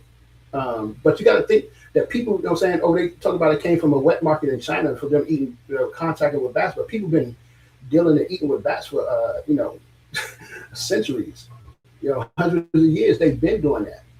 But this whatever they say. So I'm gonna put this paper in the chat, and you guys can check it out. It's just one of them. I had several of them. I don't even know why. Yeah, nothing that Cedric said when I asked him. I specifically asked Cedric a question, encompassing the 75-year, how do you want to call it, blow off that Pfizer did, and his response was going to another country, moving to another country, and something about China. So nothing that Cedric said disputes, dispels, or debunks anything that the anti-vaxxers have been saying all along and coming up to COVID-19. Yeah, so I dropped the inconvenient study. I dropped a link to the inconvenient study in the chat. Hey, Herc, I just wanted to say that one brother who came up real quick because he was at work, he had 4 quick questions. He said, was COVID created in the lab? And then he said, was the vaccine tested before it was distributed? And then he said, should people have lost their job if they didn't want to take the jab? And then his last question was autoimmunity? That's why they took Fauci. Was autoimmunity better than a vaccine? So I just wanted to say that just in case y'all forgot that brother's 4 questions. I'm gonna leave it back out. Yeah, I think that's one reason they took Fauci to court, because of his emails when he was talking about it, when he was trying to hide it. The fact that they started the research here in America and then they shipped it over to China. That was, you know what I'm saying? That's something that they did. So was it created in the lab? It sounds like it was. You know what I'm saying? But I don't think it was definitive yet. I forgot these, man. I kind of used to be on this joint because I forgot the guy's name, and he said that they actually created it. It was some guy. I had the video, but I forgot what I did with that joint. But anyway. They done made me pull up an old presentation. Damn, I got an echo. Yeah, but I dropped the link in the chat, y'all, for y'all to check out that inconvenient study. Y'all check that joint out, man. Yeah, I wanted to answer the other 2 questions because he reminded me. So was it lab made? Yeah, just like Hercules said, there's a guy talking about how it was made in a lab or enhanced in a lab. But just so we know that biotech is a real industry within science, within America's science. Biotech is a real industry, so they do create pathogens and viruses in labs. What was the other question? Oh, is autoimmunity. So I think when he says autoimmunity, he might mean natural immunity. Is natural immunity better than vaccinations? Definitely.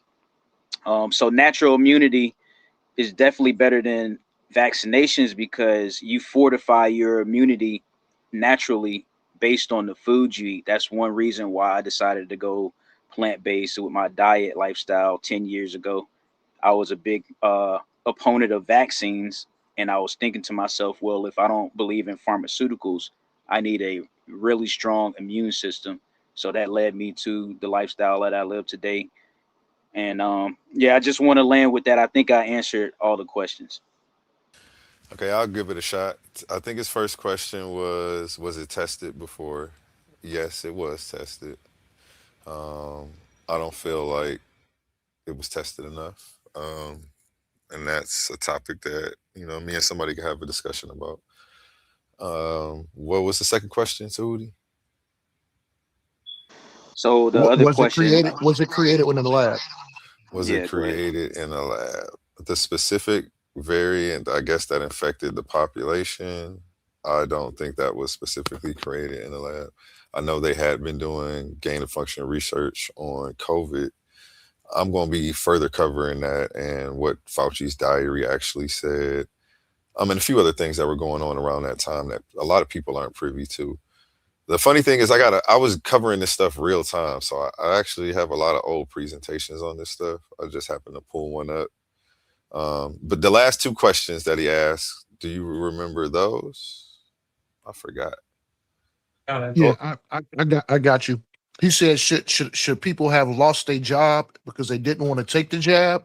Oh And no. then his last question was, is autoimmunity better than the vaccination? Yeah, and autoimmune is definitely better than the vaccination. You don't have a bunch of spike protein leaking into your vital organs and a bunch of lipid nanoparticles floating around your body months to sometimes years after the That question vaccination. alone, using that term alone, is indicative of ignorance of the subject matter. You see, when you talk about autoimmune, that is always disease oriented. I have an autoimmune deficiency because my immune system runs haywire. I have overproduction of white blood cells, which expresses itself in attacking my skin.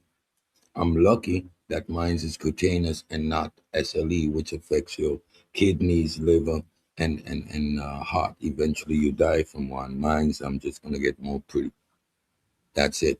But no, when you look at a vaccine, you have natural immunity versus vaccine-based immunity. Now, natural immunity is always going to be better, of course, but you have the likelihood of dying. Let me say that again. Humans do not understand risk mitigation inertly. Oh, but I could get immune. I could get immune naturally. Yeah, if you survive. And if we look at the amount of deaths, especially in the early stages of the virus, those were all people who were vying for natural immunity. Like, slow down. Think about what you're actually saying. Think about Who, it me? again. No, just in general. No, not you. Oh, okay. Just in Okay. general. This is you didn't ask that question. That's a question posed, right? No, Oh, not yes, you. yes. Come on. Yeah, come on. And I'm not talking down to anyone. This is just a holistic way of reasoning, right? If you know human beings have a natural tendency to be very poor at risk assessment. And when I say human beings, I never exclude myself. Listen, I will never talk down to my brothers and sisters in a way as if Americans are dumb. That's not how I function. I'm up here because I think in terms of Pan Africanism, this community is one of those that exemplifies it. We're from all corners of the Americas, and we all collect and come together on these platforms. We share similar problems, right, and similar outlooks. When I identify a deficiency in thinking, how can it be based in America when I'm based in the Caribbean? Isn't it what I'm seeing in my direct environment?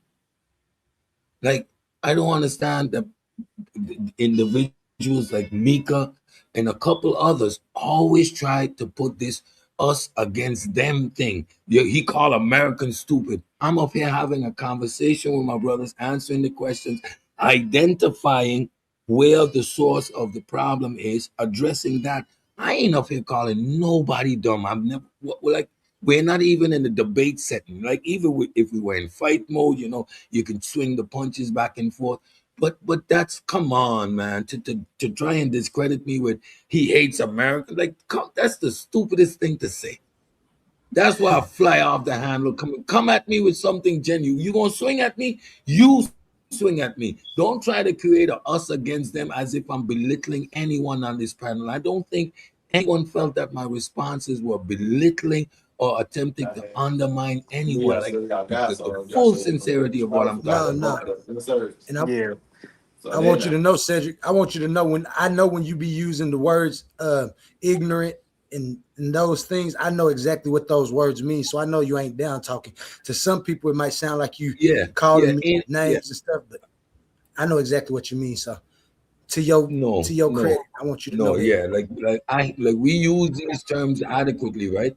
Ignorance is just what it is. Lack of information. We don't understand. We don't know. It doesn't mean anyone is inferior or stupid or anything. I said the success of vaccines has led to our collective ignorance. That's what I said. Collective ignorance based on the success of them. I never called anyone stupid or anything like that. No, that ain't what I do. Right? I said I don't try to hang myself on no high horse, right? Because in a community, we all should approach things as if we're equals. I said that. To Mika to jump up here and try to discredit me with that stupidity, that's why I flew off the handle. You want to have it? Let's go. But don't do that. That's completely disingenuous. Go and trust me, ahead, Najee. I understand the hesitancy. Go ahead. Sorry, Sid. Yeah, I I mean, from a technical perspective, I was okay. Go ahead, Sid. I'm sorry, bro. Go ahead. So go ahead. So let me just say one thing. From a technical perspective, initially I was like, wait, this is fast, right? Because I have in my head the conventional way of producing a vaccine. It would take about 2 to 3 years, right? 2 to 3 years. Why? Because the first year and a half, 2 years is just producing enough material that you can purify to pass through the testing phase. Now, with the technology that you have, that you can produce the spikes in within 24 to 48 hours, right? That is indicative of the advancement in technology, the speed in which we could get through these clinical phases. So once I went back and studied the technology, read up on the system and the technique, I understood the speed at which the pure, clean vaccine can be produced. Now you have the vaccine, you can execute your clinical trials. So that whole process of a year and a half to 2 years to just produce the vaccine was reduced to months by means of mRNA technology. And yes, novel in its whole sense can create a scare. People say, hold up, wait a minute, what's going on? And I can agree, science doesn't, scientists or science aren't the best at communicating, right? They don't necessarily slow the conversation down, take the time to break these things down, right? Explain how this process actually works. You had medical doctors who was arguing with me about this vaccine is going to affect your DNA, not understanding cell reproduction and cell biology, right? Arguing with me, and he's the doctor. I'm just a tech. Who's got more credibility? But I know the subject versus his assumptions, right? No, there is no way that you're gonna drink something like the movies, and eventually you're gonna and you're gonna grow wings. Your body will reject foreign DNA and kill you before you grow wings. That's what the vaccines prove. Your body produces a spike, a protein that is alien, sends your immune system attack. That right there is supposed to let you know, well, the idea of affecting or getting into your DNA is out of the question.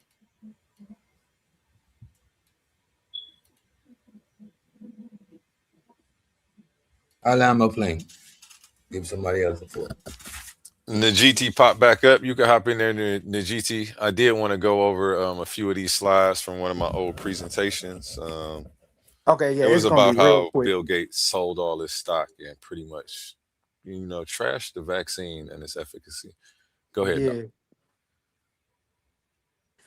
So yeah. So I heard the answers to the question. So the one question I had, was it created in a lab?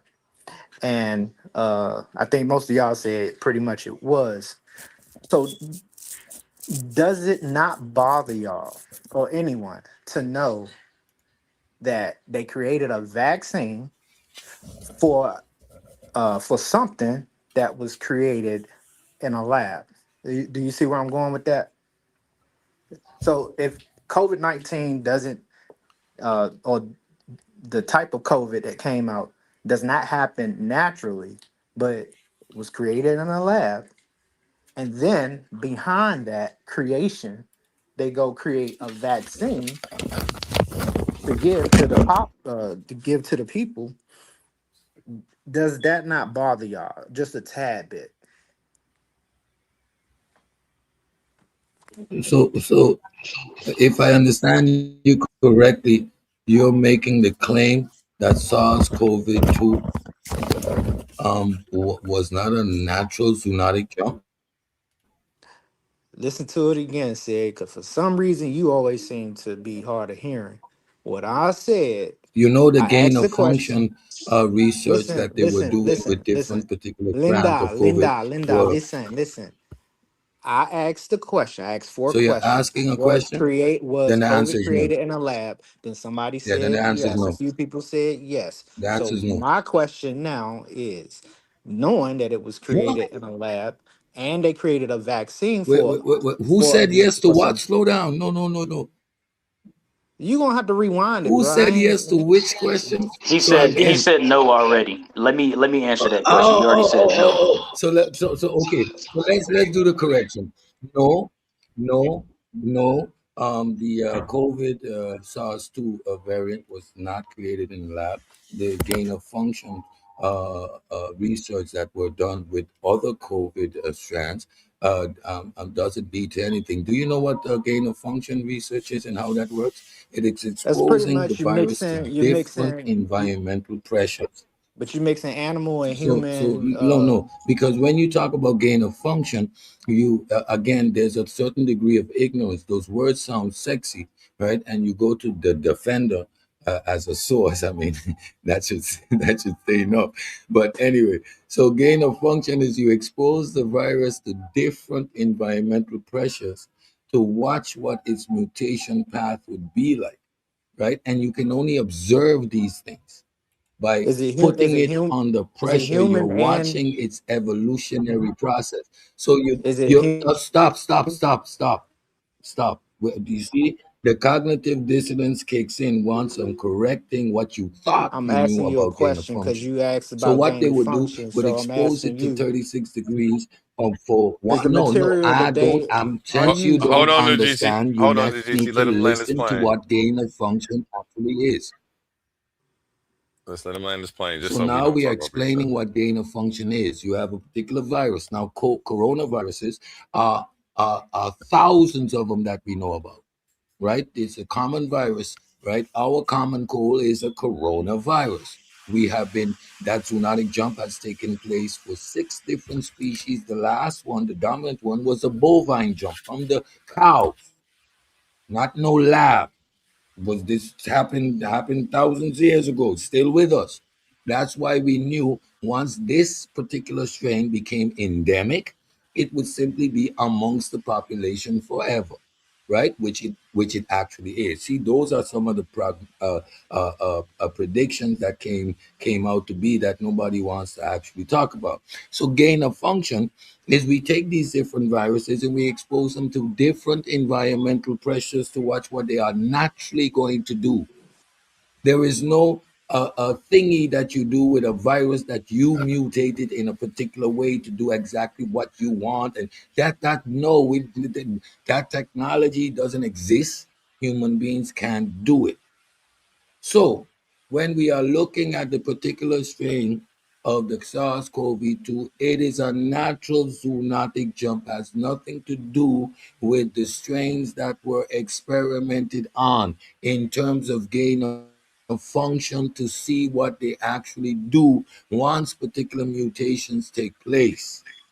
For whatever Okay, so nefarious reason you want to say, Hey, let me answer that question real quick. whatever Let me address that nefarious real quick. reason you want to put behind that, that's how that process takes place. No, no, no, no, no. You're gonna ask a are you question saying that? So after are I you saying finish, and that? Are you everybody saying want they to see had no? They how had non no. sequitur your question is. Are you So, saying that they had so no I'm saying activity the particular whatsoever to strain. do So the with the particular mutations strain. that I'm took Hey, place? saying. yo, I A1, am bro. saying.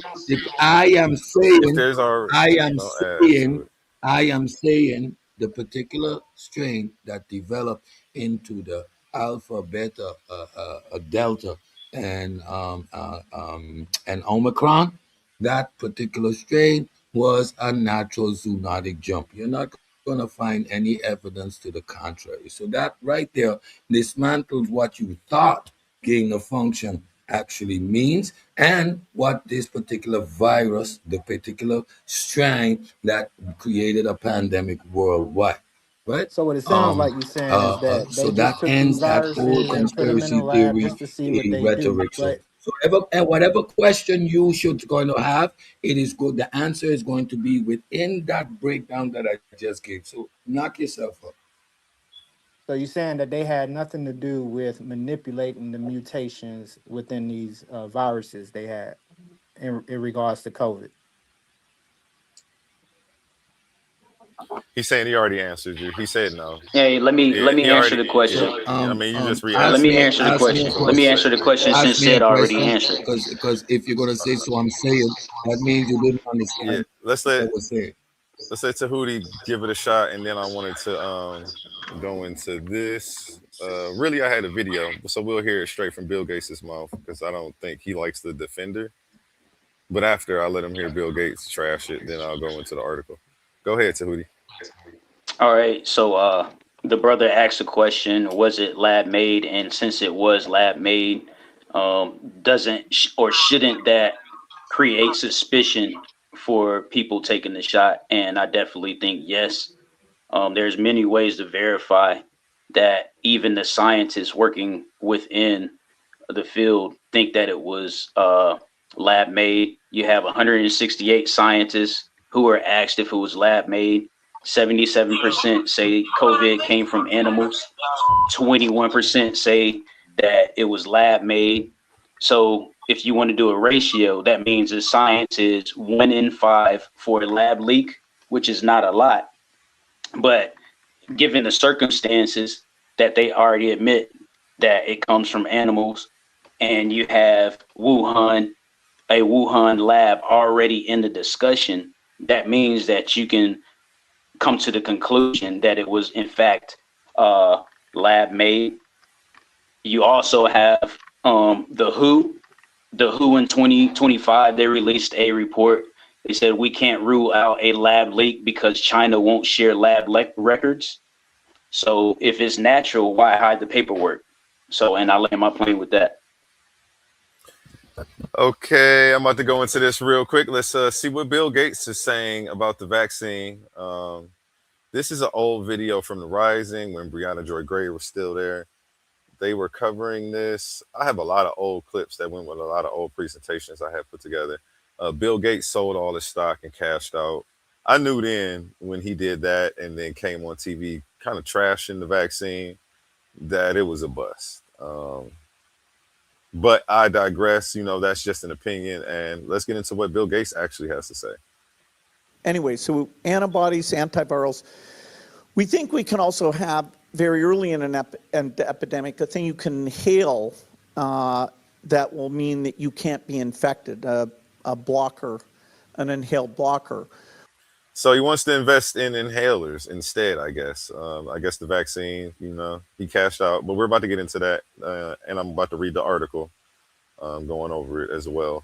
We also need to fix the three problems with vaccines. The current vaccines are not infection blocking. They're not broad, so when new variants come up, you lose protection. And they have very short duration, particularly in the people who matter, which are old people. And every one of those things is fixable. In fact, doing that work is going to help vaccinate. You know, so we just stuck everybody with this. And granted, you know, it doesn't last long. It's not helping the people that actually matter. You heard it out of his mouth. Don't let me re-paraphrase it for you. Let me rewind that back one more time for the people in the back. People. And every one of those things is fixable. They're not problems with vaccines. The current vaccines are not infection blocking.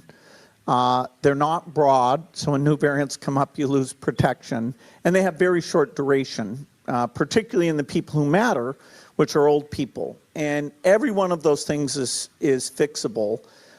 In fact, doing that work is going to help vaccinology very, very broadly. That was Microsoft billionaire and So pretty much, you know, hey, you know, I know I sold you guys all VCRs, but we got DVD players out this month. Like what? But philanthropist Bill Gates speaking on the coronavirus mRNA vaccines at a Lowry Institute event in Australia. Robbie, what do you make of that? First off, this weird kind of glass onion-esque allusion to an inhaler that will block COVID transmission seems to be in the works. They do have that in Glass Onion. Yeah. And they're making fun of the idea, I think. Yeah, a little plot device. Yeah, sure. I mean, if such a thing is possible, bring it on. I don't know. I haven't heard a lot about that being in the final stages of development, but of course, the main story here is that people are talking about as Bill Gates kind of being open about the lower efficacy of the mRNA vaccine. Yeah, I mean, he really nails it on the issues that we're having with them, which is the short duration of protection, not a significant discernible impact on transmission of cases, and you know, et cetera. Not a massive benefit for a lot of otherwise healthy and younger people. And, you know, these are the things that people want to talk about without necessarily being attacked all the time. You know, granted, if they come up on your channel and raise these concerns, you know, typically they're met with some aggression over there. What are you, anti-vaxxer? You don't know how science works? You know, it's a lot of that going on instead of actually addressing people's concerns, making them feel comfortable. People got families and kids. So you know? I have a question. Go ahead. I wanted to let this finish, but go ahead. I'll play it after you ask your question. So what Bill Gates said, what was actually wrong or notorious or suspicious about that?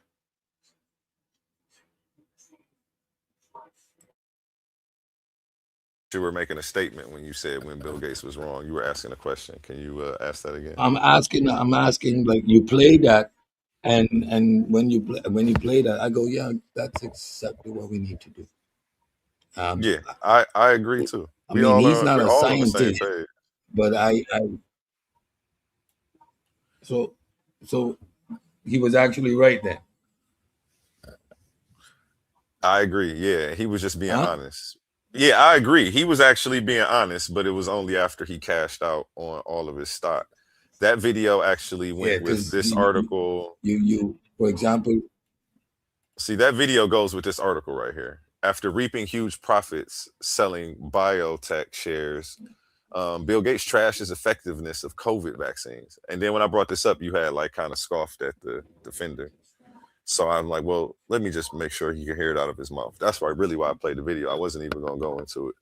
I was really just going to read this, but I thought that you would completely dismiss it based on who you don't deem a certifiable source, I guess. You don't like the defender?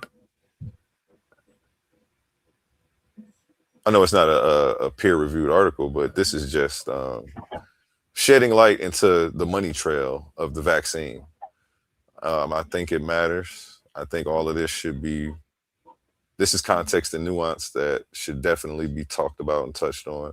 Let me get into the article. Get over here to my slideshow. Bill Gates, long recognized as one of the world's foremost proponents of vaccines, raised some eyebrows at a recent talk in Australia when he admitted there were problems with current COVID 19 vaccines. Let's get into it. Bill Gates, long recognized as one of the world's foremost proponents of vaccines. Okay, I already read that. He said we also need to fix those three problems. The current vaccines are not infection blocking, they're not broad, and when new variants come up, you lose protection. Something that wasn't advertised by the government, Rachel Maddow, anybody on Fox 8 or any of these TV shows. It was always they're 100% effective. If you take these shots, you won't get COVID. And it's really this disconnect between the government trying to disseminate the information, what the public actually got versus what the data actually reflected, which is why a lot of people have lost trust and are continuing to lose trust and faith in this, in the way that this system is set up. This presentation actually covers it, but I just kind of jumped into this. I may backtrack a little bit. Such statements came as a surprise to some in light of Gates' longstanding support of and investments in vaccine manufacturers and organizations promoting global vaccination. However, there were the latest in a string of developments in recent weeks that have increasingly called the COVID-19 vaccines in particular into question. I just, once he cashed out and then trashed them and said he's trying to work on something new, I think we should have moved on to something new. But I still think, I don't know. It's like we can admit that there were problems. I don't know. I don't need to really go over all this regulatory capture. I'm sure this is a term that many people aren't familiar with, but put it in your catalog. In politics, regulatory capture is a form of corruption of authority that occurs when a political entity, policymaker, or regulator is co-opted to serve the commercial, ideological, or political interest of a minor constituency, such as a particular geographic area, industry, profession, or ideological group. When regulatory capture occurs, special interest is prioritized over the general interest of the public, which I'm bringing this into play because I think that this is what happened with, Bill Gates and wanting to see an investment from what he put in. Everybody has to take this. Get as many people to take it. We have to get everybody stuck, give them free McDonald's, give them French fries, give them burgers, whatever it takes. I don't know. And then it blew me when Bill Gates came out and said he wanted black folks to take it first.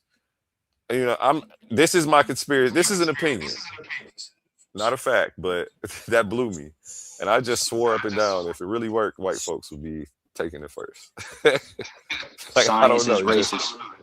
And I'm not going to get into that. Again, I could point out the specific problems and situations and instances that I have with science, and I don't have to make such broad claims. I don't have to make such broad claims that science is racist. That there are problems with people. There's sometimes regulatory capture. Regulatory capture doesn't necessarily have anything to do with race. It can be race oriented depending on who's doing it, but then it would still rely on the perpetrator. I didn't say regulatory capture was racist. I know. I was just adding that just in case anybody wanted to. What you're saying, if you involve the regulatory capture in any way, shape, or form, I don't have to say science is racist. I can address where science is being used in a racist way, isolate that situation, and then try to fix it instead of saying we need to throw all of this out, the baby out with the bathwater. It's that slogan is bad for the community. And me and Hercules will be seeing each other August 16th for that face-off because he's got an answer for that presentation. He can't take this show on the road and keep ignoring me.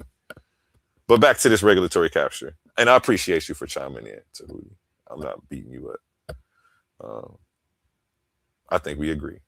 When regulatory capture occurs, a special interest is prioritized over the general interest of the public, leading to a net loss for society. The theory of client politics is related to that of rent seeking and political failure. Pretty much is what they're saying is a lot of these institutions are bought by big pharma. A lot of these people they're all the same people, folks.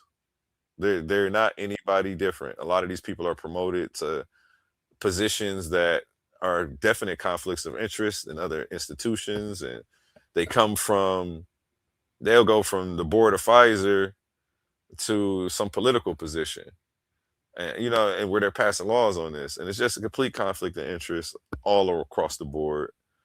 It's something that we need to watch for, but it's not. I wouldn't look at this and say science is racist. I would look at this and say there's a problem with regulatory capture. We need to identify it, isolate it, extract the problems when we see it. I know Big Pharma pays 80% of the news people's advertising budgets. It's bad. Okay. But yeah, I digress. FDA emails show how vaccine leader question hyper accelerated 2021 review of Pfizer shot. Again, and I'm not here to defend Fauci, and I'm not here to defend Trump. Hold them both accountable for their actions, the lies told, the misinformation that they disseminated. I think that we should treat them both equally in how we approach the consequences of their actions. I don't have a scientific double standard. I don't have a political double standard. I didn't vote for the lesser of two evil. I decided I wouldn't give neither one of them my vote. And I'd rather bang on them both. Because neither one has done me right. But yeah, I digress. Sorry about that, y'all. That was an extra presentation on top of the 2 presentations I gave y'all in the beginning. And said, if you missed those presentations, I suggest you check them out, because I really broke down Unc West's argument and what you guys, well, you didn't do it today, actually. You actually came up today and done what I haven't seen, was you actually addressed some of the science and you gave people something to refute. And if they don't have the knowledge of how vaccines work, they really can't say much to you. They have to go do some studying before they can come back with a refutation. But what I pointed out was what Unc West had been doing was he was relying on 3 distinct fallacies: the false equivalence, the straw man, and the appeal to history. He kept responding to my specific point about mRNA technology by lecturing me on the polio vaccine and malaria, and the smallpox, as if any of that stuff is even in any way remotely the same as this mRNA platform.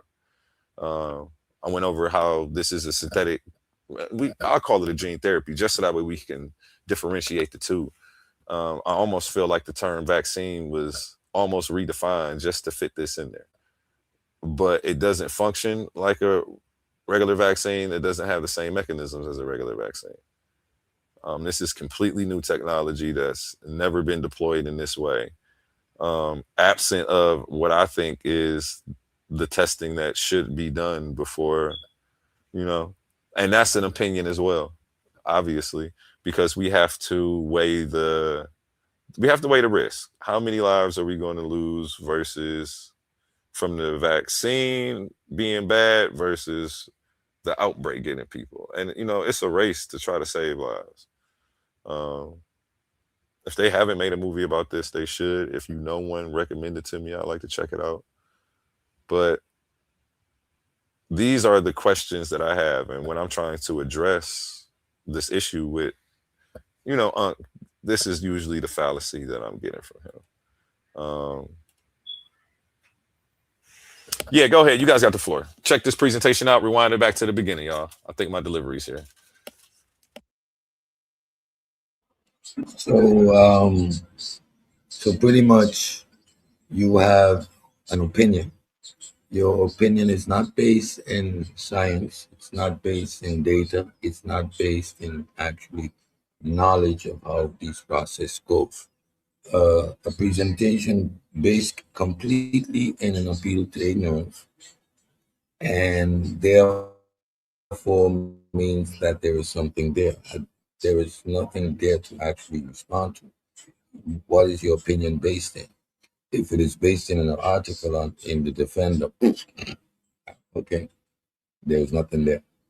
There is nothing that anyone has presented has indicated the efficacy of the vaccines to be not what it is, that vaccine technology isn't state of the art when it comes to mRNA application. That last diatribe you said there, that was totally false. It is either false based in ignorance or based in the propaganda that is consumed, right? Conspiracy theory laden stuff like there is nothing there, and it is rooted in ignorance to actually how a vaccine works ultimately. Because when you say that you don't know how a vaccine works, that doesn't make sense because that's not how vaccine works. That wouldn't make sense because that's not how vaccines work. That is the response to everything you just said. Bill Gates indicating our technology, right? We can get far more sophisticated, right? We can develop vaccines that can deal with multiple strands because we know that it's going to mutate. We can do that. Right now, some vaccines require a booster after a year, some even after 6 years, because eventually the IgG and the IgM they wane, so your body does not retain that memory aspect, right? So this is technological things that we can develop, especially now with the new technology that we have. Bill Gates didn't say nothing that wasn't a scientific fact.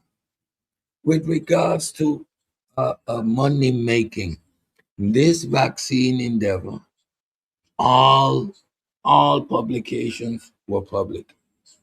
There was no hoarding of what the spike protein was, what the sequencing was, what mRNA technology is, how it worked. All the data was freely accessed.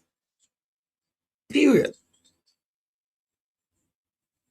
You expect to talk about 100-year track record for mRNA COVID-19 when it is a novel virus. The question in itself is in ignorance. Again, based on not understanding how a vaccine works. A vaccine, all of them, right? The active stuff that was put into you is gone within 2 weeks. Your body responds to it by immune response, taking out whatever was put in. What is left is your IgG and your IgM. Those are proteins produced by your immune system. So, an 100-year track record for a novel virus. And within 10 years, only a population segment of older folks will be required to take the vaccine because it would be rendered like the rest of the coronaviruses. Common cold. It will only affect a certain degree of people. As I get older, I will need to take a COVID shot. Why? Because the way COVID responds to autoimmune deficient people means that I am at higher risk. That is just understanding my biology. And there are groups of people that fall within that category. If you are high risk by means of obesity or diabetes or asthma, whatever, that risk still is there. And eventually, because the technology of the vaccines isn't as far advanced as Bill Gates would like it, it's eventually going to wean. That means I would require a booster shot. For now, maybe every year because of the technology being what it is. So all these arguments end up again.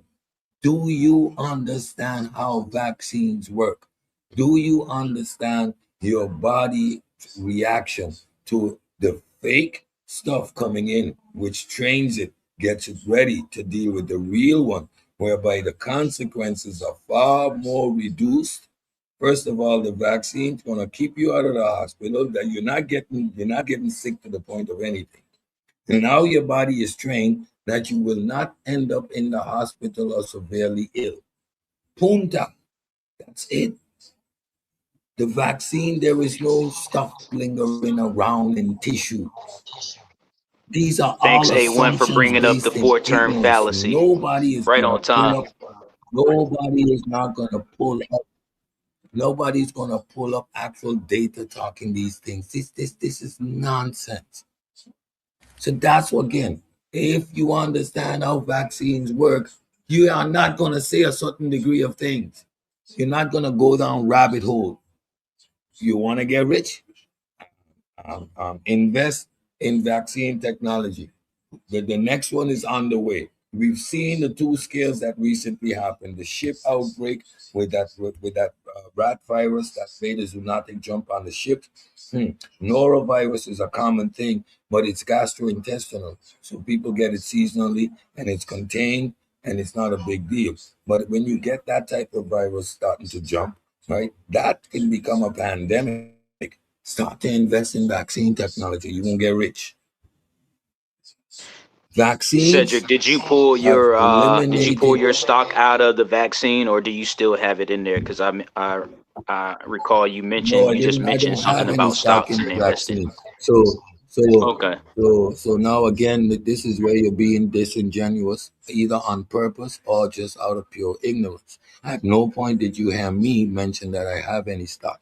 I said, since the stock thing is an issue, if you want to get rich, invest in vaccine technology. That is some advice. I didn't tell you that I have stock anywhere. So to make those assumptions is, again, either you're trying to put words in my mouth or you're just being disingenuous on purpose. There's no need to do it. If I had stocks in vaccines, I would have told you so.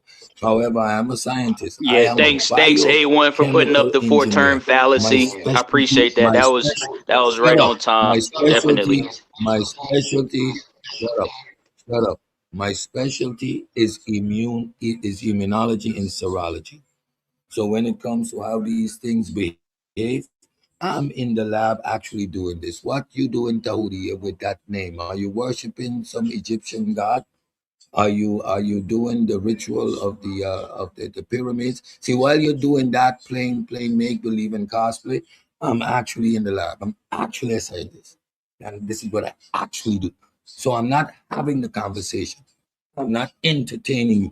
I'm just explaining. I'm just teaching. Don't we ain't doing the back and forth. You're not debating me.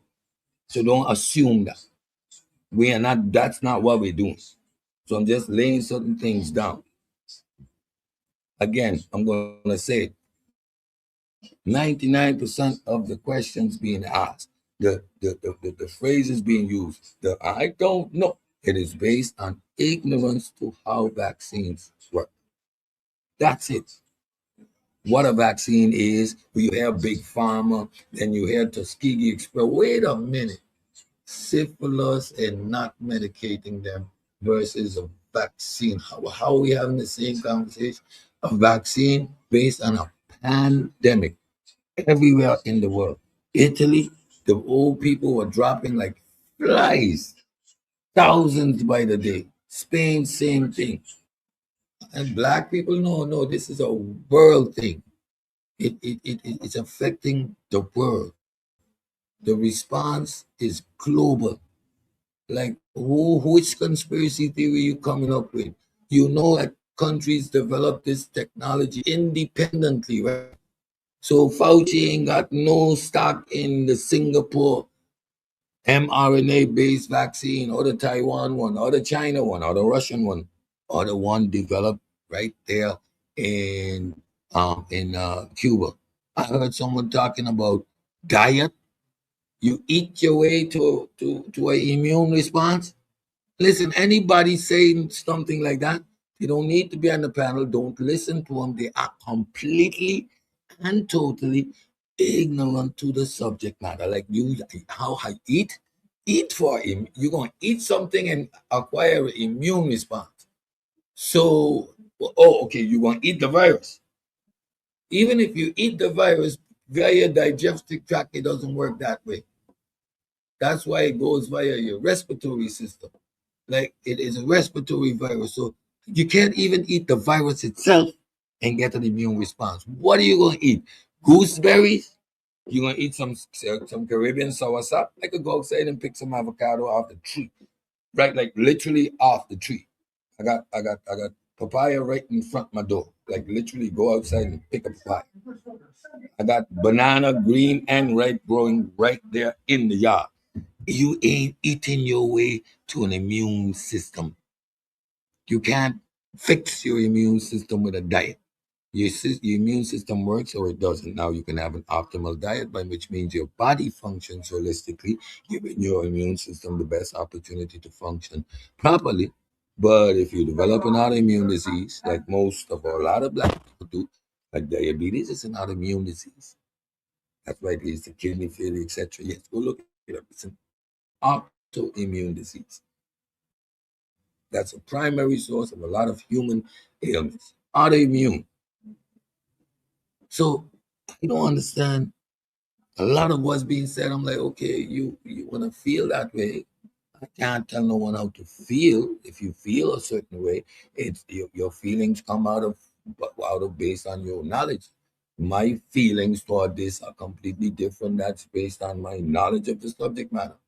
So a lot of things you guys be saying, I just start to blink my eyes and gloss over. There's nothing there. Okay, all right, you want to feel that way? Okay, go ahead. But substantively and quantitatively, there is actually nothing there. Everything Bill Gates said about vaccine is absolutely right. However, they have prevented us from dying for the last 200 plus years. We've eradicated smallpox with a vaccine that was just denaturized. Right? They almost had live viruses in it. And there was a batch that had live virus in it and actually maimed a couple hundred people and killed a couple hundred more with a bad batch. Yet that primitive technology eradicated the nonsense. Polio, smallpox. We didn't have a vaccine during during the flu outbreak in Europe, known as the Spanish flu. That's a misnomer. But we didn't have vaccine technology then. And what happened? Hundreds upon thousands of people died, just died from a flu. Vaccine technology would have prevented that. Polio came around. Government said, act no, and no. And that was the only time in history that you had forced vaccination knocking in your door. They come in your community, shut down the whole community, police everybody, boom, bump you on the head, jab you, boom, next, break in your house, shut you up. Why? Because in specific communities, especially marginalized communities, the Italian imports in Staten Island, in these places, they were relegated to barrios, separated. These diseases were prevalent, and these people had a suspicion of authority. The same government that shook us in these back corners won't come and now give us jab for what? Hell nah. So that was the only time in history they were forced vaccines. You got a business and you don't want to be liable. You got 90% of your staff covering the nose and being good little robots, doing what Fauci says. And you got 10% rebels in there, come in there, infect up the whole place, affect your customers. Your customer clientele decide they ain't come back in there again. Half your employees sue your ass because you didn't apply these measures. And then what? Your business goes down the drain. We see y'all don't think of it from that perspective because y'all don't work in things like policy development like I do, where you got to take all of these things into consideration.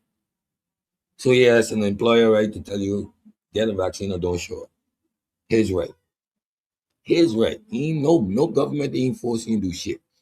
In certain areas of professions, within a hospital setting, staff don't even question that. They line up. Why? We are accustomed of getting vaccines. You know why we get vaccines? Hepatitis, for example, every 5 years. And if Bill Gates gets his way, maybe every 20 years, because the technology would be developed in such a way that we won't have to require a hepatitis shot every 5 years. But when you work in certain settings, that's a prerequisite, bro. Just a prerequisite, because I don't want to die. So yes, line me up. When is the job? Hey, listen, listen, in the next 6 months, this shit is up. You best get lined. I want to see the schedule. We got some weird people in this joint. I ain't want to catch that. Give me my shot. You want to catch MRSA? That hospital bacteria that you can't get rid of? I bet you don't want to take a hepatitis shot then, though, right? See, y'all talk these things based in ignorance, not based in understanding the reality of it. So again, I don't try to be arrogant. I try to have the conversation. But again, a lot of it is based in simply not understanding how vaccines work. And then you get the spillover of a lot of redundant arguments and questions that are non sequitur, not relevant to the conversation.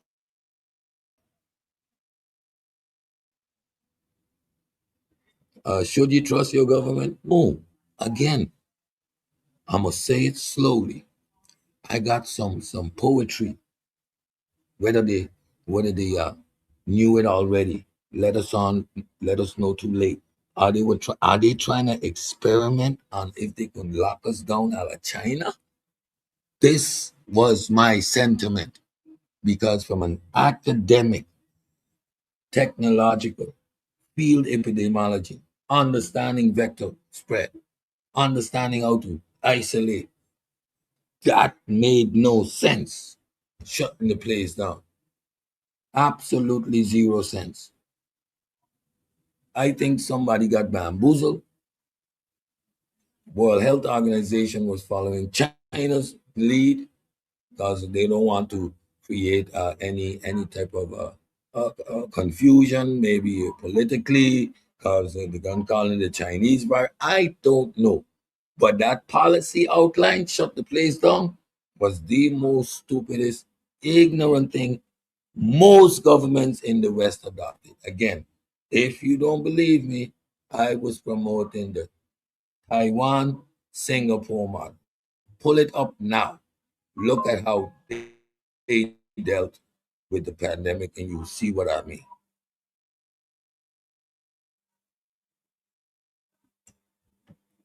So again, our governments did. Things that Fauci was saying were accurate. I separate the two. I separate the scientists from the political thingy that was going on, right? And I have a problem with the political aspect of how most countries in the West dealt with this virus. I think they followed wrong model. They thought China had it under control, and based on China having it under control, they were going to apply the same model. China didn't have it under control. China people were dropping like flies because of confinement, because of isolation. Taiwan kept the place open. People allocated themselves via technology. Any symptoms were shown, they registered. They were isolated, state-of-the-art protection. Most people that were isolated early survived.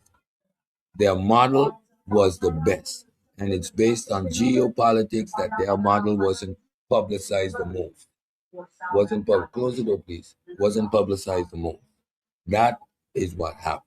Right? I'm studying this stuff from a scientific perspective. I'm not dealing with emotions or politics or conspiracy theories. I ain't got no time for that nonsense. I'm studying world governments, who's behaving how, who's handling what, who is applying the science. And I'm going to say it again. Taiwan, Singapore, fact check me. Come back, do a presentation and tell me that their model wasn't the model to follow. But in terms of what vaccines are, in terms of what the virus is natural, and the vaccines allowed us to get out of a slump that would have taken the world down. The way we spread as human beings, our economic interconnectivity, the bad decisions these governments were making, without that vaccine, we would have had hell to pay. I'll land my plane.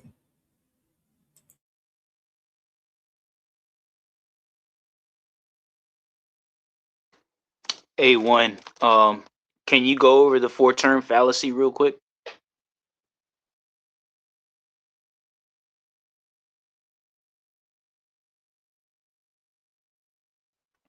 But yeah, as you see it here, it says premise number 1, vaccines have a 100-year track record of safety and provide long-term immunity.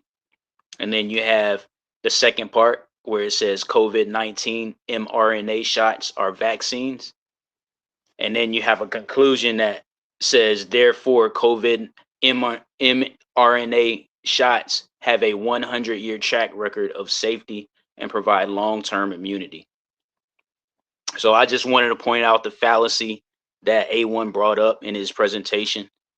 Pretty much covers everything that Cedric just said.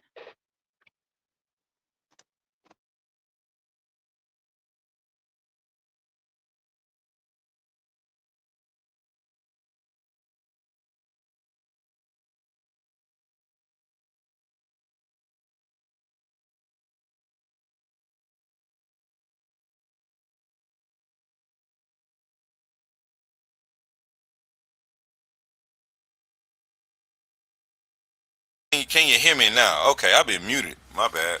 I got a mute button on my headphones, and then I was actually muted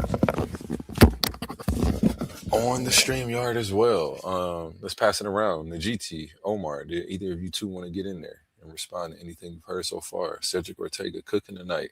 Got a chef hat on.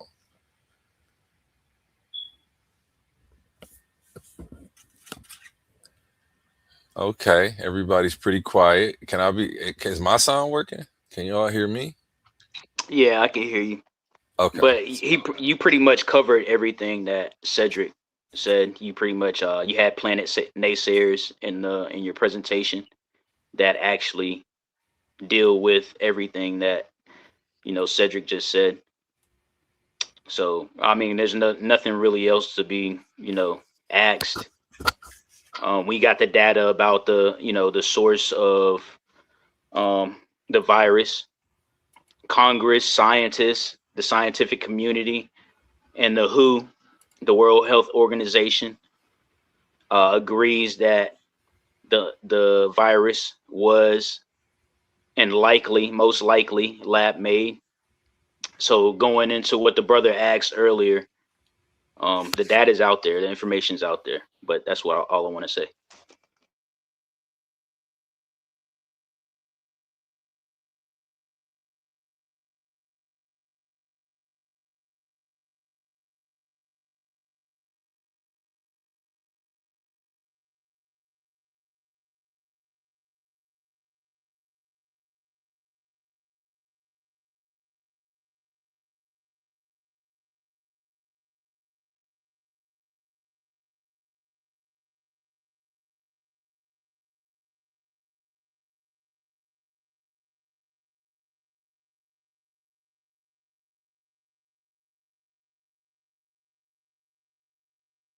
Are y'all okay? Everybody at work? Hey, at least y'all hit the stage. I can't be mad at y'all, man. This is Coliseum of Arguments. Only the brave speak here. Again, if you missed my presentation, please go back and check it out. Shout out to Hootie. I appreciate you for giving me my props on this. You said I pretty much addressed everything in the presentation. But that's also why I didn't, I was reluctant to really go back and forth. I'd rather listen, learn, try to understand, try to see where people are coming from, see if they're bringing up things I don't know, research those things. And, I'm past the point of trying to prove myself to people or convince people of anything. I played that game for a while. It's almost like trying to get to infinity. You'll never run out of people.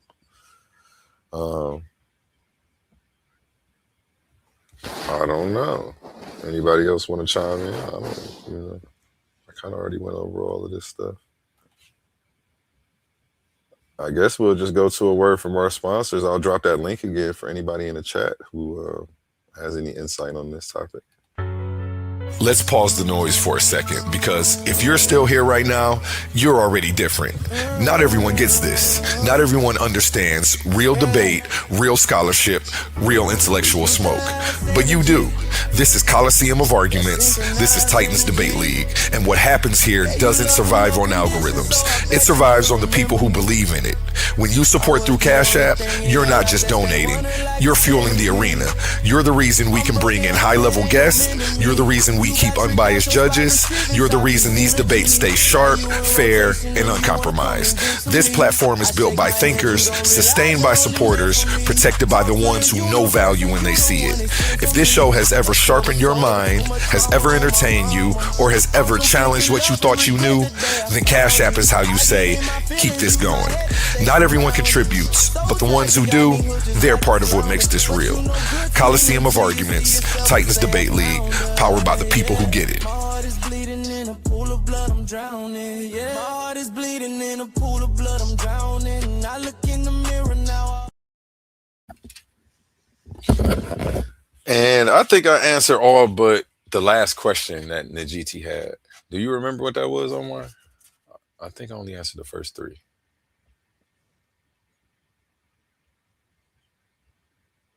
Najiti, can you tell me what it was?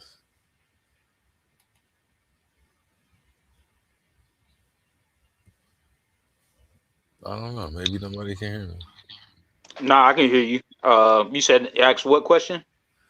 What was Najiti's last question? He had 4 questions. I answered the first 3.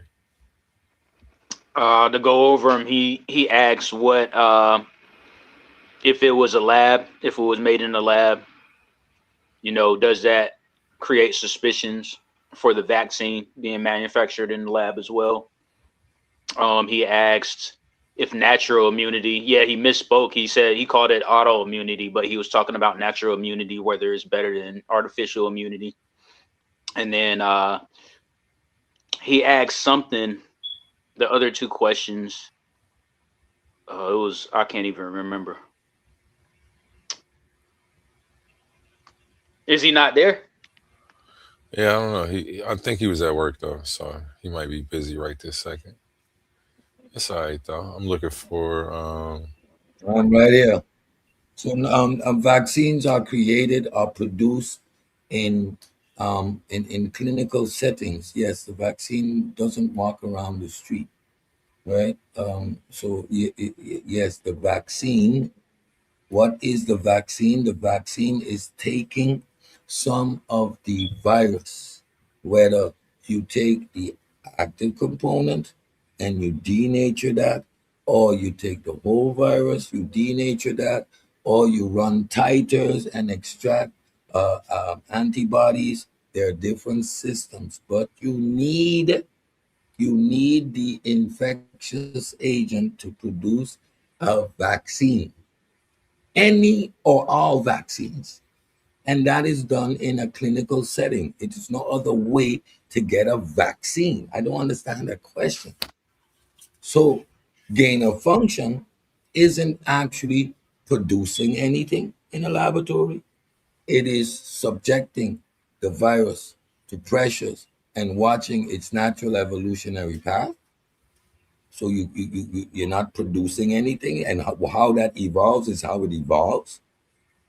Versus the virus that we have clear genomic evidence that it's a natural zoonotic jump. The species of the gain of function viruses are completely different. Again, this is the 6th wave of coronaviruses that has infected the human population. The other 5 strands come from different animals. Yet, the coronavirus as a group of viruses is something that are respiratory and affects all animals. I hope that clears that up. Again, so how creates it? Like these questions are irrelevant to the subject. Like the non sequitur. Like okay, I can answer it, but what? That creates suspicion. How? These are 2 different separate streams of like existence. Like what?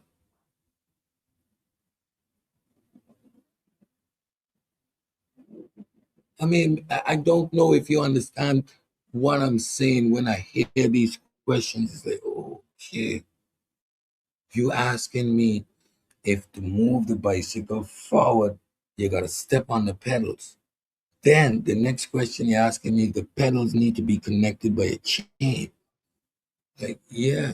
So you don't know how a bicycle works? The questions you ask are sound like that in my ears. They resonate like complete ignorance. And then maybe you guys think it's a profound understanding. Then I'm saying, you know what? Take a step back.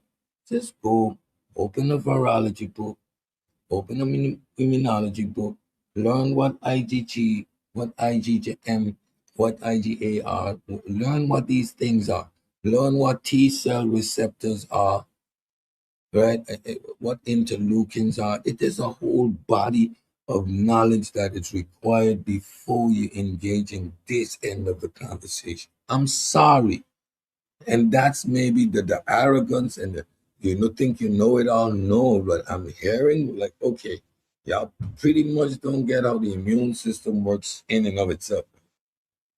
When I hear things like he ate himself to a vaccine. What? You ate yourself to a vaccine. Okay, you have no idea how your immune system works. You have complete ignorance. So I don't know how better to answer these questions than I'm doing, because the question in itself has no merit. That's the point. Like, you think you're asking a sophisticated question, but it truly isn't.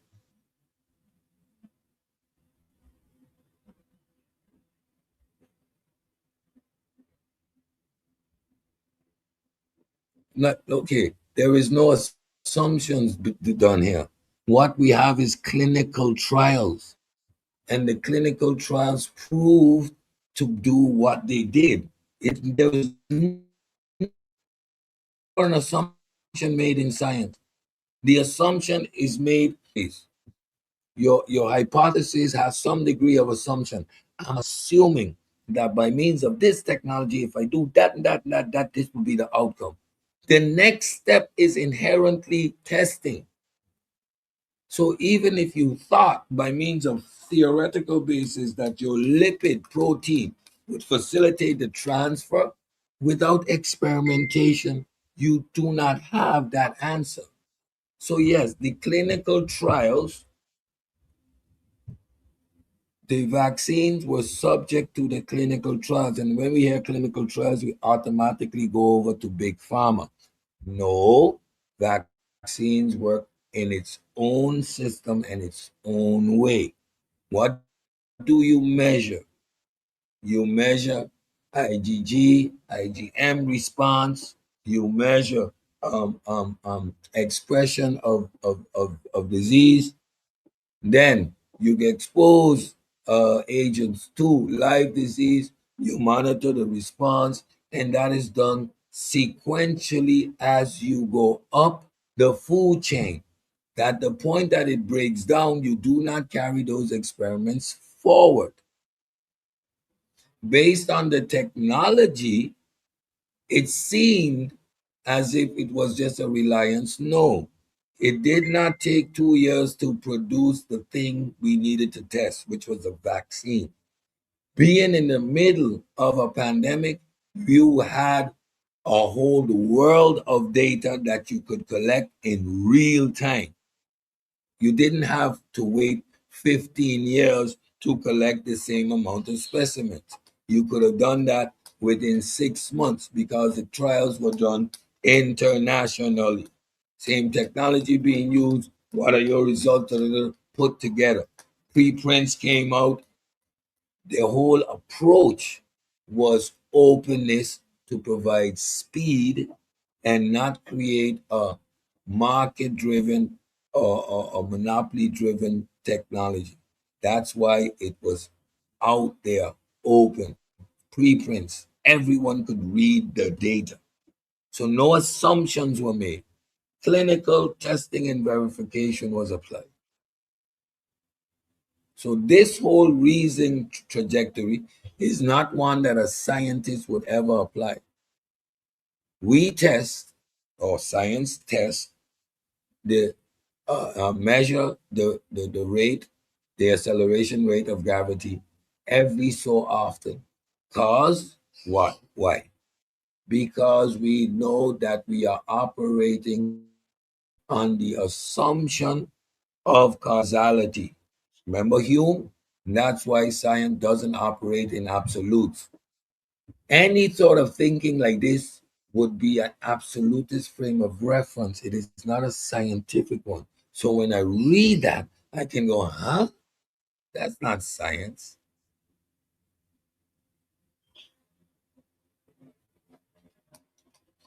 No, I'm not using no historical defense. No historical defense necessary. Historical defense is, fact is, vaccines work. Done. Vaccines. And what is vaccines?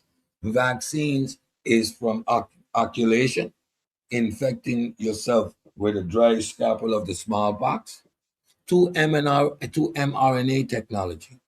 All are vaccines. The delivery system, the technology, you have generation one, pure inoculation. You have generation two, denatured virus. You have generation three, antibodies extracted from infecting agents with said virus, produces antibodies. Those antibodies are going to produce antigens and the like. So that's the third generation. And the fourth generation is mRNA technology. So we have four different methods of inoculation.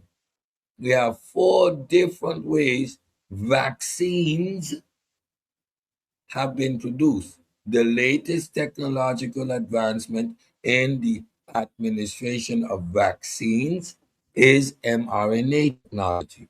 So no antibody antigen monoclonal system anymore. Outdated, takes too long to produce. No more degenerated active live virus. No more. We use mRNA technology because we have the ability to sequence DNA in 2026. So it is the exact same procedure internally, the same outcome. Your body is triggered to engage in the production of an immune response via macrophages, T cells, B cells, lymphocytes producing IgM, IgG, IgM, and IgA in certain cases. This is your body's immune response. Each one of these four systems does the same. The last one is just the latest, cleanest, and fastest technology to produce a vaccine. But they are all mechanistically, they have the same function. They trigger the same system. And understanding how that system is triggered, we can say it is going to work this way. Again, it's not hearsay, it is not assumption, it is clinical data and hard evidence driven. Next one. Are you insinuating We aren't that dealing with each other. vaccines? Are you insinuating that vaccines like polio and the measles vaccine operate in the same way and have the same mechanisms as the mRNA platforms that are out now? What does a measles vaccine do? I think you just need to go back and watch my presentation because I go over the differences. I think you need to answer that question. It's simple. What does a measles vaccine do? I think you need to just go back and watch my presentation. That's all. I don't want to turn it into a back and forth because I already presented on it. You see how easy it is. You see how quickly I could end the discussion. So it's not about what is handling the the difference question. It's about between knowing that every question measles vaccine? doesn't need me to answer it and chase down to prove something. Like I did a presentation. Yeah, but because I'd appreciate it the if you check it out. question that simple indicates I don't need to watch the presentation because again your reasoning is faulty. Well, So I mean that's easy to say when you don't understand what the presentation was. Does it trigger the immune response? Again, I mean you can make Simple, those yes or statements no? because you don't know what the presentation is about. Does so I if you go actually back, you'll be know like, what the oh, okay, I was technology is actually about, and I'm again. addressing. No, When you I go, don't need to do that because I watch your Bill Gates presentation. You're not saying anything. You're just yeah, asking I questions. actually didn't say So I'm anything there here at and I'm all. That asking was all me what? just. Exactly, I know. You don't know. You're Yeah. just insinuating That and that raising that was me questions. But the showing that. questions you raise are those based in ignorance.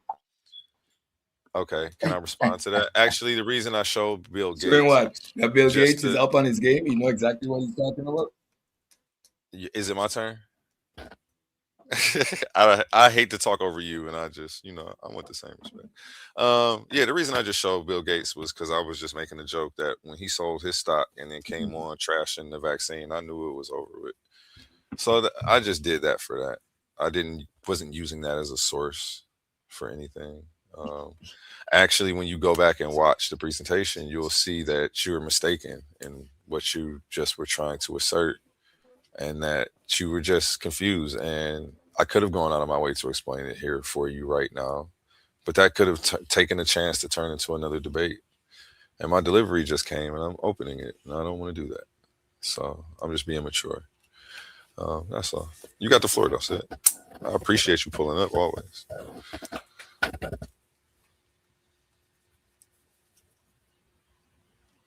Yeah, I know you're probably used to people trying to prove themselves all the time. Like, hey, I laid out my my arguments. I pointed out the problematic argumentation of Unc West. I talked about some things that he never brings up in reference to the vaccine. Yeah, it was fun. Check it out. If you didn't do a healthy refutation on it, pull it up. You know, like somebody said, tear it apart. The information. Nope, I ain't personally attack y'all. I shouted y'all out. I appreciate y'all playing pseudo for the week so that way I can have some fun. At least in your argumentation. Bad argumentation. You came today and did something totally different than what I've been dealing with on West, actually. So I can't apply this presentation to you specifically. But yeah, man. Is he even still up here? I'm on a whole different screen. It's been getting real quiet over here lately. Okay, yeah, he's still up there. Yeah.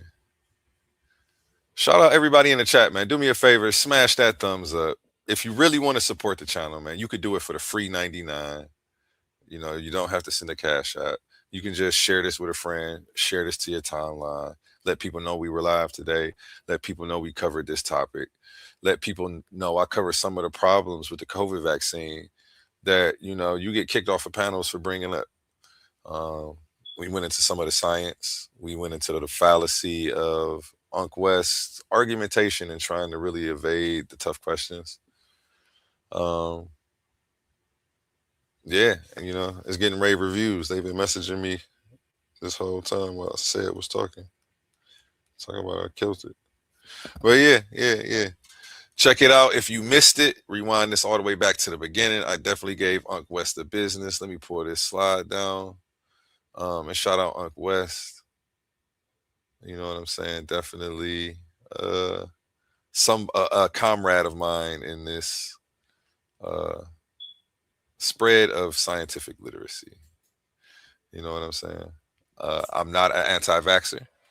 I want to say that again for the record. I just think all vaccines aren't created equal. And again, what said actually missed in my presentation, was the Salk Jenner era versus the COVID-19 mRNA era, where I break this down. I go over the mechanisms, the function, the delivery of each of these vaccines, and how it's a false equivalence to compare the 2020 mRNA technology to anything of the past, as a way to not answer my question or continue to call me crazy for having a question. Just answer the question. How about that? That people can do that, but people been doing a lot of sidestepping. There's a lot of cha-cha sliding going on. I don't know, y'all. It's a lot of cha-cha sliding going on. Well, I can Not answer from the question Sid, though. in real Sid time. stood I'm his right here. grounds. No, Sid, I'm you stood right 10 here. I toes. can answer the You question stood in 10 real toes time. down. But what I'm going to do, I Yeah, already because I started putting actually do. presentations together for I can y'all. So actually now do. I got to do these shows now. Now I'm just going to do the So, shows. I want to do the watch videos. so my question is, I'm going to give it to you my slow. Go question ahead. is, You got we the are floor. not going back to We're not going back to inoculations, right? We're not going to infect ourselves with a live virus and hope on the best outcome, right? Because we know that's 50-50, right? But it is natural immunity, right? Inoculation. But live virus, scab, someone's snot dried up, you inhale a little bit of that, you stick it under your skin. We ain't doing that no more, right? That's deadly. We agree. You ain't trying to get an Ebola virus like a vaccine like that, right? Immunity for Ebola like that, right? Can we all agree? So generation 1 of inoculations is up. Generation 2, denatured. So we developed a way to actually deactivate the virus by means of gain of function research. We know how to turn them off. We know what temperatures, going to fry them, how long we can do this, if we got to cook them, yes or not. That's how we denature viruses, right? That's generation 2 vaccines. Things like polio, smallpox, measles for a long time, chicken pox for a long time. Generation 2. Then you have generation 3, monoclonal antibodies, right? We know that process. We inject the egg, and we have to grow all of this material, and we got to wash it and clean it and purify it so we can get them monoclonal antibodies. Those we inject those, they cause an immune response, which is the 3rd generation of vaccines. Not all vaccines can be developed monoclonally.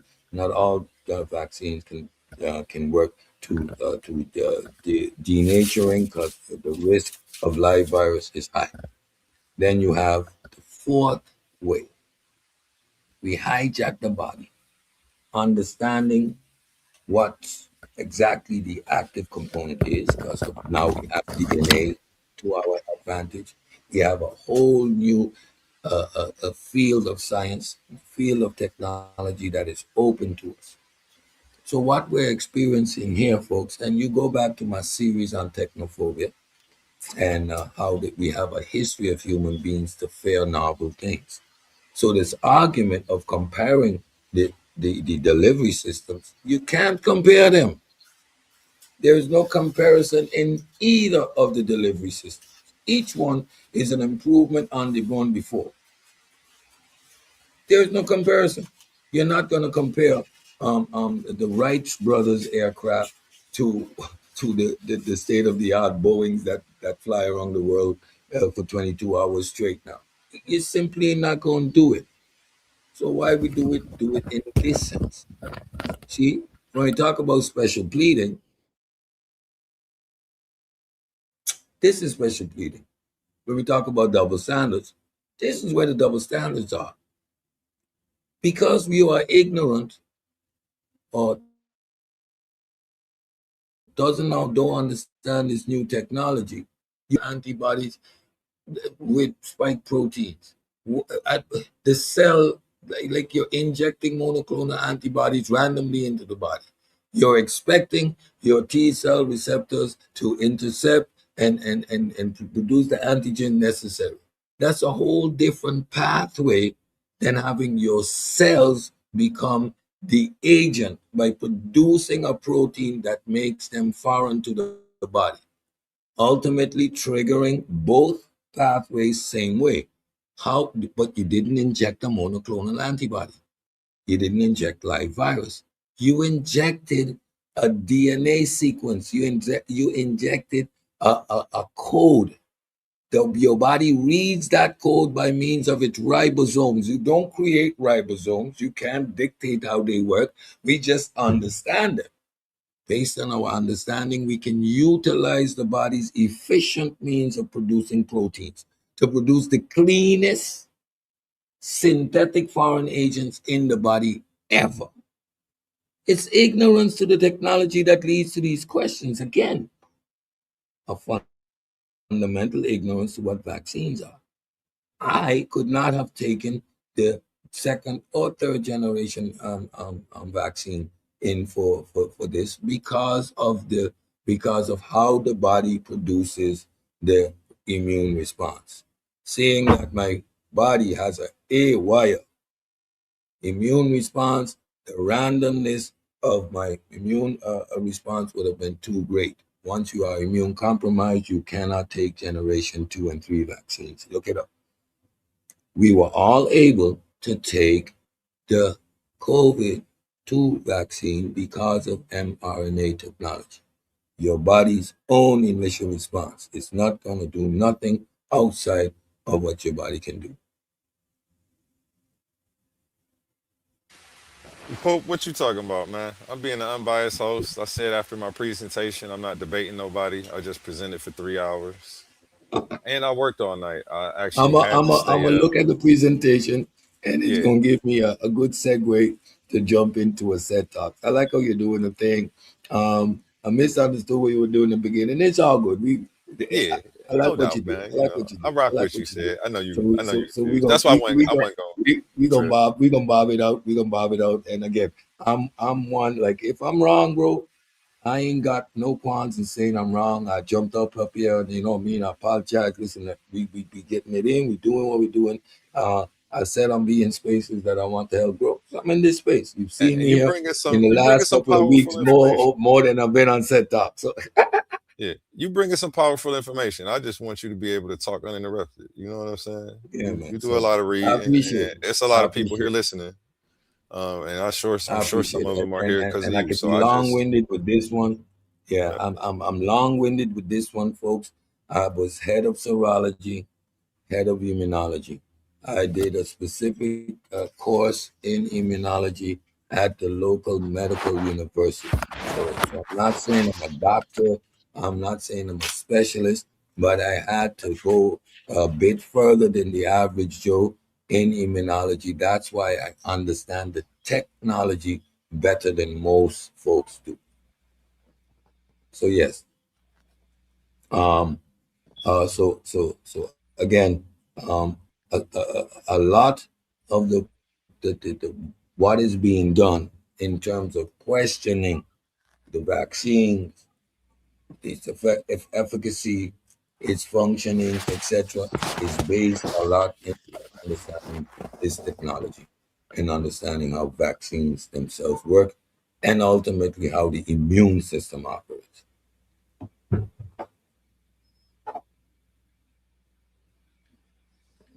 And that's a good series for set talks.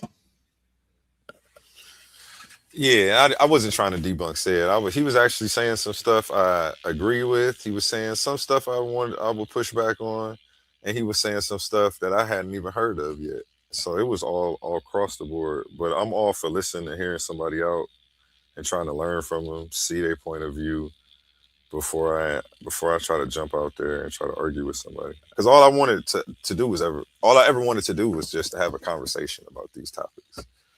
But it's a lot of ego and bravado in the back chats, and people don't necessarily know where you're coming from. And everybody's got their guard up back there because it gets kind of hectic. So, but I already scheduled these presentations, sis, so I'm gonna roll them out and give them to you slow. Y'all gave me quite a bit of content to go through and review, so I'm gonna be touching on some of this stuff in the right way. And again, you will see I didn't tell anybody what to do. I didn't tell anybody vaccines are bad. Like I didn't say that. I didn't say they were good. I didn't tell anybody to take one. I didn't tell anybody not to take one. I just said I wanted to present the information and let's just go over the information together. And you guys have to live with these decisions. I'm not a medical professional. I'm just an unbiased host who looks at both sides of the argument, making sure the sources are legit. What is that noise? Sorry about that. I can't stop it. Yeah, so I hope you appreciate the presentation. I hope you do have some pushback and do an episode on me, and please tag me. I'm gonna be there to try to learn something because I don't know if I'm right or wrong. About my opinion, which I haven't really given. I'm sure you see which way I'm leaning though, but what I want to do is just take my time and see what information is out there, see what everybody else thinks, and review it with the community. You know what I'm saying? It doesn't have to necessarily be a banging session, which I didn't turn it into. I ain't personally attack my brothers, man. I rock with said the pseudo killers. But Unc West, I got to get you. You're not gonna be able to keep pulling the same 1-2 step and cha-cha slide on these brothers on these paddles. You're gonna have to do what Cedric came up here and did today and ask specifically what is your grievance, and let's address it and deal with the actual science. Granted, he was off topic half the time because he didn't know what my points were. He was kind of looking at my slides and trying to go into stuff, but I just let him go because I was still learning from him at the same time, even hearing him talk off topic. So I was like, shoot, I ain't even gonna say nothing. I'm gonna just keep seeing what else I don't know based on what he's, what else I haven't heard or what perspective I haven't heard. Because I knew where he was coming from, even though he didn't know where I was coming from yet. And he's gonna watch it back and check it out. I want to get the floor up to somebody else, man. I want to take a break. I've been going hard since 9 a.m. So what time is it? I want to make me some food. Hey, Anybody want yo, to it's talk? Omar. Go Yeah, ahead, Omar. no, actually, I had a question for Sid. Is Cedric still on the panel?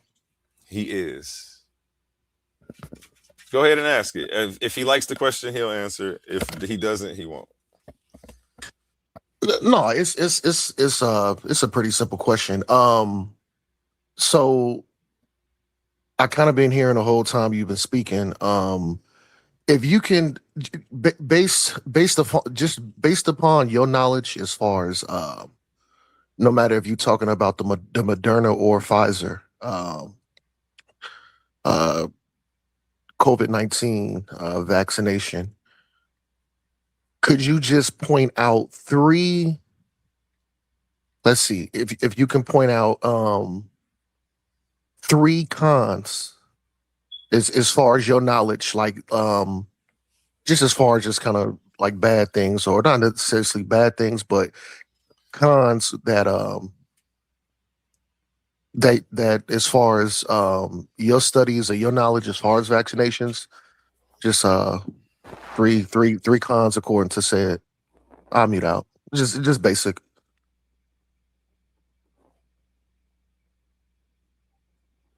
I'll even take three. Can you ask that question again? Ask that question again. I didn't quite get it. That's my bad. No, okay. No, yeah, I don't mind asking it again. Because like I said, I've been listening to you during this whole thing, and I, my bag.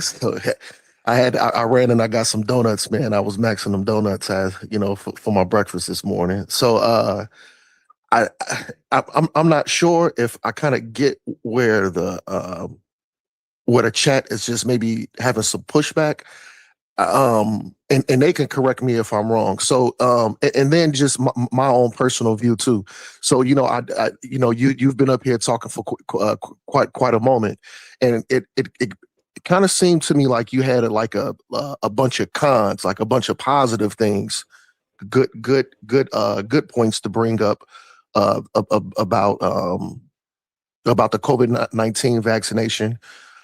If you could just point out three cons about it, according to your assessment or your knowledge about vaccinations. Yeah, like I said, it was just pretty simple.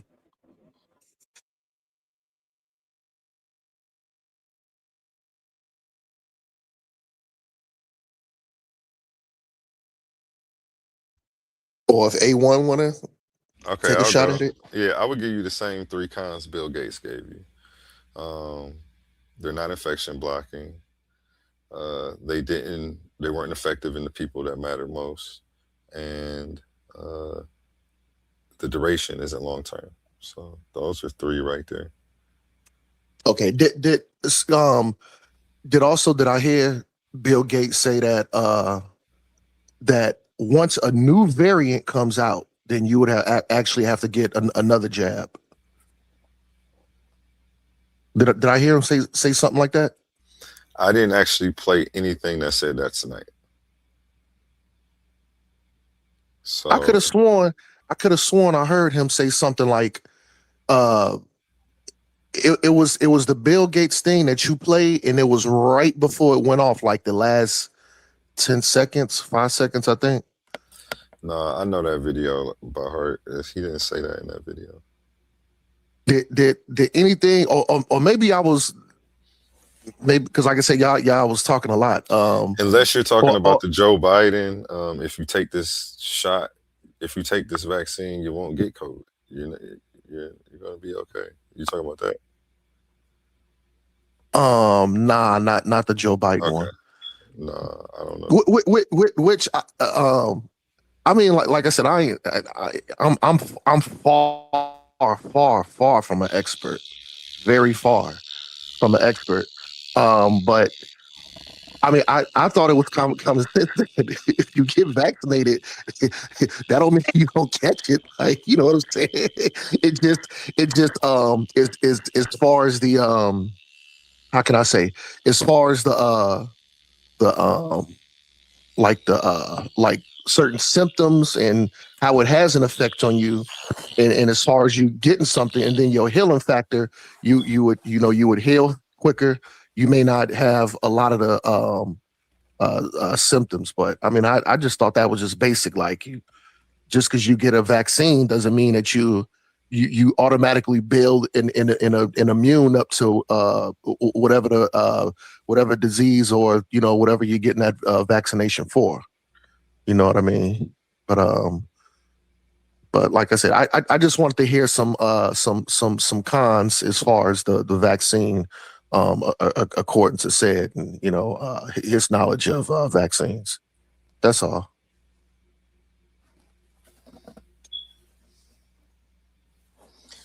I don't think he messing with you right now.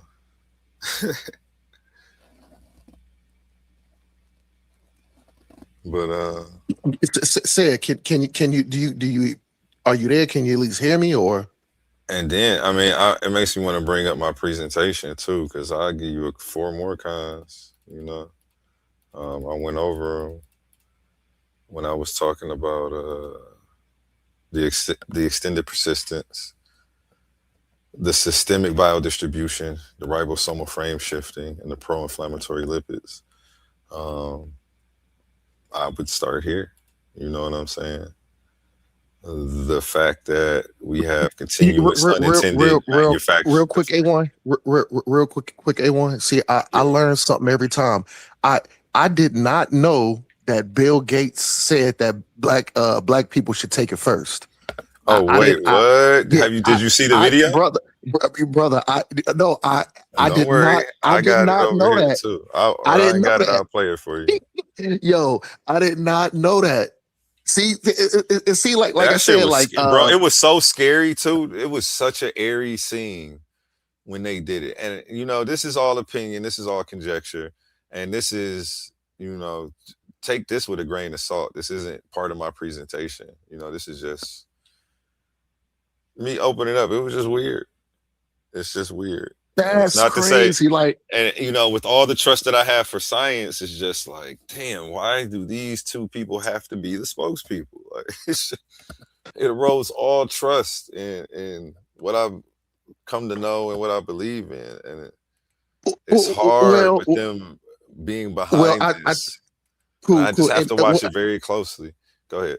I think that gives some validity to some of the brothers in the chat, and then Brother Hercules' statement about science being racist. But I think you already defended that, using that as just like some type of that's like just an isolated situation, I guess. You know what I'm saying? I mean, I do believe in systemic racism, though. Like, I do believe that. People always say America's broken, the system is broken, and it's not. It's actually working exactly the way it was designed, with your black ass on the bottom, right where they think you belong. So, with that being said, revolution, anyone? I digress, though. Don't take me serious. I'm joking. I still wanted to see. You said that you was gonna bring up four more cons. I just went over them, but I'll go into the specifics real quick for it in 1 second. I go ahead and mute out though, because like I said, I've been listening. You know what I'm saying? Yes. But yeah, I want to see the Bill Gates joint too. That's crazy. Like I said, I didn't even know he said that.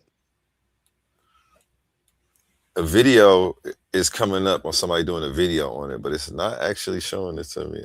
I wouldn't be surprised them suppressing this, but oh, here it goes. Found it. Share this tab instead. Can y'all see that on the screen? You sure can. Let's get into it. Who has a question for our ghost? Yeah. What is the actual gross margin on the changeouts? They deserve to get this vaccine first. And from there, you want to do tiering in various countries to make sure your most vulnerable populations get it. In our country, that would be Blacks and Native Americans, people with underlying health conditions, and the elderly. And so we need to look at as a globe, and we're involved with many European leaders and African leaders and others in Southeast Asia to make sure there's a purchasing fund that can pull that vaccine through when it's available and get it out in wide scale distribution. Yeah, that was, yeah. Blacks and Native Americans should be taking it first. They but to add, make sure the context and nuance is there. She said the people who need it the most, the people who have underlying conditions. Hold on, let me get exactly her wording again. To get this vaccine first. And from there, you want to do tiering in various countries to make sure your most vulnerable populations get it. In our country, that would be Blacks and Native Americans, people with underlying health conditions, and the elderly. And so I don't know, what is it, the high blood pressure and diabetes? Like she said the most vulnerable apparently population. Like if anybody was gonna survive it, it was gonna be Black folks. Ain't nothing the little ginger ale can't fix. I'm talking shit. I'm joking. That's funny though. Ain't nothing the little ginger ale can't fix. Yeah, that kind of makes me feel appalled that somebody would say that, talking about our most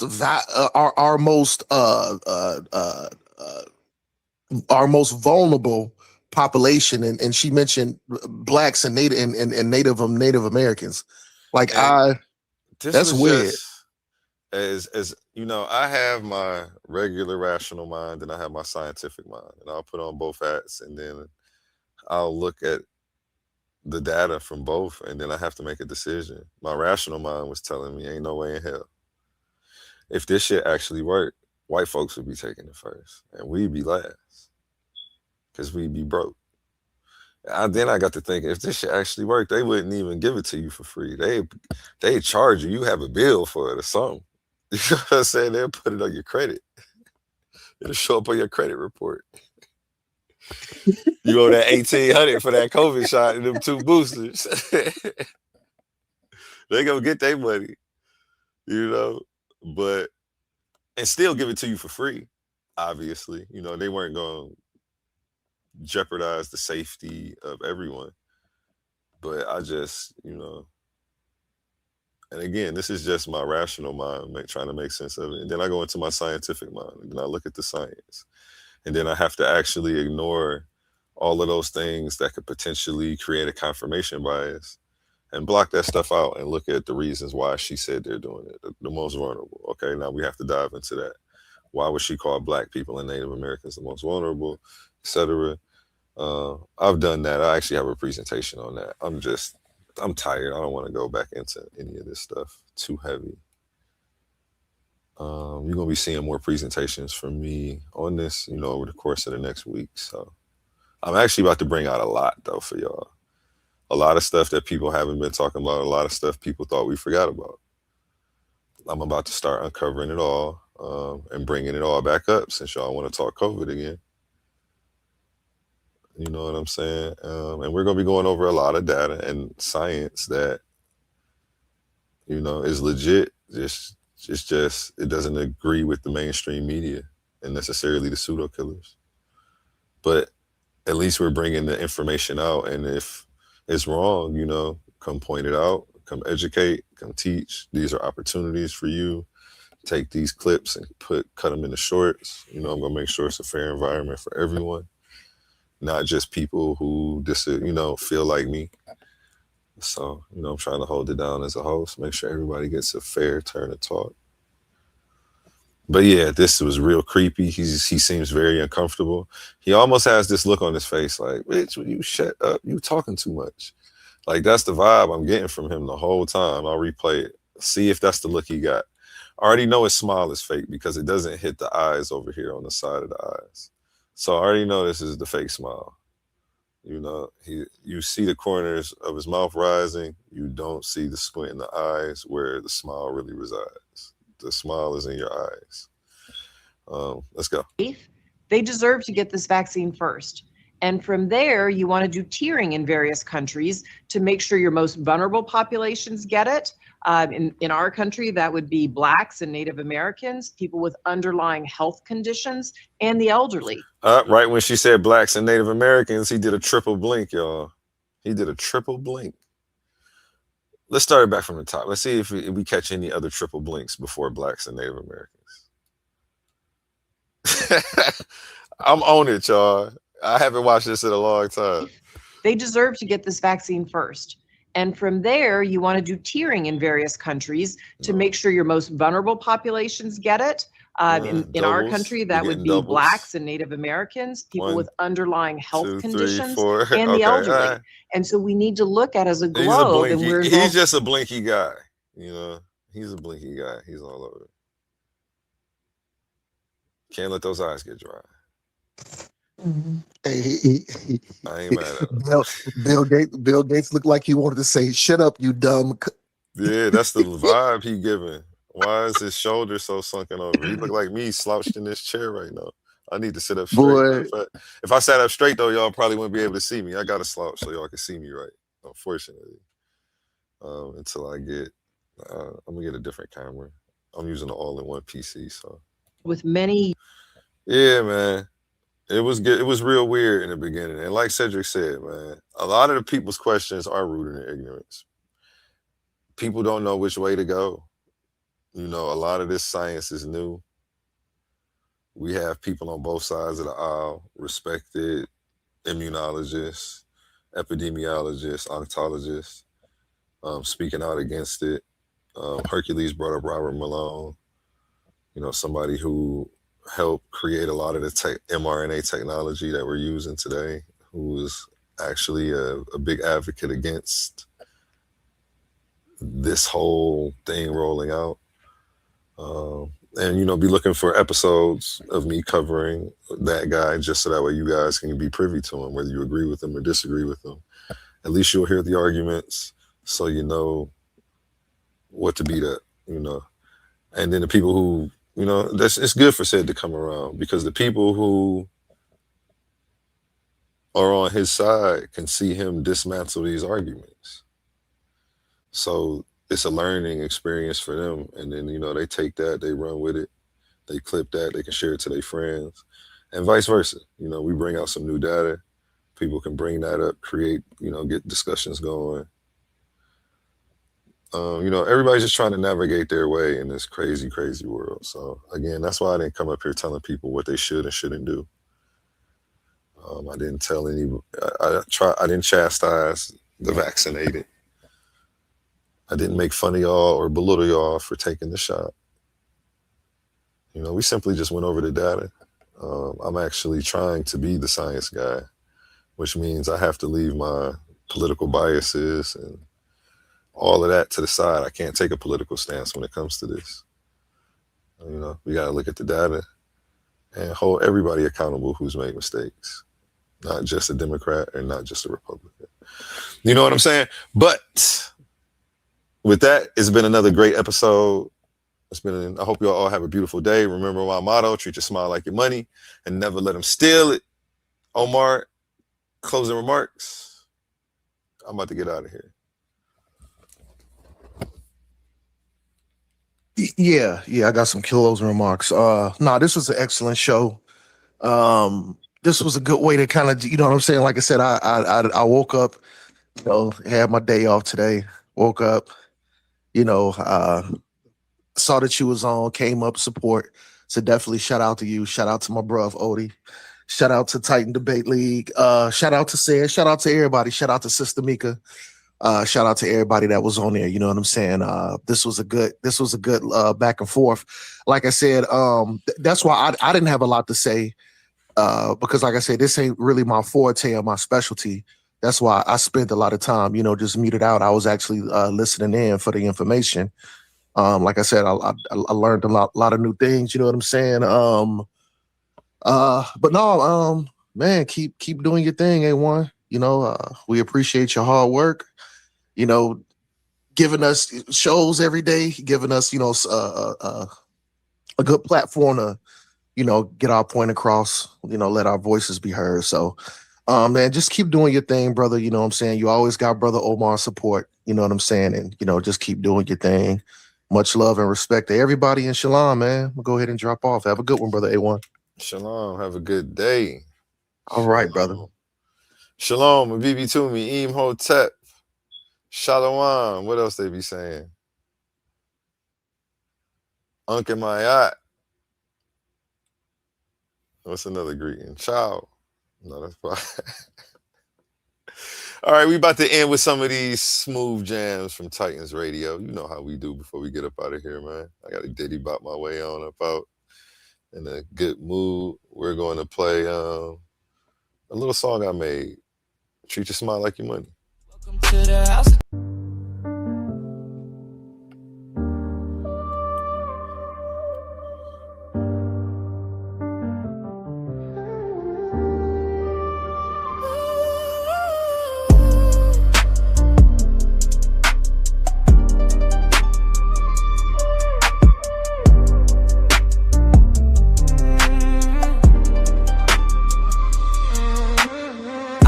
Inside of my spirit, they thought I would bend, I just held in my lane. They said the things I believe were delusion, I waited on truth, now they talk like I'm sane. Told you that I was the one who would not move the same. Silent, never undone, so burn while I rise with a flame.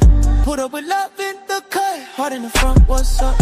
I had to sign off on my ego, looking up that scene up. I'm on my day ones, on a new wave, pouring more faith in my cup. Treating my peace like the ghost safe, locked up, can't touch, yeah. I know they play with me, speak on my name to see if I'll break it. I let them talk in the breeze, they be posting up lies, but my soul never stays with it. Damn, max a paper thing, yeah. Treat your smile like your money, don't let nobody steal it. They can throw their words at you, but they can't break your spirit. Truth don't shake and my soul won't trade it. Peace of mind is the crown I wear. Treat your smile like your money, don't let nobody steal it. They can throw their doubts at you, but they can't come near it. Heart stay safe when your mind's awake, and I keep my peace cause nobody can fake it. It's up again, my music on again. Juice up again, my spirit's up again. Is it the noise? Been learning the highways. It's quiet thinking when I'm in the right lane. Ignore the bright lights in the driveways. Walk through the door, let the small talk fly away.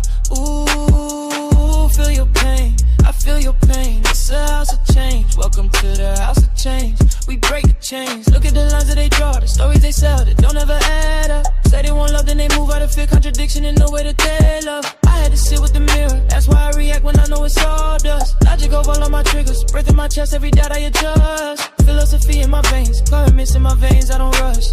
Master my ways when the pressure get heavy, I'm rooted, I trust.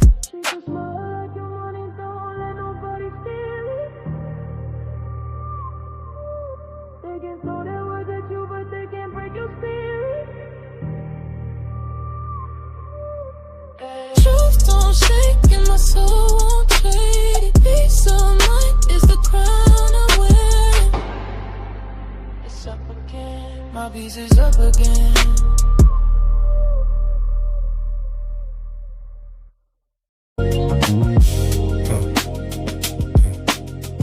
Who you talking to?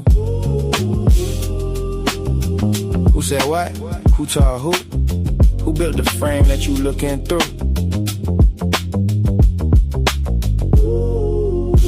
Who you talking to? Talking timeless while you speaking in sequence too. If it ain't coherent, it collapse on cue. Who you talking to? Who said that? Who told you existence started? Run that back. Every worldview crack where the pressure at. Who you talking to?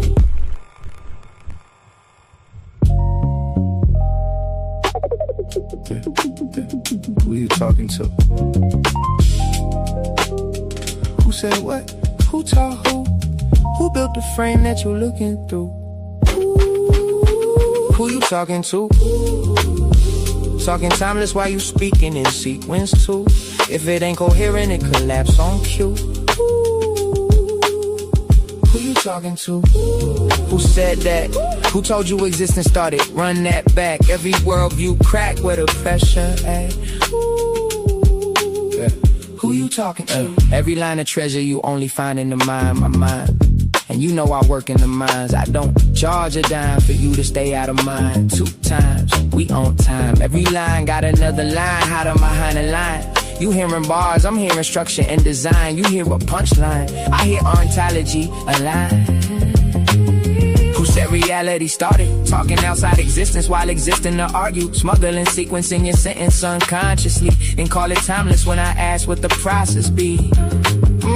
Who you talking about? Half these worldviews fall when you walk them out. Everybody got answers till you chalk it out. Incoherence disappear when you map it out. I studied Heraclitus flowing rivers in motion. Parmenides froze it, I can see both in the ocean. Can't build a frame, but the frame still folded. Trying to define a world while the mind still holding it. Aristotle looking for causes and categories. Nietzsche killed guys, but couldn't kill reality. Heidegger staring into being and anxiety. I'm just asking what makes existence intelligibly. Who you talking to? Talking time, that's why you speaking in sequence too. If it ain't coherent, it collapse on cue.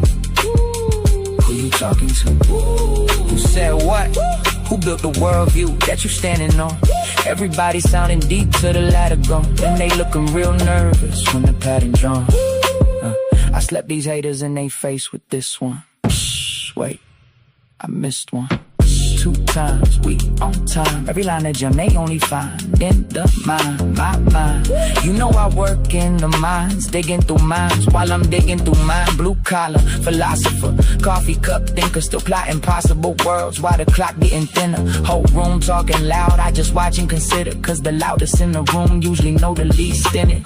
Who taught you that? Who said existence got a border where the proof at? Who talking outside reality and still attached?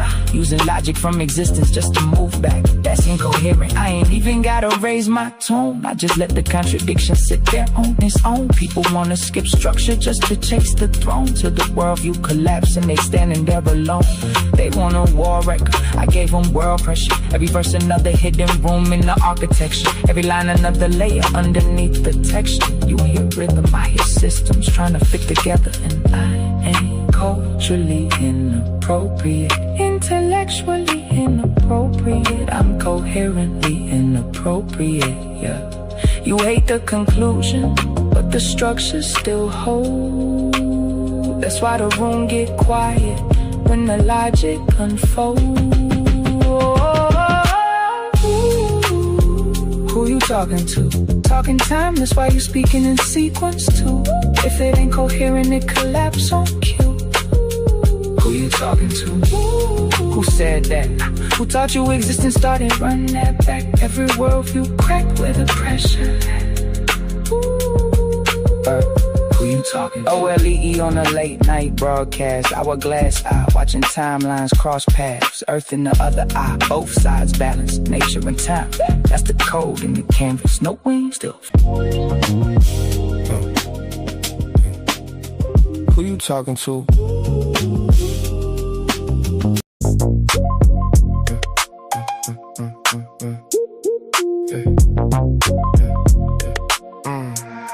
I just opened up my eyes, cause I heard the cries, filtered through the lies. Listen close, I don't believe in ghosts, even though I tried. I recognize the patterns when they form inside the mind. Ignorance ain't the crime, it's refusing truth when truth arrives. We got the topic, give the line, debate you anytime. That's fine. You done crossed the line. Drop Drop the claim without a spine. Bring your thoughts, I'll find the incoherence. Book you every time. Recognize I can see the fallacy before the sentence finished. You confuse a strong opinion with a reason proposition. You keep reaching for conclusions, but your premises are missing. Then you hide behind your feelings when the logic need a mission. I don't argue with a person, I examine what was stated. Define the terms, expose assumptions, then determine what was weighted. Is it valid? Is it grounded? Can the structure be defended? Or you built a house of cards and got offended when it ended? I don't need to raise my voice, I let the contradiction speak. Every claim has got a burden, every burden got a receipt. You can decorate confusion, you can dress it up in pride, but a polished contradiction is a contradiction every time. I just opened up my eyes, cause I heard the cries, filtered through the lies. Listen close, I don't believe in ghosts, even though I tried. I recognize the patterns when they form inside the mind. Ignorance ain't the crime, it's refusing truth when truth arrives. We got the topic, give the line, debate you anytime. That's fine. You done crossed the line.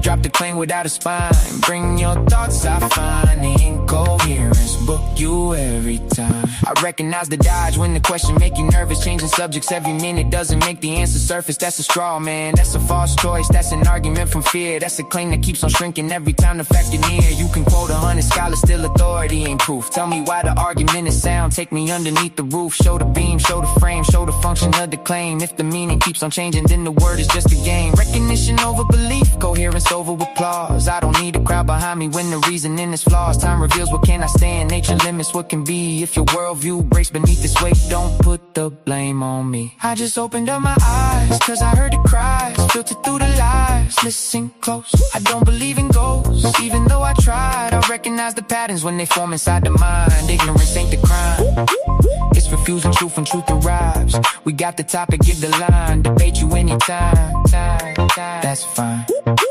You done crossed the line. Drop the claim without a spine. Bring your thoughts, I find the incoherence. Book you every time. They want mystery to rescue every gap they never filled. Then call questions disrespectful when their explanation gets grilled. But a question is a mirror, it reflects what you provide. If the answer disappears, there was nowhere left to hide. I recognize the pattern, first they claim and then retreat. First they speak in absolutes, then change the meaning when we meet. First they tell me it is certain, then they say it could be true. Then they say nobody knows, there's 3 positions, pick a view. I'm not chasing every bird just because it learned to chirp. Some ideas take a flight, some ideas hit the dirt. This is bird droppings, every record leaves a sign. I recognize the incoherence.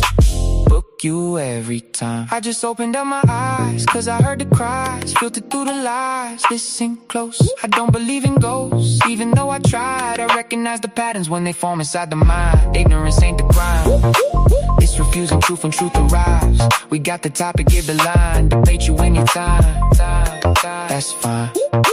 You done crossed the line. Drop the plane without a spine. Bring your thoughts, I find the incoherence. Book you every time. Recognize them.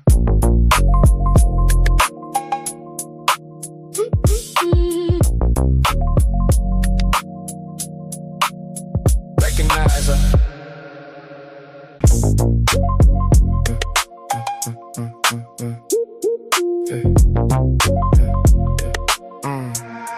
I just opened up my eyes, cause I heard the cries, filtered through the lies. Listen close, I don't believe in ghosts, even though I tried. I recognize the patterns when they form inside the mind. Ignorance ain't the crime, it's refusing truth when truth arrives. We got the topic, give the line, debate you anytime.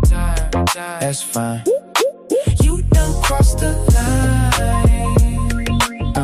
Drop the claim without a spine. Bring your thoughts, I'll find the incoherence. Book you every time. Recognize I can see the fallacy before the sentence finished. You confuse a strong opinion with a reason proposition. You keep reaching for conclusions, but your premise